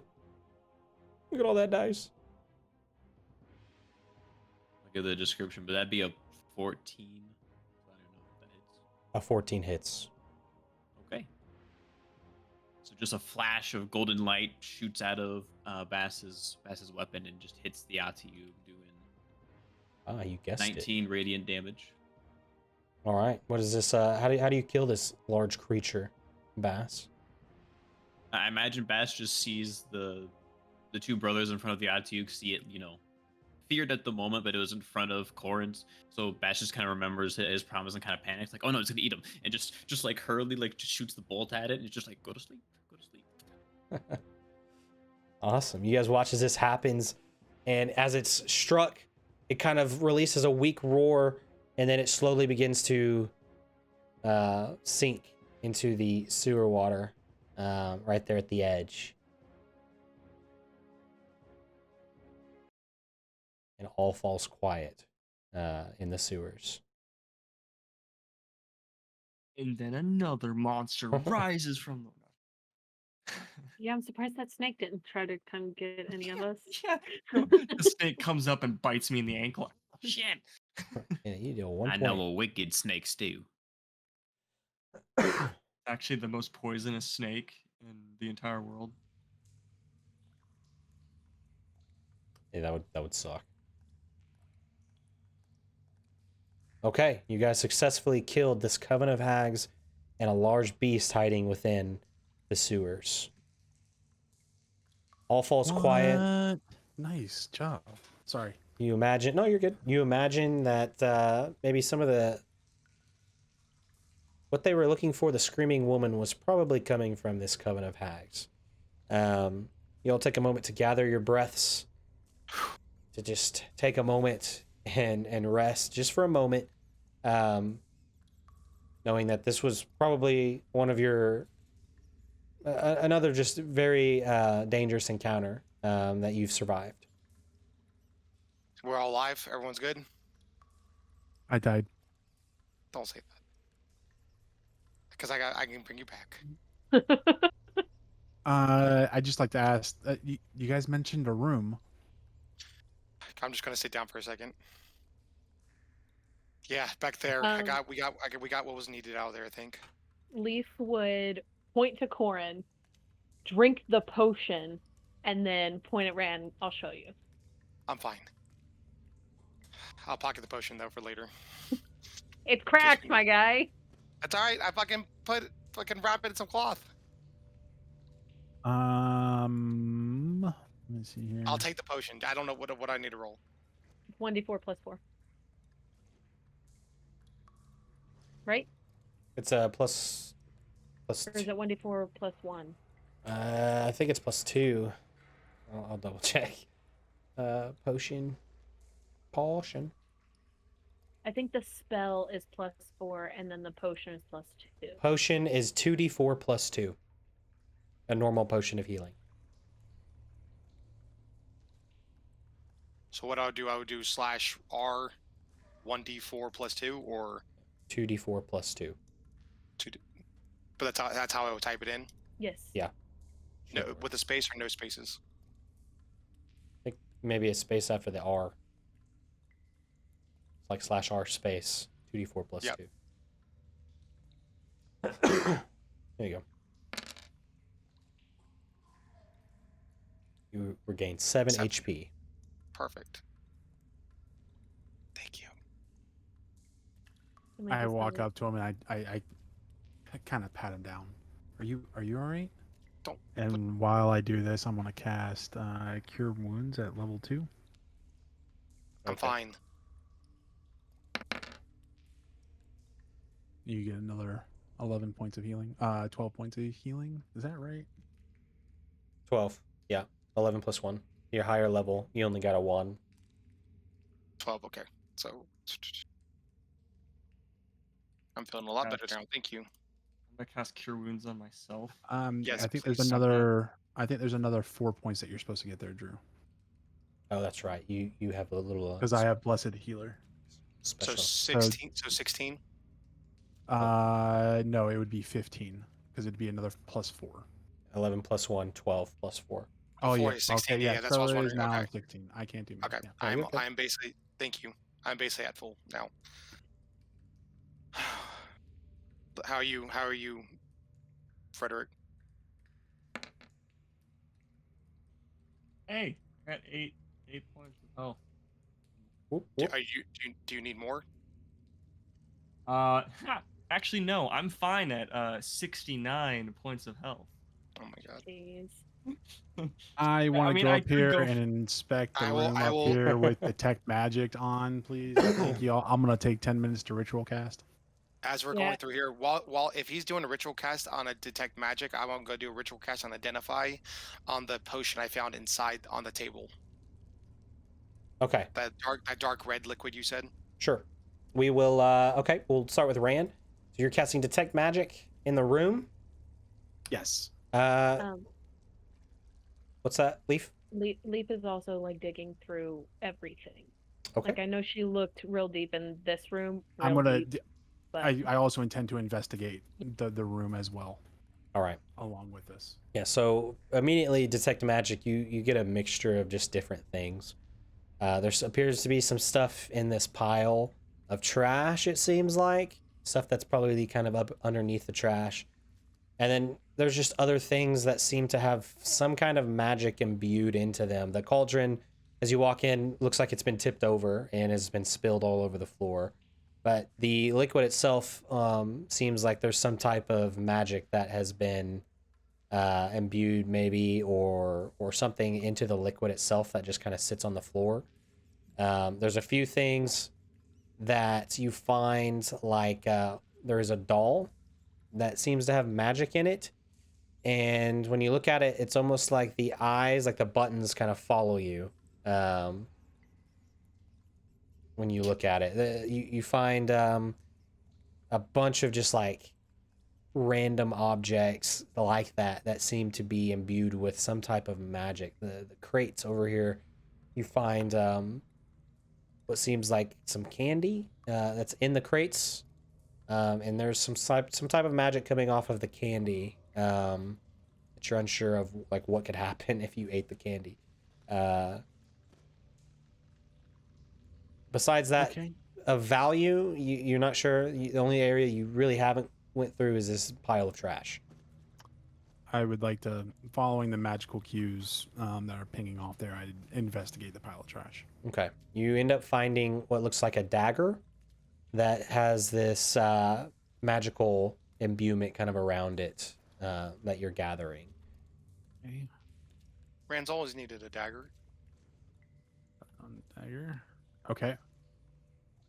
Besides that, you don't find anything else kind of in the trash pile besides some useless imbued magic items that you don't think would be worth anything because of how useless they are. You find a skull that chatters magically, but doesn't say anything. I The mean, that Joker could be here. fun. A second skull? Yeah, there's one in this trash pile that Rand finds. It just kind of chatters by itself, but doesn't say anything. I will take the skull and the dagger. Okay. It continues to chatter as you maybe put it in a pocket or your bag. Yeah, I'll put that. I'll actually set them both on the table and ask Corn if he can, when he has a moment, to identify these. I'm outside. Sorry. The I would track you down. door's open. Okay. All right. Leaf, what are you looking for? Anything like any kind of books that look like they might be useful to Corin, even if it's not actually useful, if she thinks that it might be, she's taking it. And also, if she sees the doll that the eyes follow her, she's gonna take one of the daggers that got like melted by the thing and stab it in the middle of its face. Okay. Yeah, you do that, and it stops following you. You killed the magic. One of the deformed children scream in agony. No, you don't hear anything like that. But you know, you never know. So we all go back, and there's just a poor child who's just got a wound now in their face. Oh no. Yeah, you do find a bookshelf, Leaf, and however the books are all kind of pertaining to like recipes of different elixirs, but like not necessarily like elixirs that may make sense. Like there are elixirs in there on how like making yourself like think faster, like stupid stuff that seem to be written by maybe themselves or somebody else. There's no real known author. There's like potions on how to enjoy food better. It's just stuff like that you're reading through and you're like, what is this? Like how to turn sewer water into normal water, things like that. You don't find anything really that's super valuable on this bookshelf, unfortunately. Okay. Some of you may be drawn to the corner of the room where there is this gear.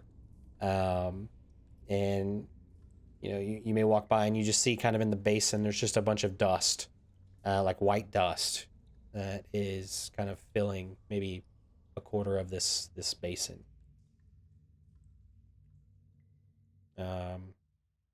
Besides that, Where's the basin in the room? this would be here. It's like this gear is over this. It's basically there's a handle on it, and it seems like it goes into the basin or into this tub, and there are like it looks like the whole thing is kind of in dust. The lower part of the basin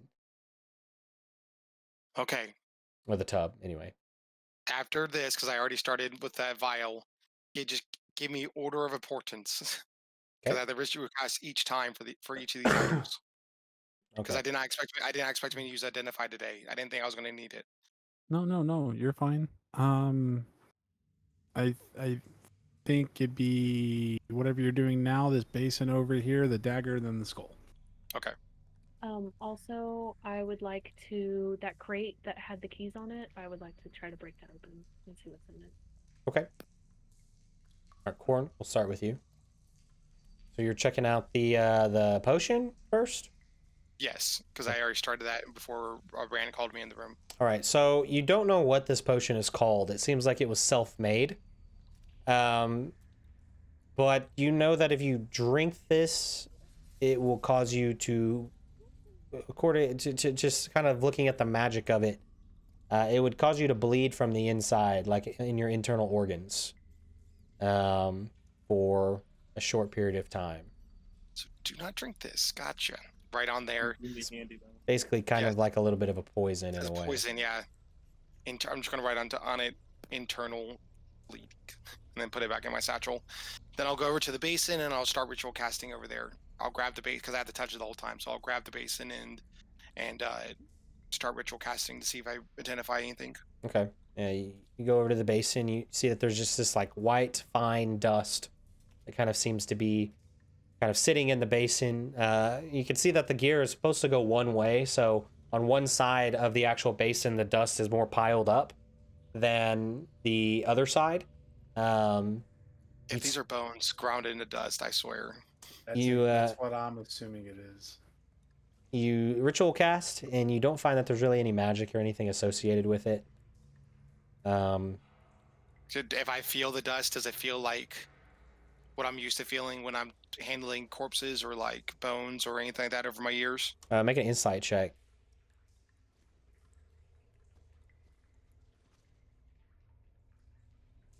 Insight or intelligence? Insight, you said? Yeah, insight. Okay, thank you.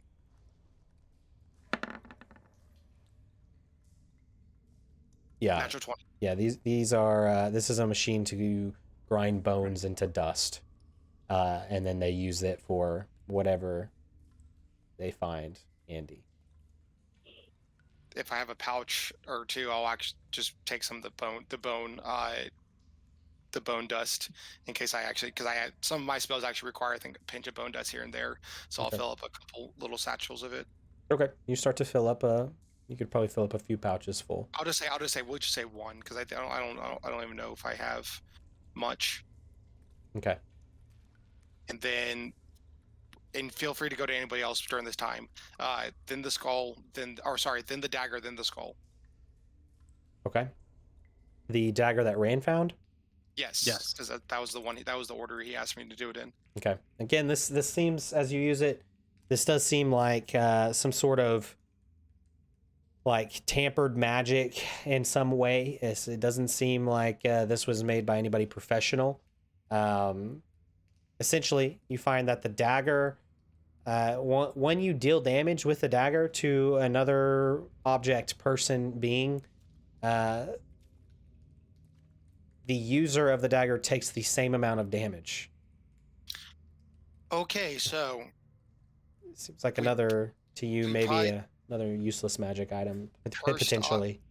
Cursed object maybe here. I don't think any of us want to use this. If you do damage to a person, object, or anything, whatever damage you deal to it, it deals back to you. Could be a funny prank. And I'll put it back on the table, and then finally the skull. He stabbed me with this. Yeah. I swear, if I survive this, you won't find this funny. Okay. And then the skull that Rand also found. Yes. Yeah, so checking this out, this appears to also just be some sort of weird magic. It's just a chattering skull that is designed to just chatter. It doesn't actually speak any languages. It seems like it did come from some humanoid. Mhm. Probably one of the folks that live in the community to the south of the sewers that you've met with previously. Probably belonged to one of them, and its whole purpose is to just chatter. There's nothing else to it. Okay. Skull, nothing. Dagger, dangerous. Basin, nothing. No magic. And then this vial, poison. So yeah, I'll give the vial to Leaf. I think this is probably better in your hands if you need to sneak it into somebody or something. Doesn't that make like 2 potions of poison or whatever that I have? This is a different potion of poison that you. Yeah. This is a potion of eternal bleeding. It's nasty. Potion of hemorrhage or something.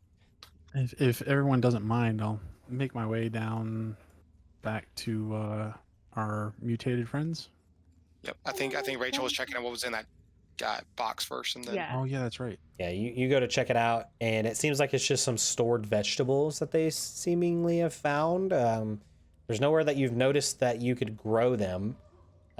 So it seems like you find a mixture of like carrots, but some of them have like rotted. and you find some apples. And some of them are you think maybe okay to eat, and then others are just like straight up rotted away and are disgusting. For funsies, if sorry guys, if people don't mind, can I also ritual cast identify on the candy Sure can. if it's okay with everybody? Yeah. You go to a couple pieces of that magical candy, and you cast, and you see that this is a magical piece of candy that, when consumed, drives the user, the person who eats the candy, drives them into a deep, basically paralyzing sleep. Doesn't allow them to move, and they are basically unconscious for a set period of time. So do they have to consume the candy fully, or is See- it just like It seems like they would have to consume the candy, and they're not like very big pieces. Like right? probably, it seems like they're sweets. You know, it probably would be a very sweet candy, but it's like laced with this paralyzing unconsciousness that anybody who eats it would, they wouldn't be doing too good. This might be helpful. I feel like we should all just take a handful of it and keep it. My suggestion is that if there's anything left over, we should destroy, just because I don't want any of the people from below to accidentally come upon this candy. So whatever we don't take, I say we destroy.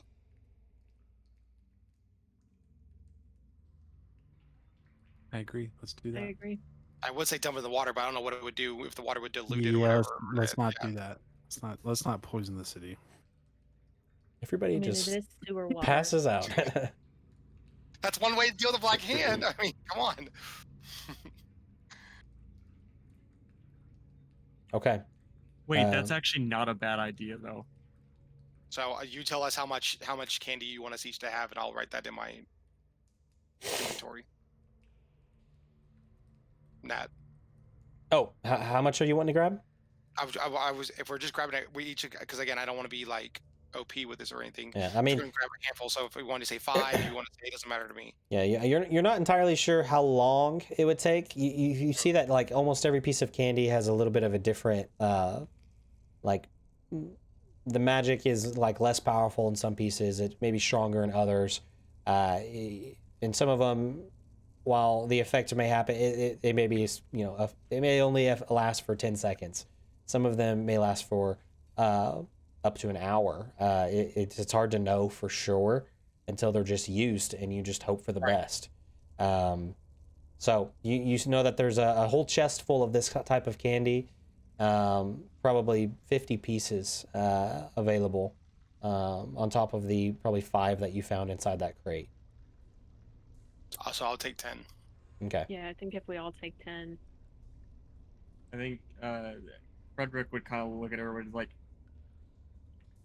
so we're gonna have a lot of plans and everything and do a lot of stuff. I'd imagine, just a thought, the Black Hand has to have some sort of like, like a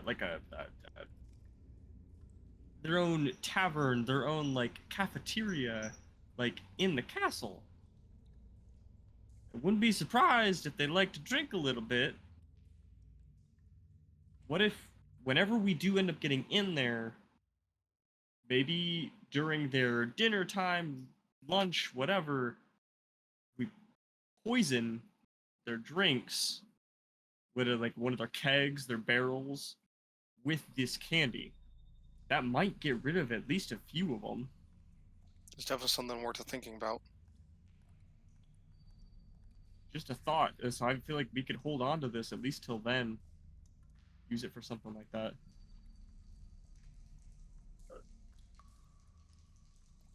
I think that's a good idea. We're all grabbing 10 now. Yep. I think that's the plan.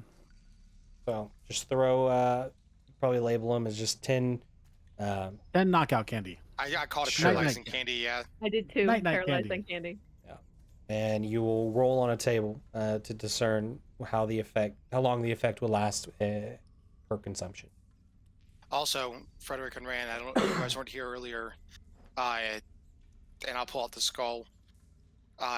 Dan here gave us an answer about how people come into the castle. They said you have to either be a special person, which obviously us being part of the Unbroken would make us special, but in chains, or of nobility. He said, at least when he was alive.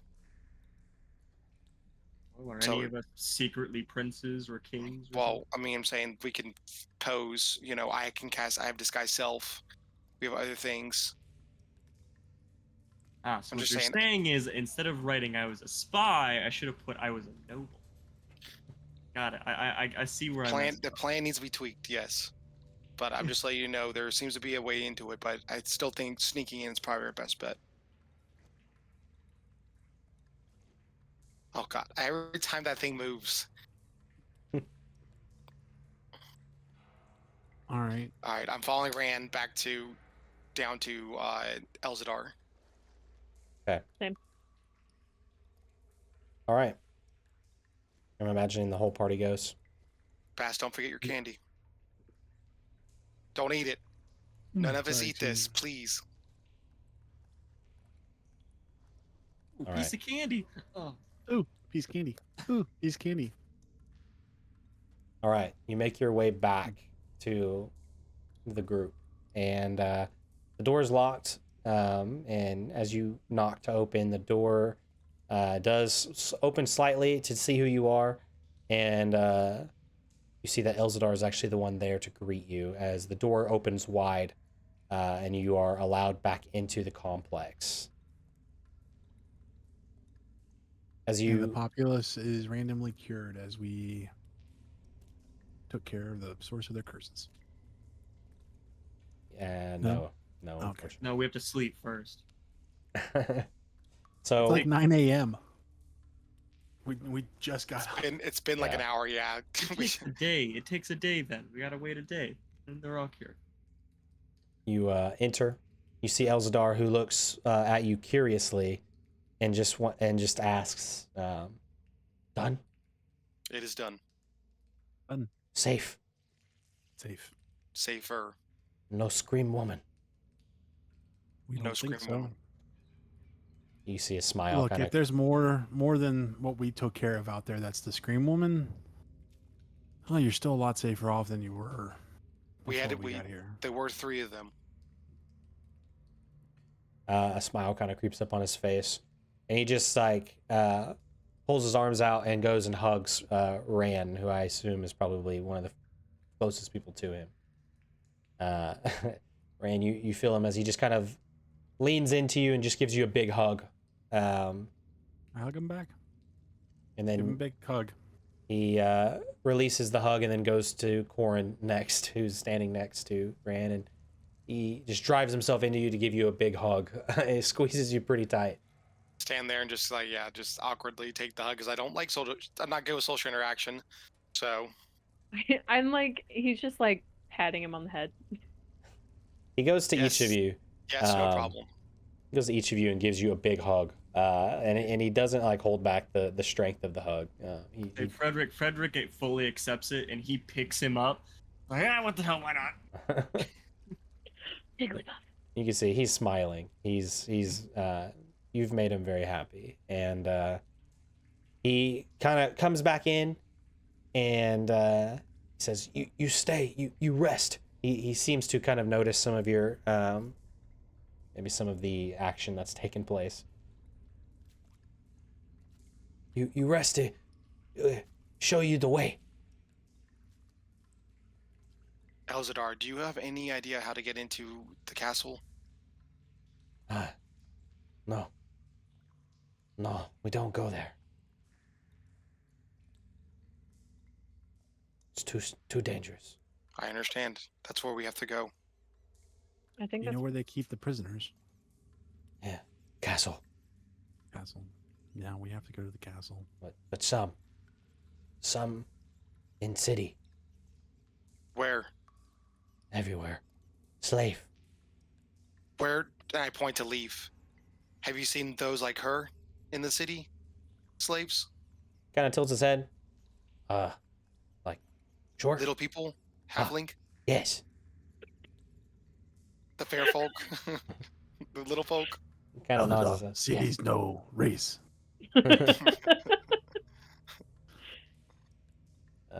Yes, I see. Are they in multiple places too, or only in one certain spot? Ah, ah, Take your time. Take your small, time. small house. Many guards. You know how to get there? I look around. Yeah, I kind of look around. It's like, I think that's where we need to go next. It's too dangerous. It's not for us. Even if you can draw me a map. No draw. You see he's like flustered. He's trying to figure out like how to put his words together. If you can just get us close enough and point to where we need to go, that's all we need. Okay. Tell us what the house maybe looks like. Something. Okay. It's small. Guards. Lots. Sleep. Sleep house. Like An inn. Yeah. Like how where you found us with No. Leaf. No, not there. Not there specifically, but a house like that, like a house that sleeps people. Kind of. Maybe he's talking about like where the guards Barracks. sleep. A barracks. Yeah. Aha. Yes. Yes, barracks. Okay. Yes. One word, 2 syllables. The barracks. There. Flag. Front. Armed. Weapons. He just kind of starts nodding his head. That's great. Thank you, Elzadar. Ah. If you can just get us close, that's all we need. Danger. Not Lisa's safe. like backed up against the wall and is like very like kind of withdrawing into herself right now. Like, He starts to kind of walk and kind of almost like usher you to come with him, like, rest, eat. I think we do need a rest, honestly. And I look at Leaf as like, I know you're close. I'm tapped. The day Not just far behind started. you, He but we have a lead. points to Rand. Follow. Just Iran? Points just to Rand, and he says, follow, Okay. looking directly at you. Okay. He starts to just walk off. Doesn't wait for anybody. I will follow. He starts to make his way down to the kind of this region here. To the iron doors. Yeah. Yeah. Okay. And as you approach, she kind of looks at you. Exit. Safe. Other way. Not safe. Here. And he kind of goes up to the door, fumbles in his pockets, finds a set of keys, and starts to unlock the door. And as he does, he opens it, and inside you see a small chamber with a ladder that is rickety and old, but seems to go up to the surface. I can't help myself. I'm gonna climb the ladder. Okay. I'm like I want to He's kind not of rush out or anything. I just kind of want to see where it leads. yeah. He kind of steps to the side. You leave friends. They stay with us. I'll be right back. Yes, friends stay. I'll be right back. Okay. Thank you very much.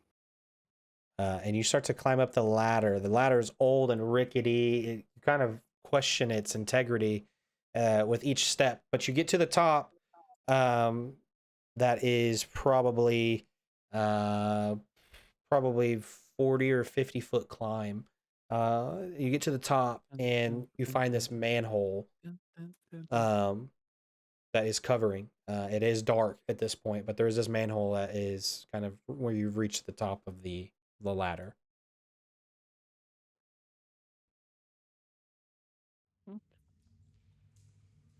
And it's the middle of the morning, right? Yeah, it's probably early morning still, maybe 10 o'clock, maybe 9. All right, I'm gonna leave it alone. I'm gonna go down and I'll go down. I'll go back down for right now, and just inform the group of what he's provided us, and that it's going to require some scouting out to see where it actually leads. Maybe something for us to look at later on in the day towards dusk or night. What if he's? So I wonder, is he going to take us out that way when he's going to lead us towards the barracks? Are we you can asking? ask. I'll ask him. Yes. He kind of looking at you as you come back down. He seems to have sat down and was like waiting for you. You ask him, and he says, he kind of hesitates. I don't like. I give you exit. I explain. Okay. Exit. Building barracks has flag outside. Yes. Out Okay. front. Out front. Do we know what the flag looks like? Can you describe the flag to us? He goes, ha, ha, Black hand. ha, ha. Okay. There you go. And his hands is like deformed, so it was like these two fingers were like together, and Together, like yeah, Okay. yeah, kind of like an Opposite. alien. Yeah. Yeah. Okay, how the hell did y'all just? Leave. Leaf is in the other room.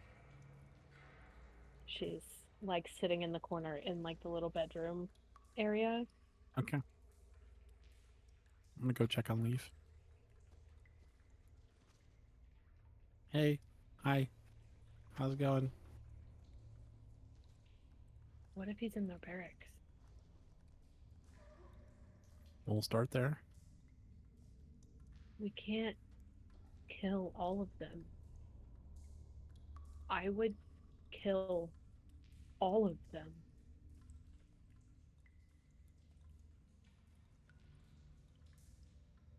I can't ask you guys to do that.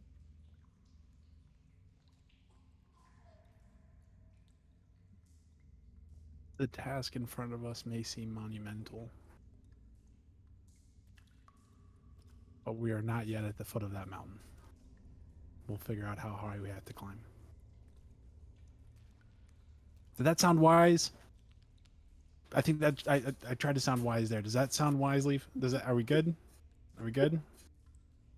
Like I don't know what to tell you. Well, I don't think we'd kill everybody.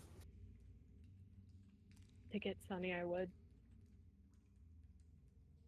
I'm not saying we might have to, but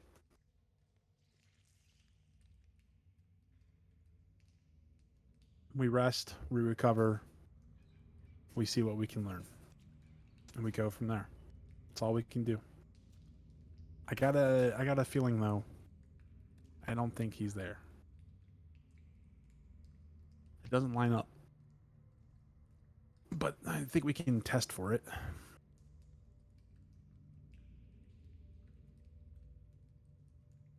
Pretty simple. I mean, find out whether or not magical messages can get in or out, right? It's at least a starting point. We can try.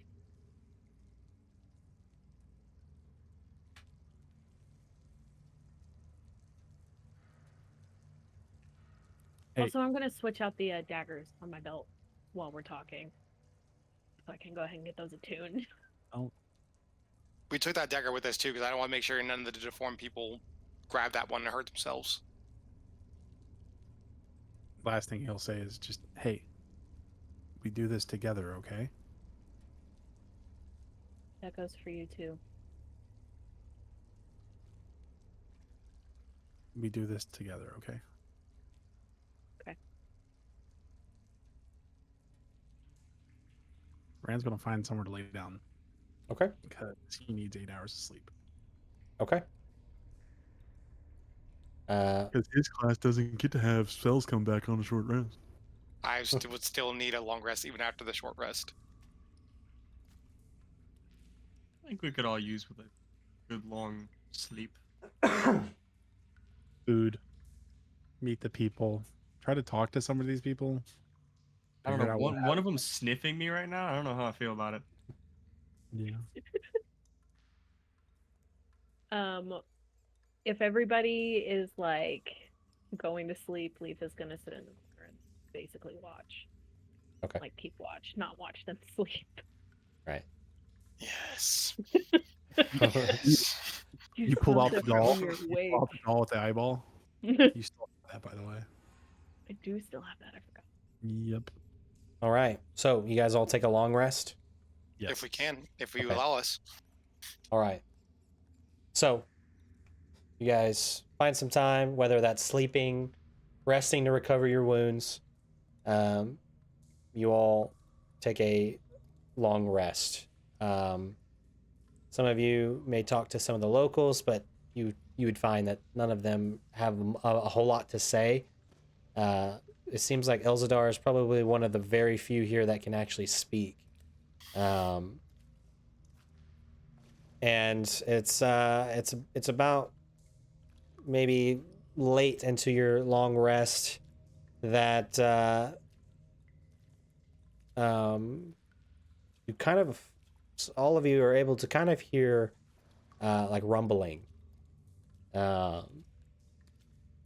almost like a, not necessarily an earthquake, but enough to rumble and to kind of shake the ground a little bit. It causes a little bit of a stir amongst everybody.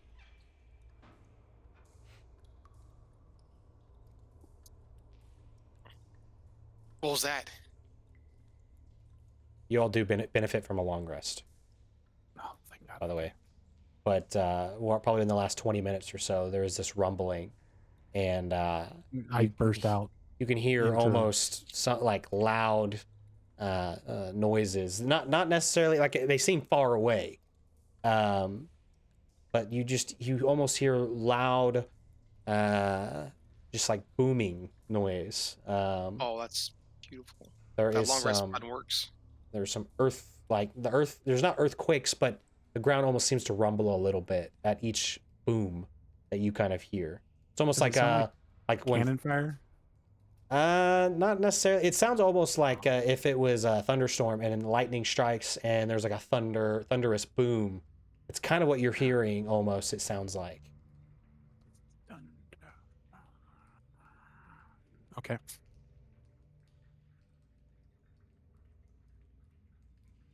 Elza, do you know what this is? Has this happened before? A couple of the people seem very stirred and are. You can kind of hear some murmuring, and Elzadar kind of makes his way over and is like trying to communicate with some of his people. You find him as he makes his way to you, Ran, and kind of the rest of the group. Kind of looks, something happening. Is this normal? No, Does it sound like it's coming in the direction of where the ladder is? it seems like it's coming from up above you, somewhere. Probably on above ground at least. I was gonna look at Leaf. Is Leaf awake right now? Look at Leaf. I hate to ask, but I feel like you're the stealthier of all of us. Want to try taking a look? I can look. Maybe at least have eyes on whatever the hell is going on, possibly. Elzadar kind of looks in your direction. Follow, safe exit. Not other way. Okay. And he kind of rushes over to where he brought Ran originally. And opens the door to show you the ladder that extends. I think So- I'd follow too, just in case if I need to like real quick pull Leaf back if something or someone tries to grab her if they Yeah, see I it think open we're or all something. gonna follow. Okay. Elzadar kind of looks worried, but he watches as all of you kind of join kind of this area. Leaf, are you climbing the ladder? Yes. You begin to climb, and you get to the top where it takes a moment. Some of you can kind of look up and see as Leaf makes her climb. You get to the top where there appears to be this manhole above you. Above you, you can kind of hear more of the boom sounds, and they sound much louder at this distance. And you almost hear like the sound of people. You hear people running just outside the manhole.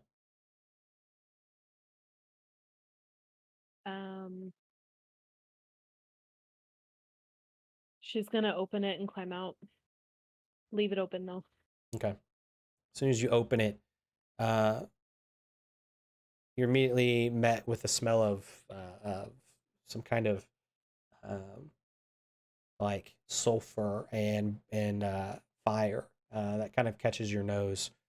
You immediately open the manhole and kind of look out. There are people like running past you on this street. This seems to be a manhole that opens up into a kind of a busier street, not necessarily like an alley.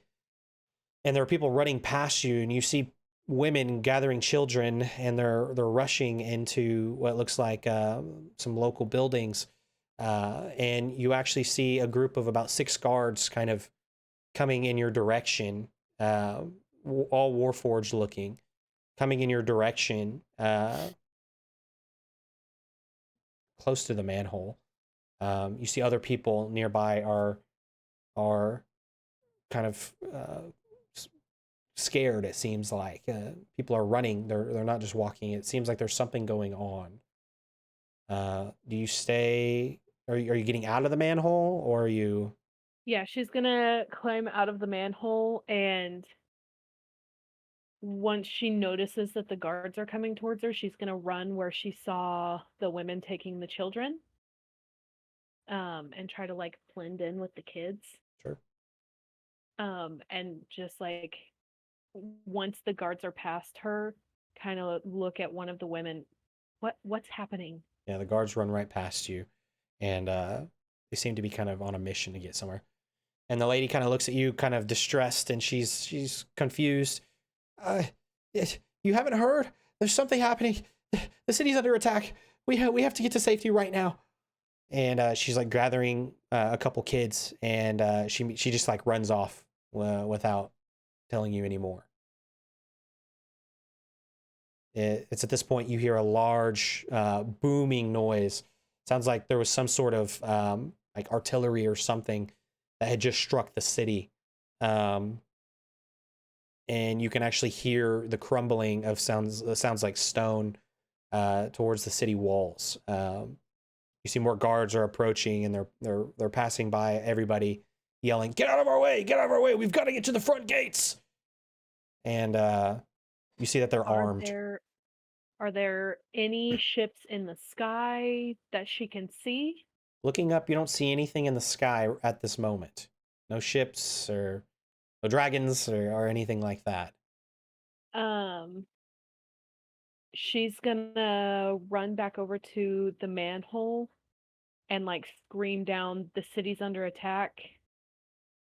They're attacking the front gates." Is it our guys? Man comes flying up the ladder as quickly as it can take.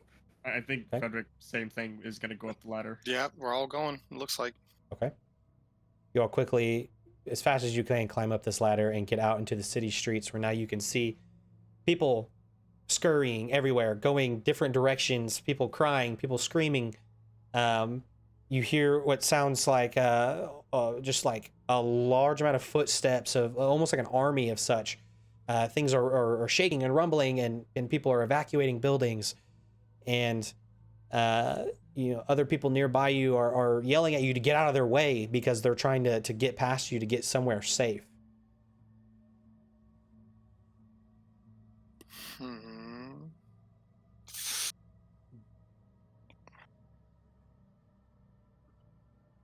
Any We go barracks, for the gate. barracks with a flag in front? Not in this area. We go for the gate, right? And look around at everybody. I nod and say that's the only idea I have. Can't we get deeper into the city if everybody's going to the front gate? We can get closer to the castle. My only worry is that if the city's under attack, they may be barring the gates, but do you know how much defenses they're putting out on the main keep, I'd imagine it'd be the worst time to even go there. Maybe that's just my thought. Are all the buildings pretty close together? In this area, they're a little bit more broken apart. You're kind of in almost like a miniature square. Okay. Maybe we get closer to the front gate, see what's going on, and then be ready to go back deeper if we need to. Civilian flow away from the gate, military flow toward the gate. That's what we're seeing right now. Yep. I mean, we're gonna look at a place where we go toward the front. That's all I was thinking, maybe going on top of the buildings, but I don't think like I can't make those jumps. I could. If you guys want, I can try and. I know they're already after me. They got my face probably posted everywhere. They got all of our faces posted everywhere. They got all The of our That's faces very only posted true. person they don't have posted is Bass. But I could definitely get up on top of the roofs, and I'm quick. I can get over there and at least take a look. If we Scout go, it we out, go see together. what's over there. As you guys are Yeah, having this I'll agree with that. conversation, there's about a troop of 8 that are kind of approaching you. You're not sure if they're approaching you, if they're just wanting to move past you, but they're like trotting along. Heads up. I say we just sidestep, like get out of the way. Yeah, we're off to the side. Look like we're going away from the gate for the moment. Okay. They all just kind of trot past you, and even one of them's like, "Get out of the way!" As they move right on past you. For the hand. I almost want to go back down and ask him what general direction the barracks are. I would imagine it's where the troops are coming from. Yep, that's what I'm thinking. He's not gonna get closer.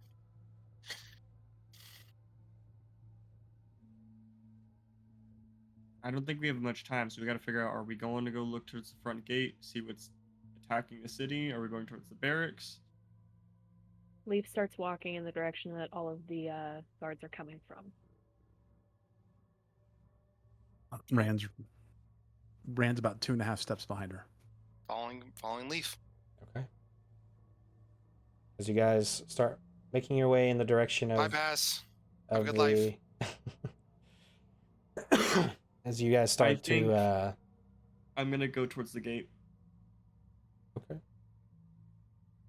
You guys start to I'm assuming, Bass, you're following them to the barracks, or are you going to the gate? Yeah, I'm going with them. Okay.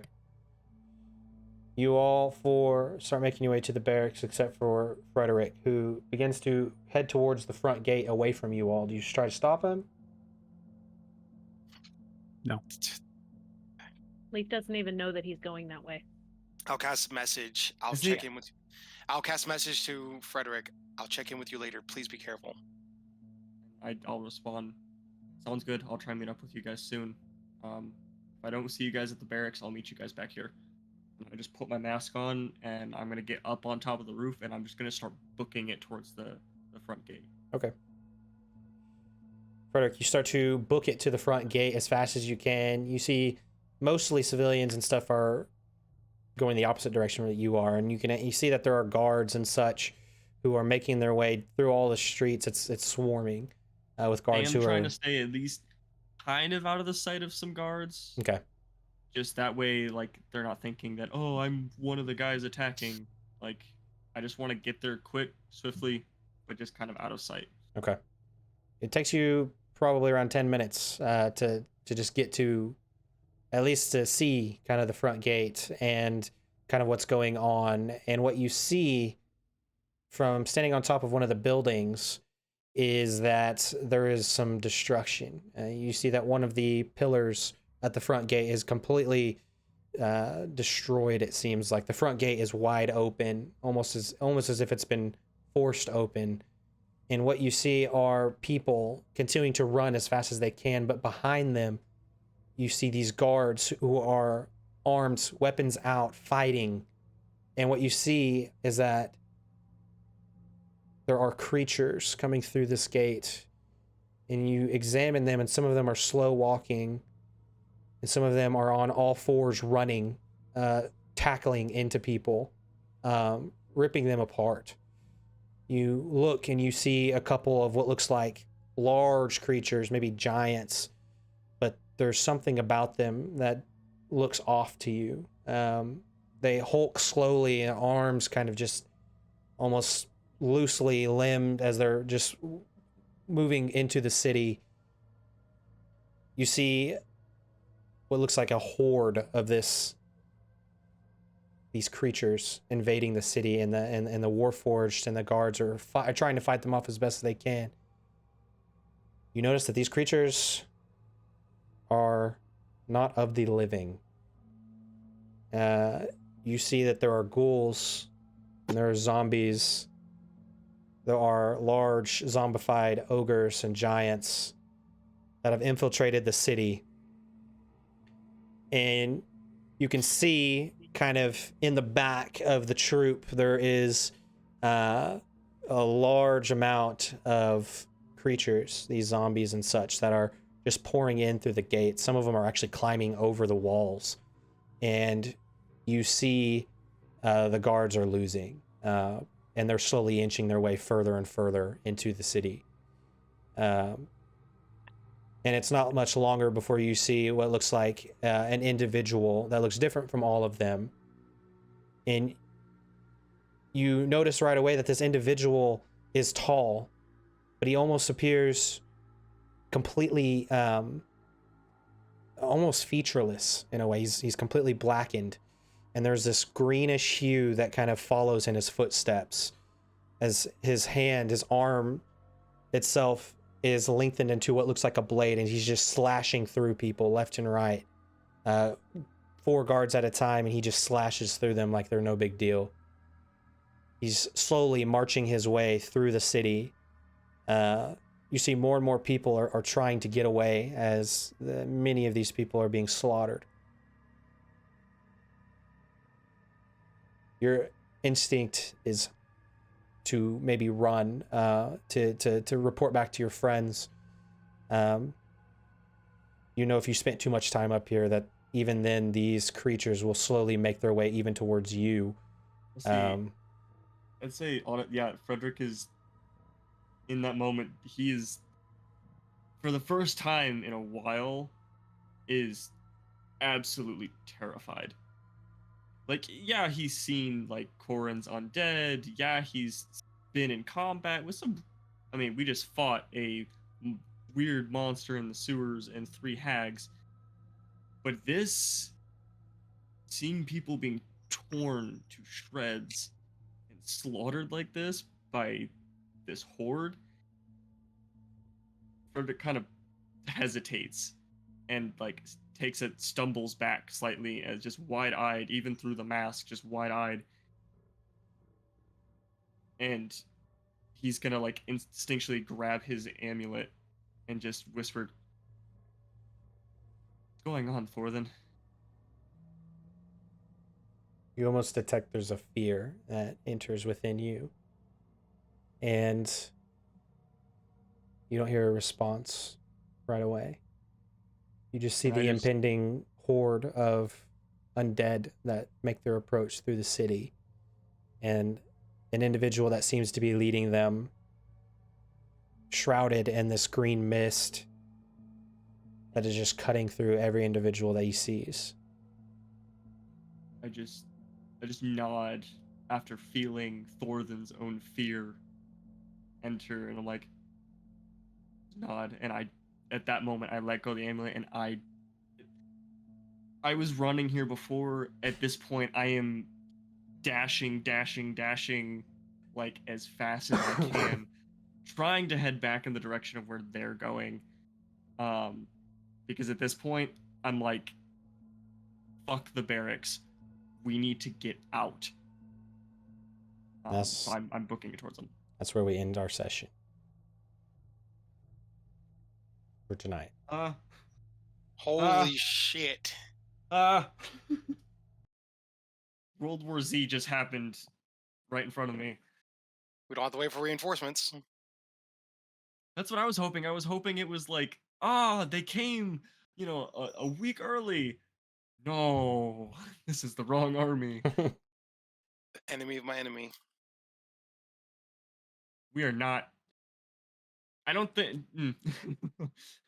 It's You're either welcome we for the team with content, the undead guys. or the You're black welcome for the hand. content. This is fucking. It's DayZ, or it's Look, World War Z. we just pull battle royale. We let them both fight, and then we just swoop in third party. We can't. I feel like by we, that we rat time, it out. see, I don't think that'll work because whoever this undead dude, Trexius, if he kills any of the Black Hand, that's just more to his army. We don't know. Hey, he can't be a Yeah, full undead, power that's already. kinda how that He works. He can't be a full power already. I know, but if we let him sit there and kill more Black Hand, that's every kill he gets, that's another soldier to his own army. So we have to team up with somebody, and it's probably gonna be the Black Hand. Over my dead body. It's gonna be over your dead body at the end of this. I will go into hell itself and take Crex's power before that happens. That's right. We have to team up with Asmodeus. There we go. This is where Lilith comes in. Join forces with Mephisto. We're actually on Sanctuary. Wow. That was a great session. Uh, Long session, great session. great job there at the end there, Nat. Yes. Hey. Nobody was. I would never have thought in a million years because I Yeah, did not expect was anything to happen not like that. Expecting. I didn't realize it was that close to breaking the orb Wait, we threw You the don't- orb over the side of the ship, right? into the ocean. Yeah, Got it. Rand did. You don't know if that's Wait. what it is? I was saying, yeah. Do we know? Do we know that he threw it? Yes. I'm trying to remember if he Leaf told us. and I don't Cora think he know. did. There's three of us that know. Bass and you might have no idea. You just know my backpack's missing. Got it. Yeah. You really haven't Oh, had a wait, whole oh. lot of time to figure that part out. Yeah. No, I That's- don't think we ever talked about it. I think thought you we and did. Rand talked about it. Yeah. Leaf saw Rand it and Corin happen. talked about it. Leaf was there. That was. Yeah. So basically, season 3 of our campaign is going to be a zombie apocalypse. Yeah. See what happens, guys. Let Cannot me look wait at till the next time. calendar real quick. Are we shooting for the 14th? That would be 2 Fridays. Are we shooting for Sundays now? It really mean, we- depends with my work. I'll say we Yeah. can go Friday or Sundays, and then just decide by Wednesday. Hopefully, if it's going to be Cool. a Friday or Sunday, and then work from there. That's fine with me. I'm Yes. just not. I'm not around the 21st, 22nd, 23rd that weekend. Okay. I know the 16th that's a Sunday, right? The 16th 17th is a is a Sunday. Monday. Yes. Yeah. So the 16th to the 18th. I am moving. Okay. Okay. So those 3 days. Tentatively try to shoot for the 14th or the 15th, depending on everybody's schedule. That works for me. This should work for Okay. me. We'll see. We'll check in a little bit. Okay. All right, y'all. Well, thanks for being a part of the long session. You guys Yes, can it get was some great. sleep. Love it. We'll pick up next time. Alright, Thanks a Bye, lot, guys. See Bye, y'all. everybody. Have a Bye, wonderful guys. Bye, night. Rob. Bye-bye. you guys. Love you too, buddy. All right, stream. That was it. They got through the sewers. I wanted them to get through the sewers and kind of have that big time reveal, so we got through it. And I'm so glad that they did. So thank you all so much for joining in on tonight's session. It certainly is so much fun to have you guys in the chat. I love looking over and reading what you guys have to say and think, and I appreciate the help and stuff that you guys give. So thank you so much for coming out to tonight's stream. We're gonna try and pick up in a couple weeks and continue the story. If you want to catch up, make sure that you go check out my YouTube channel. And if you already are watching from YouTube, then go back and watch some of the previous episodes if you haven't caught up to the story and know what's going on. There's a lot gonna happen. So thank you so much. And we'll see you guys on my next video, on the next stream. So I'll see you guys. I'm gonna, yeah, I don't know. I'll see you guys next time. Until then,